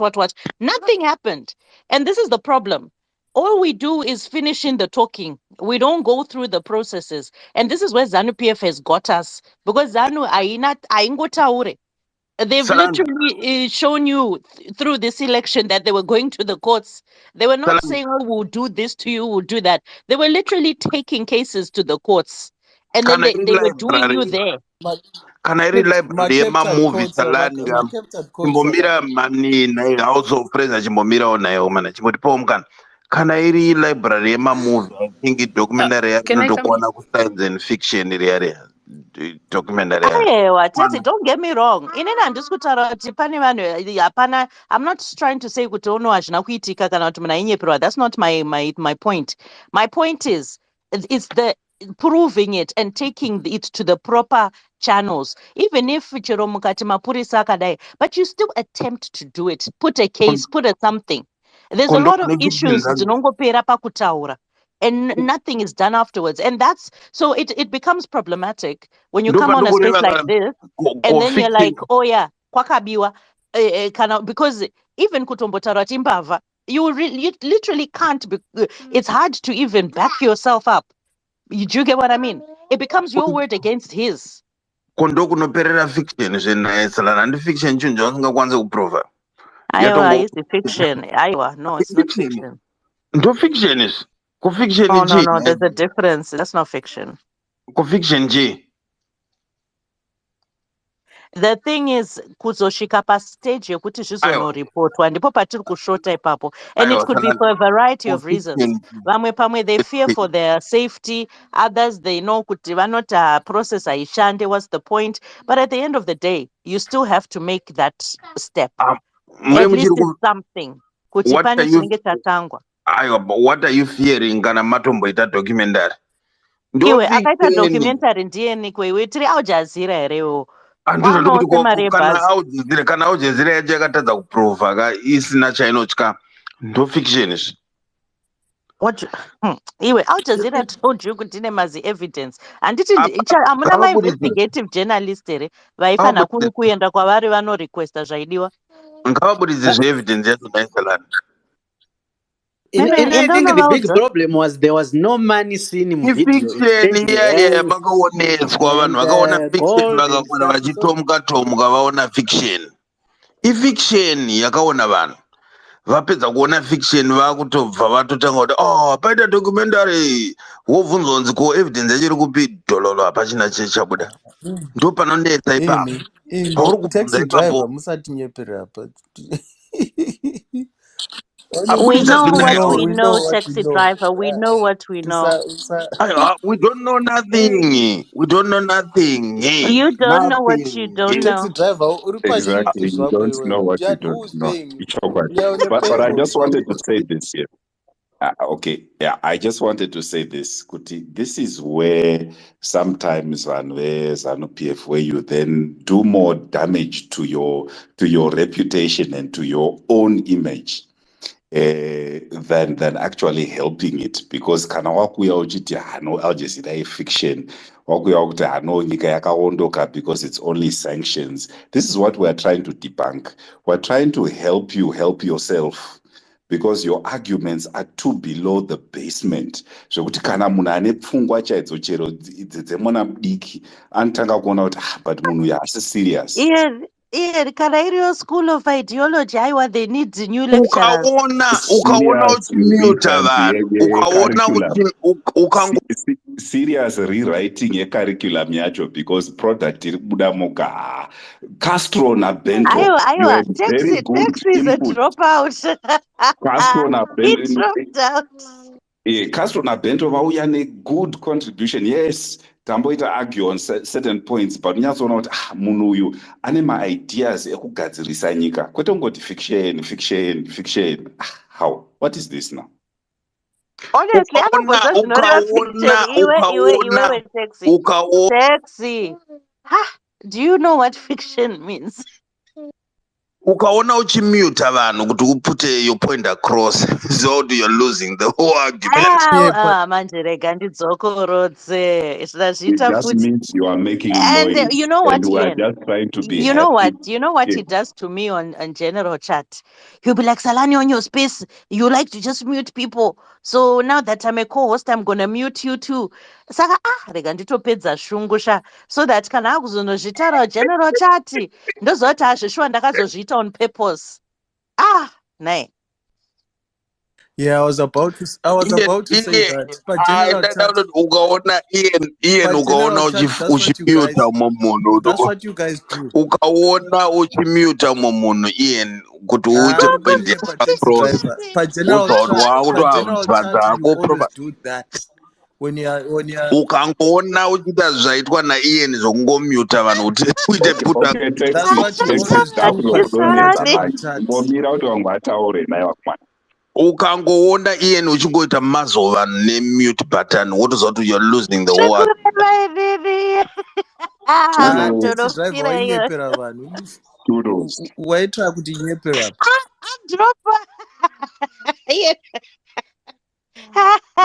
But guys, let's be honest with each other. Munhu akauya akati ane $2 billion, right? Akauya kwauriwo anyone ari pano paspace. Munhu ouya oti tine $2 billion musho cash ma-US dollar. Tese panapa tinokwanisa kungohumana kutaura kwatisina kuswera, you know. So ndo zvinonetsa entrapment. That's why yakabhaniwa mulow kukoti kuti when you entrap someone, it's an admissible evidence. Hai evidence isingatorwi nedare because ma-player nepfungwa dzemunhu nema-emotion emunhu. Because $2 billion wakomana unohumana, tiri kunyeperana. Unotengesa everything. Pamwe pacho unotozoti I will give you nazisi wangu pamusoro sembazera, you know. So in that documentary there was a lot of entrapment, and I felt the other guy wanted to try and also impress, right? So all in all zvazvo yakazongoita hayo nhava isina mweya, because at the end of the day it was all just talk and nothing else that happened. There was only talk, no there were no ingredients. Saka inyaya yakatopfuura hayo, ngatifambei nezvimwe. The way remember South Africa reacted to it and they did some investigations. It's only but House of Africa also see over vachitaura mana, because ndikuona new people and hands are still up. Guys, you also come through, man. You know, otherwise you won't get a chance to talk. Salani, hausi kuverenga madm angu iwo, ungoverenga arutendo chete. Ndakutumira DM kutanga. Yes, sure.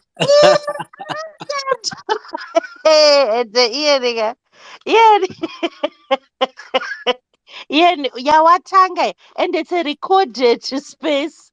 Can you imagine? You better retract that statement.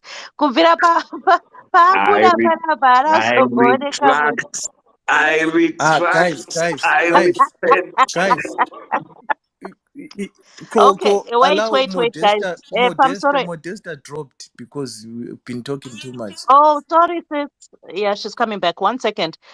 No, Ian, let's do like this, please. You can't leave me by myself na Zulu chichete. So let's just allow the last two you and unless kanawa kutoshedzwa na madam. Shamar, ndatoitwa kick out of the bedroom. Saka yatofaona. Are you going to beg? The situation to how to handle it. ndotaimira early mourners, any early mourners, bye bye. Saka ndibatsire katingovhara space vanhu vongopa masubmission and then we just close. So let's not add anymore. Nyafi adropa. We want to hear women because madara are kunyepa too much. Modest is there. Hello, everybody. Magadisha, my comrades. And Anita, Masquera say, okay, so my submission will be fast. You guys really have to follow. No, you don't have to be fast. You said how are we, so I'm just letting you know how I'm feeling, but you don't have to be fast. Go ahead. All right, it's fine. Anywho, you guys gotta really follow what the events of the Pan-African Parliament. There's some real juicy, saucy drama going up in there. Like, you guys, Munofara politics should be really interested. So apparently, I told you for the past couple of 2 weeks that there's a coup attempt. Can you imagine? A coup attempt at an African Union institution. Like, these coups have gotten out of hand. Now, literally, public officials who are working for the African Union think that they can just come up there and raise like social media clout to support their unconstitutional changes of institutions. Now it's not like countries. Now they're going into institutions trying to like usurp power. So that's it. That's been happening at the Pan-African Parliament. If anyone wants more details of the stories that have been happening, go on my profile right now.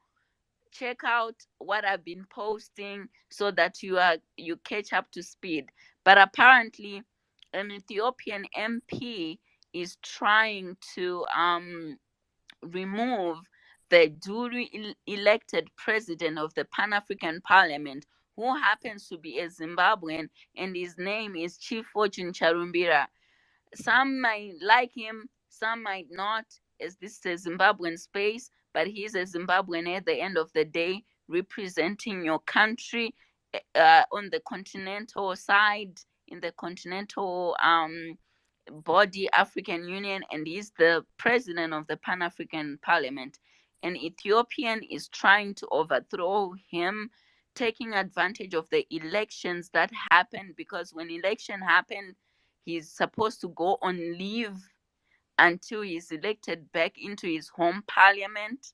Then if he's elected back, then he comes back to the Pan-African Parliament. If he's not, then there's a vacancy announced.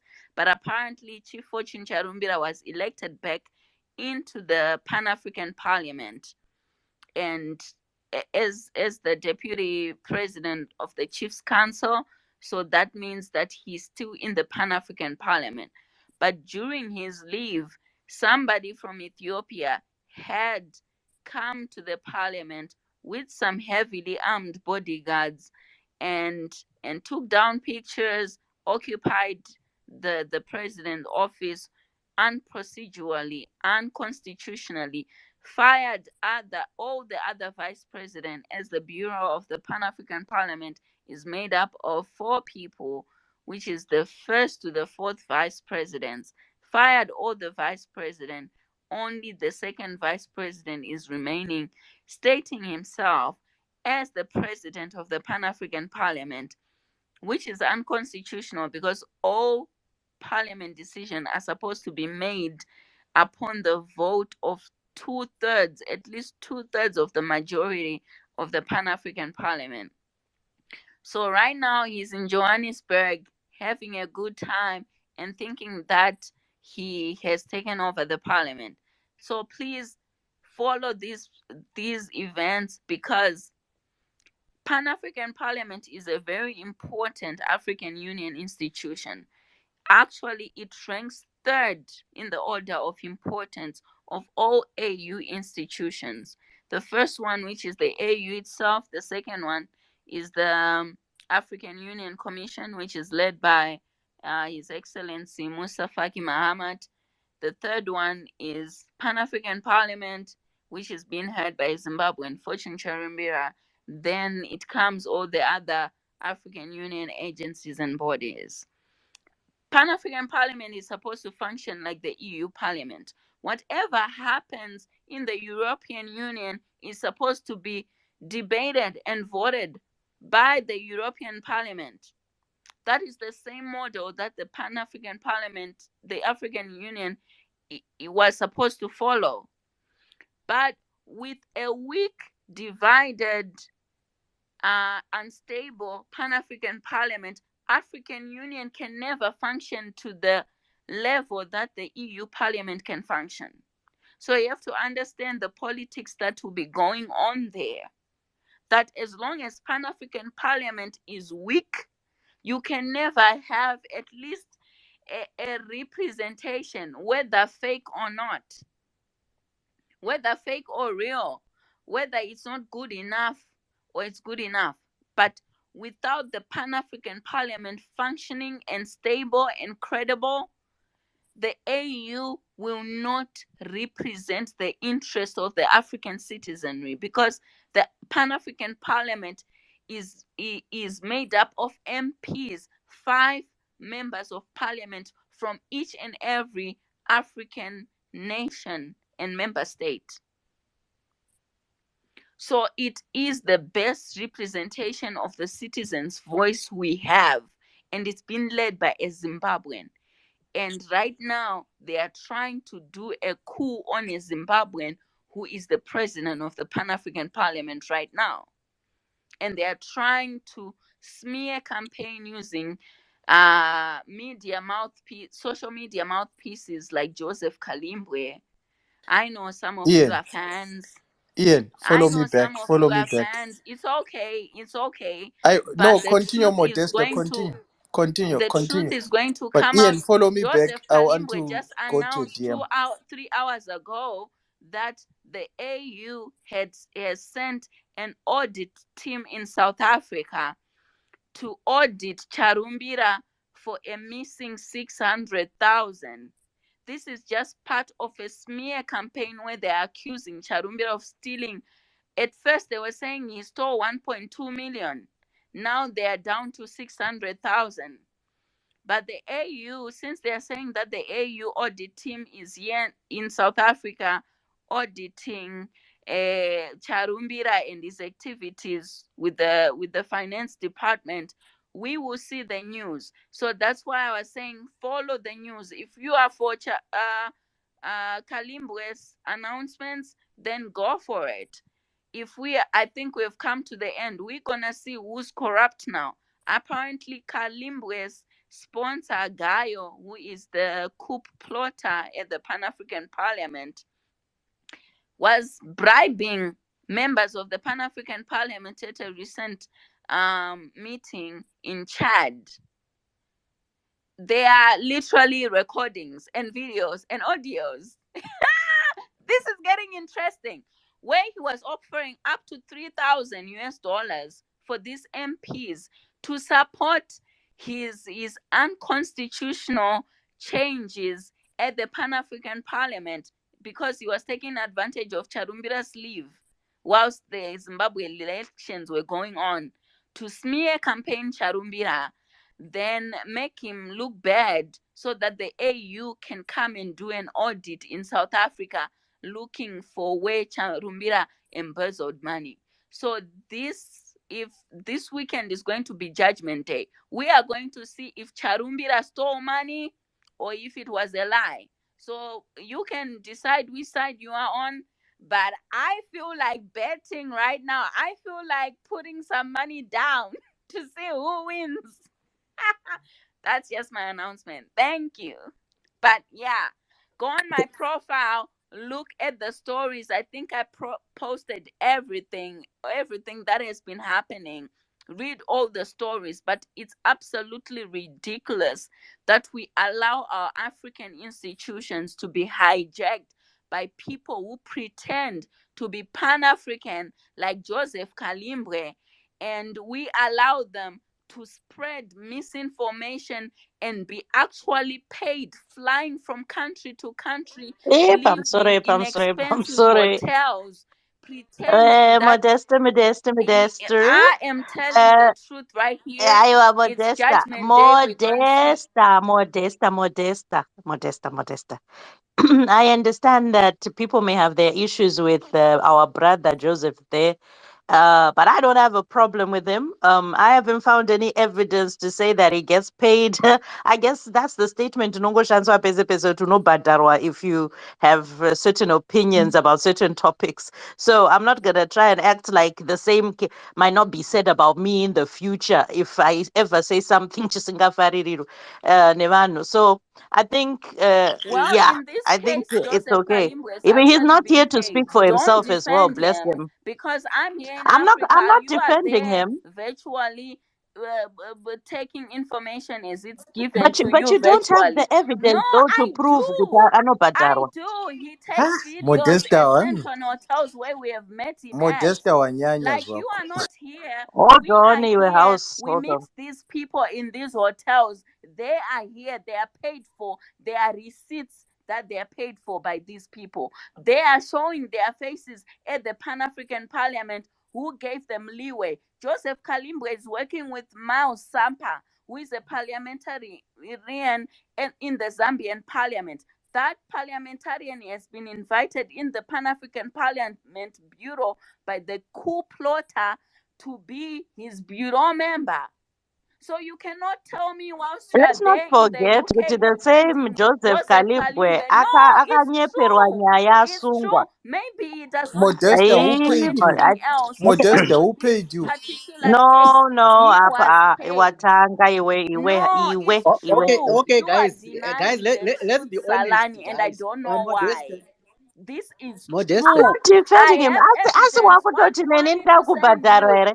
Ndichatofira iyoyo ipapo apo chadza zvanzi Salani is getting paid. Yeah, apa hapana No, kana it's senti. not Amana dai you.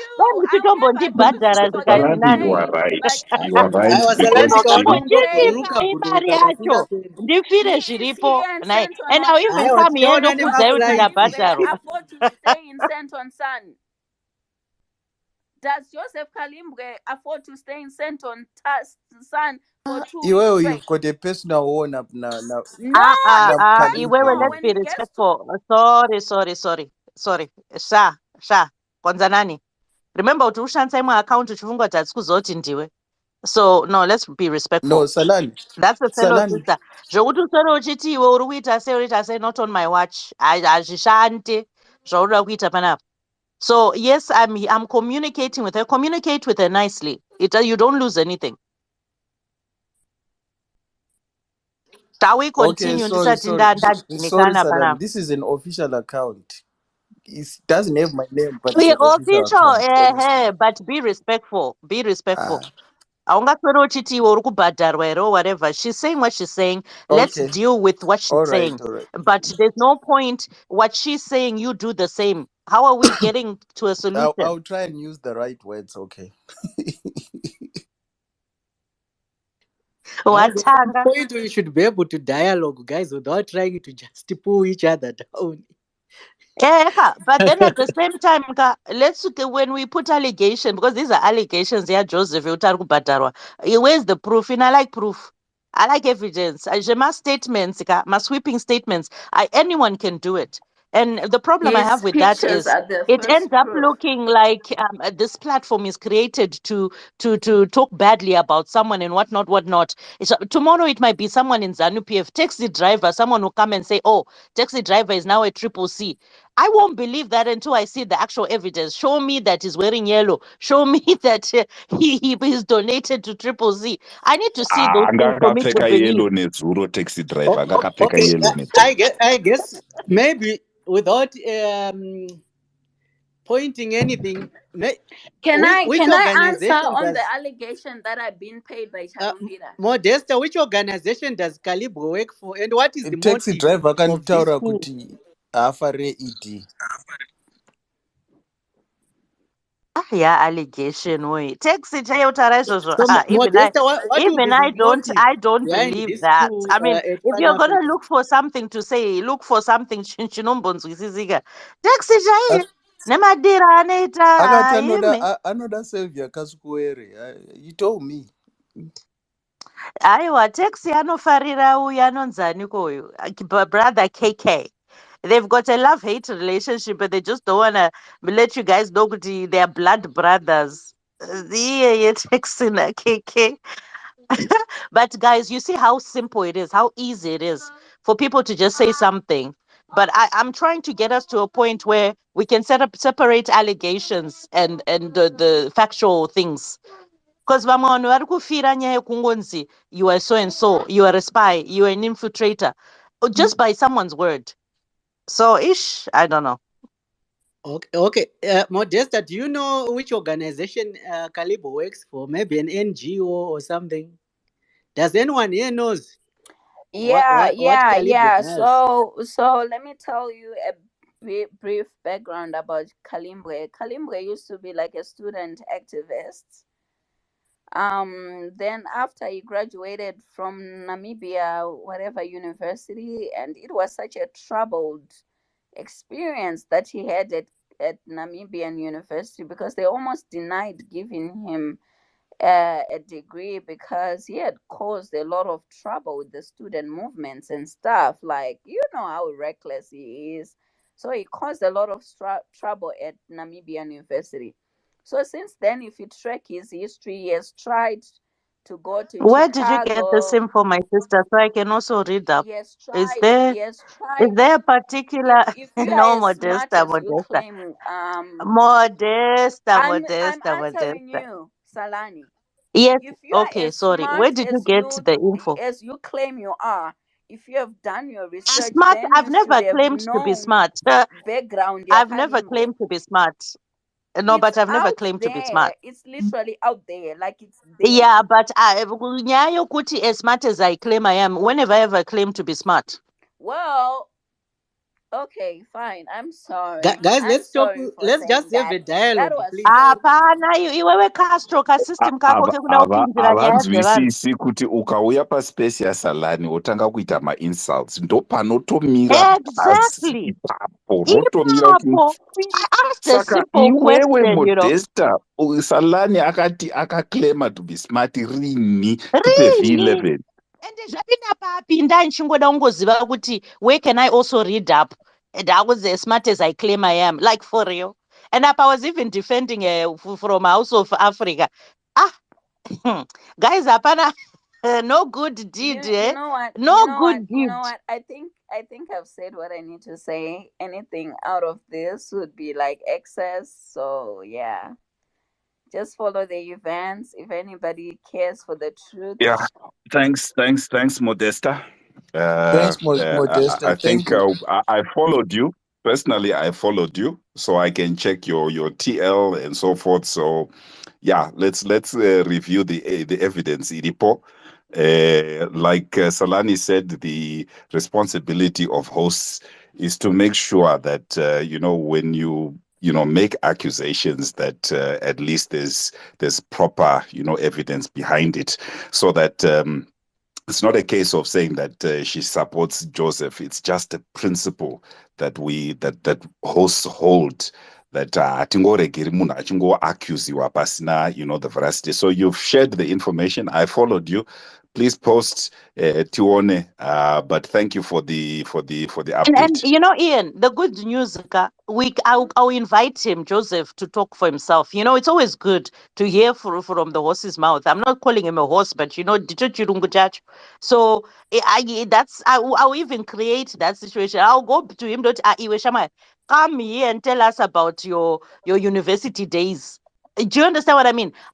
Allow a person, if you can get hold of them, to speak their side. Because I just feel that's the least we can do if we're going to talk about people. But when we talk about the other leaders who are hard to get hold of, fair enough.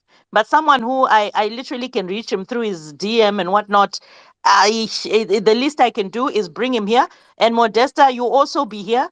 You know, if you're No, okay with that, I you can don't also share say, space with such a guy. Ndiano makambonzo anoita degree No. University of Namibia. so Modesta, you don't want what you're telling us, you can't say it in front of I Joseph. am a professional. Joseph is an airtime vendor. Like I am. Wow, okay. Yes, he's an That's got airtime nothing to vendor. do with Iko it. Like munhu angaita degree Taxi. That's not why you're back here, Washinzwa. I'm even shocked that Modesta, you would say such a thing like you are a professional and someone else is a something else. Does it really matter? I mean, here tukusangana tichiuita mahumbu edu panapa. We come from all walks of life. I think if we want to now give each other my badges, patori vamwe vanhu vatori ma kings and queens, but they are humble enough to not even use that. You know, we come, we gather, we talk.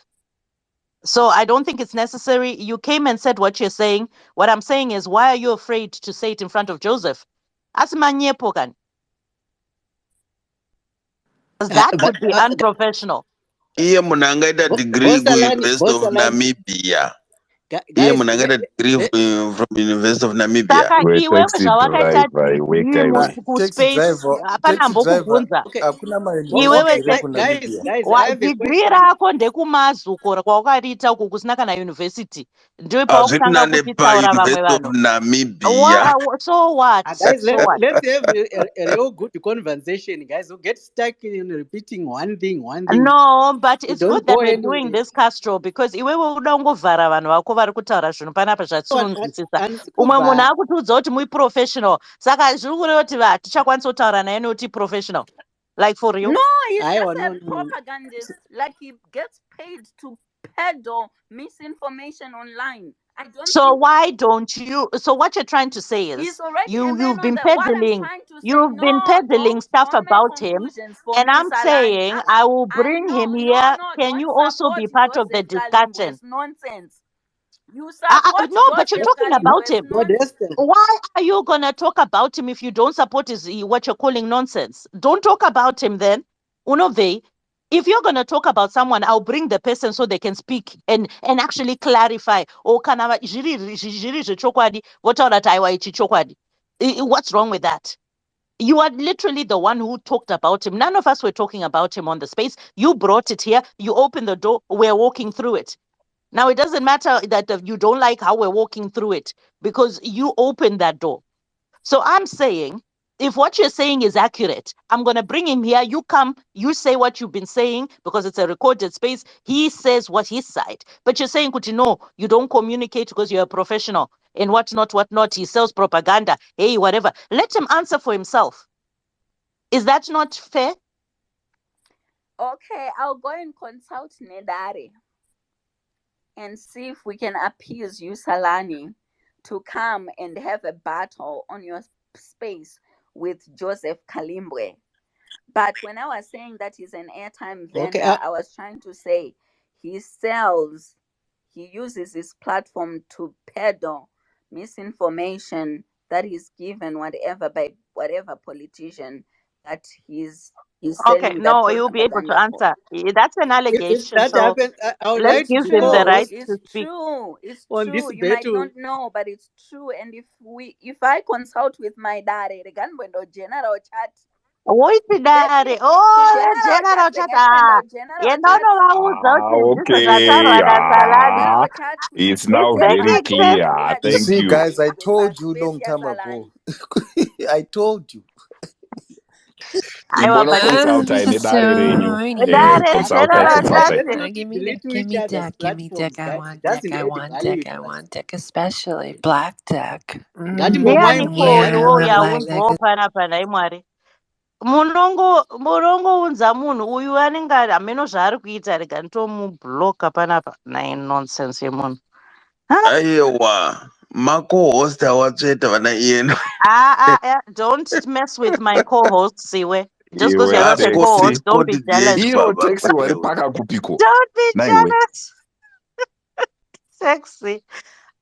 Exactly. Okay, guys, let's go back Modesta. to Iyena anonyeba. Modesta, uri kuti dare ko inga text ari pano, Castro ari pano. Asi which Dare riri pano wani. General chat tiri muno. Kutaura kuti Modesta ari pa payroll zvake. Ah, bona iwe Okay, guys, kwakaenda. let's not Oh discuss Lord. Let's have a broad view of activism. Salani visa Let's try iye to understand naspoti what is ava wobva activism. watsveta chaivo chaivo tobva taita general chat panapa uone zvinotanga kuitika. Hapana, handitruste Sweet. text yako. I've never trusted anything text. Bvisa iyeni Scott unogona kungomusiya hako, bvisa iyeni. Ndofunga masara muri 5 ukoko kuchiri nevanhero.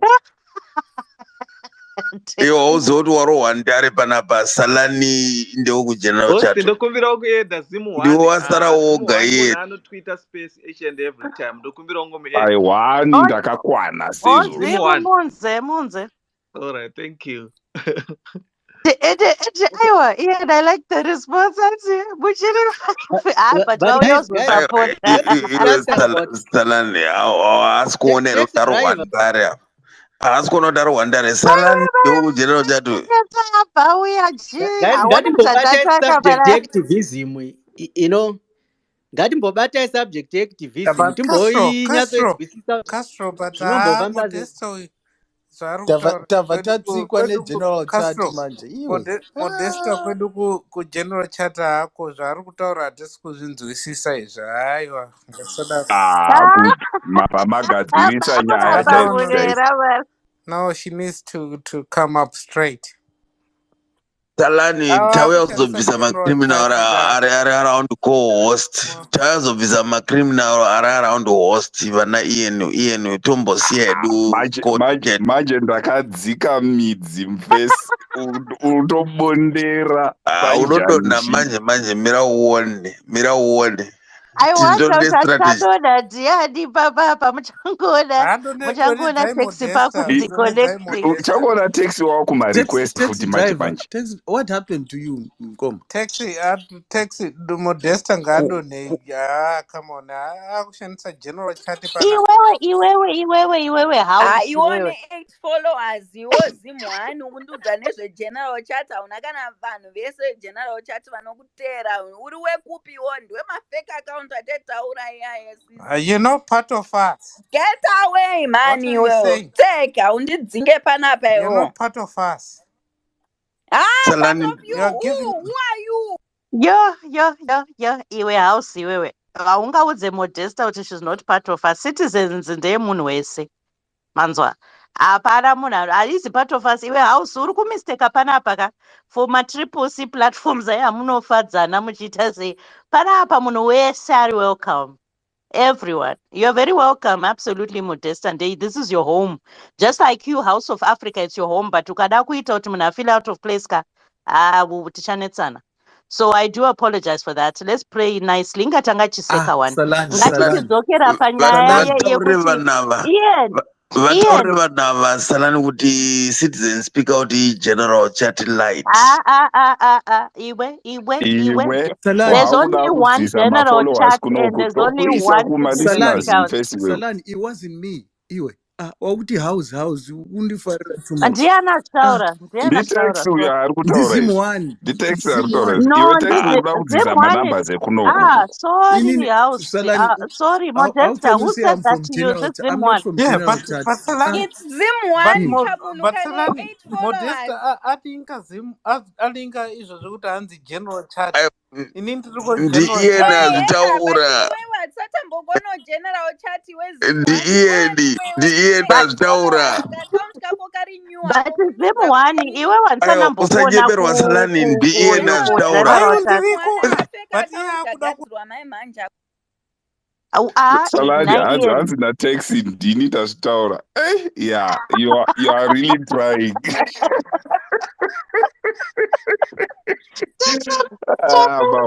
Oh, sorry, house.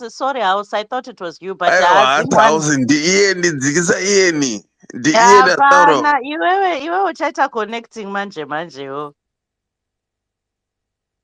Yeah, but guys, amuone kuti, but let's be honest, when we do this, amumbofile ka release so kungoseka uchimbofara ozo.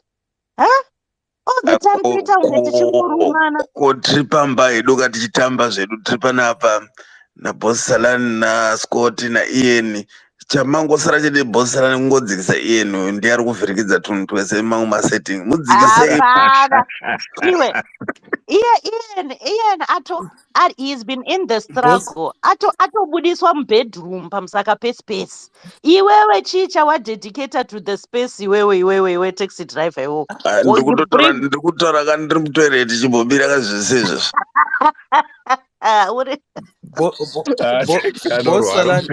Boss Salani na Ian, muri kuona nsoro dzacho panapa. Tatodhivhetwa kudhara, vanhu vari pashift ava.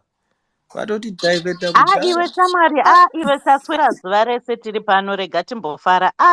Iwewe uri kumbouya panapa taswera zuva rese. Allow us to some fresh air. Nai. Salani hausi kuraisa mari yemafresh elections here pano paplatform. Iwe shamwari, tumbotanga tada kuzoti mari yekwaFreeman yakashandiswa sei, mari yeku musanditange mazenzwa. Inotoita a whole new space para. Iwewe House of Africa wakada kutaurisa tokuwinzira fazi wechimbomira zvakuda kutaurisa kuti tiri pashift chimbomira tokuwinzira fazi. Inini ndiri kufazi but inini ari part of fazi inini ndiri kufazi Ian, but nyaya yekuti hanzi titi hanzi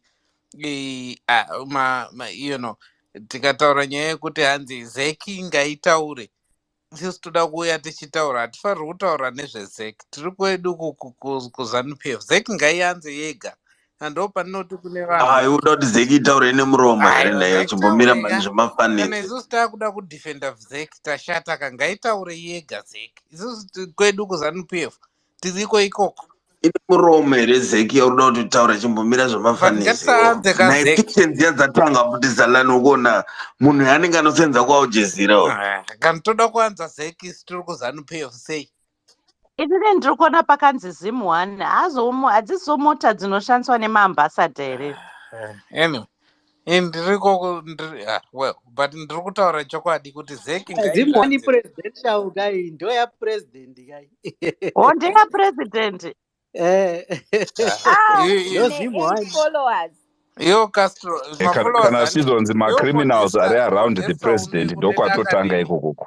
Because zvauri kutaura iwo wagadzira kaaccount kaghost account nezuro uno harisi bumbiro remusangano wedu, unoriziva reZANU-PF. Nyarara iwo, nyarara. Tawautuka umwe wako ZANU-PF. Utori chipoko. Iko iwo hausiri. Modeste ndokuziva. Handisi nini ndinawo mafoto zangu. Haisiro kafoto rako, tinosangana kumusangano. Yellow bone. Yellow bone papiko. Ndikuta kupenya pa timeline ya Kalimbwa. Undudzo I'm not a real person. I'm a real person. Taakuda kunyadzisana here. Ngatitere gwara remusangano. Panapa ndoenda unoconsulta ujicha. Okay, ngatiende kujicha tokwashi. Debate na Joseph Kalimbwe because he is too below me.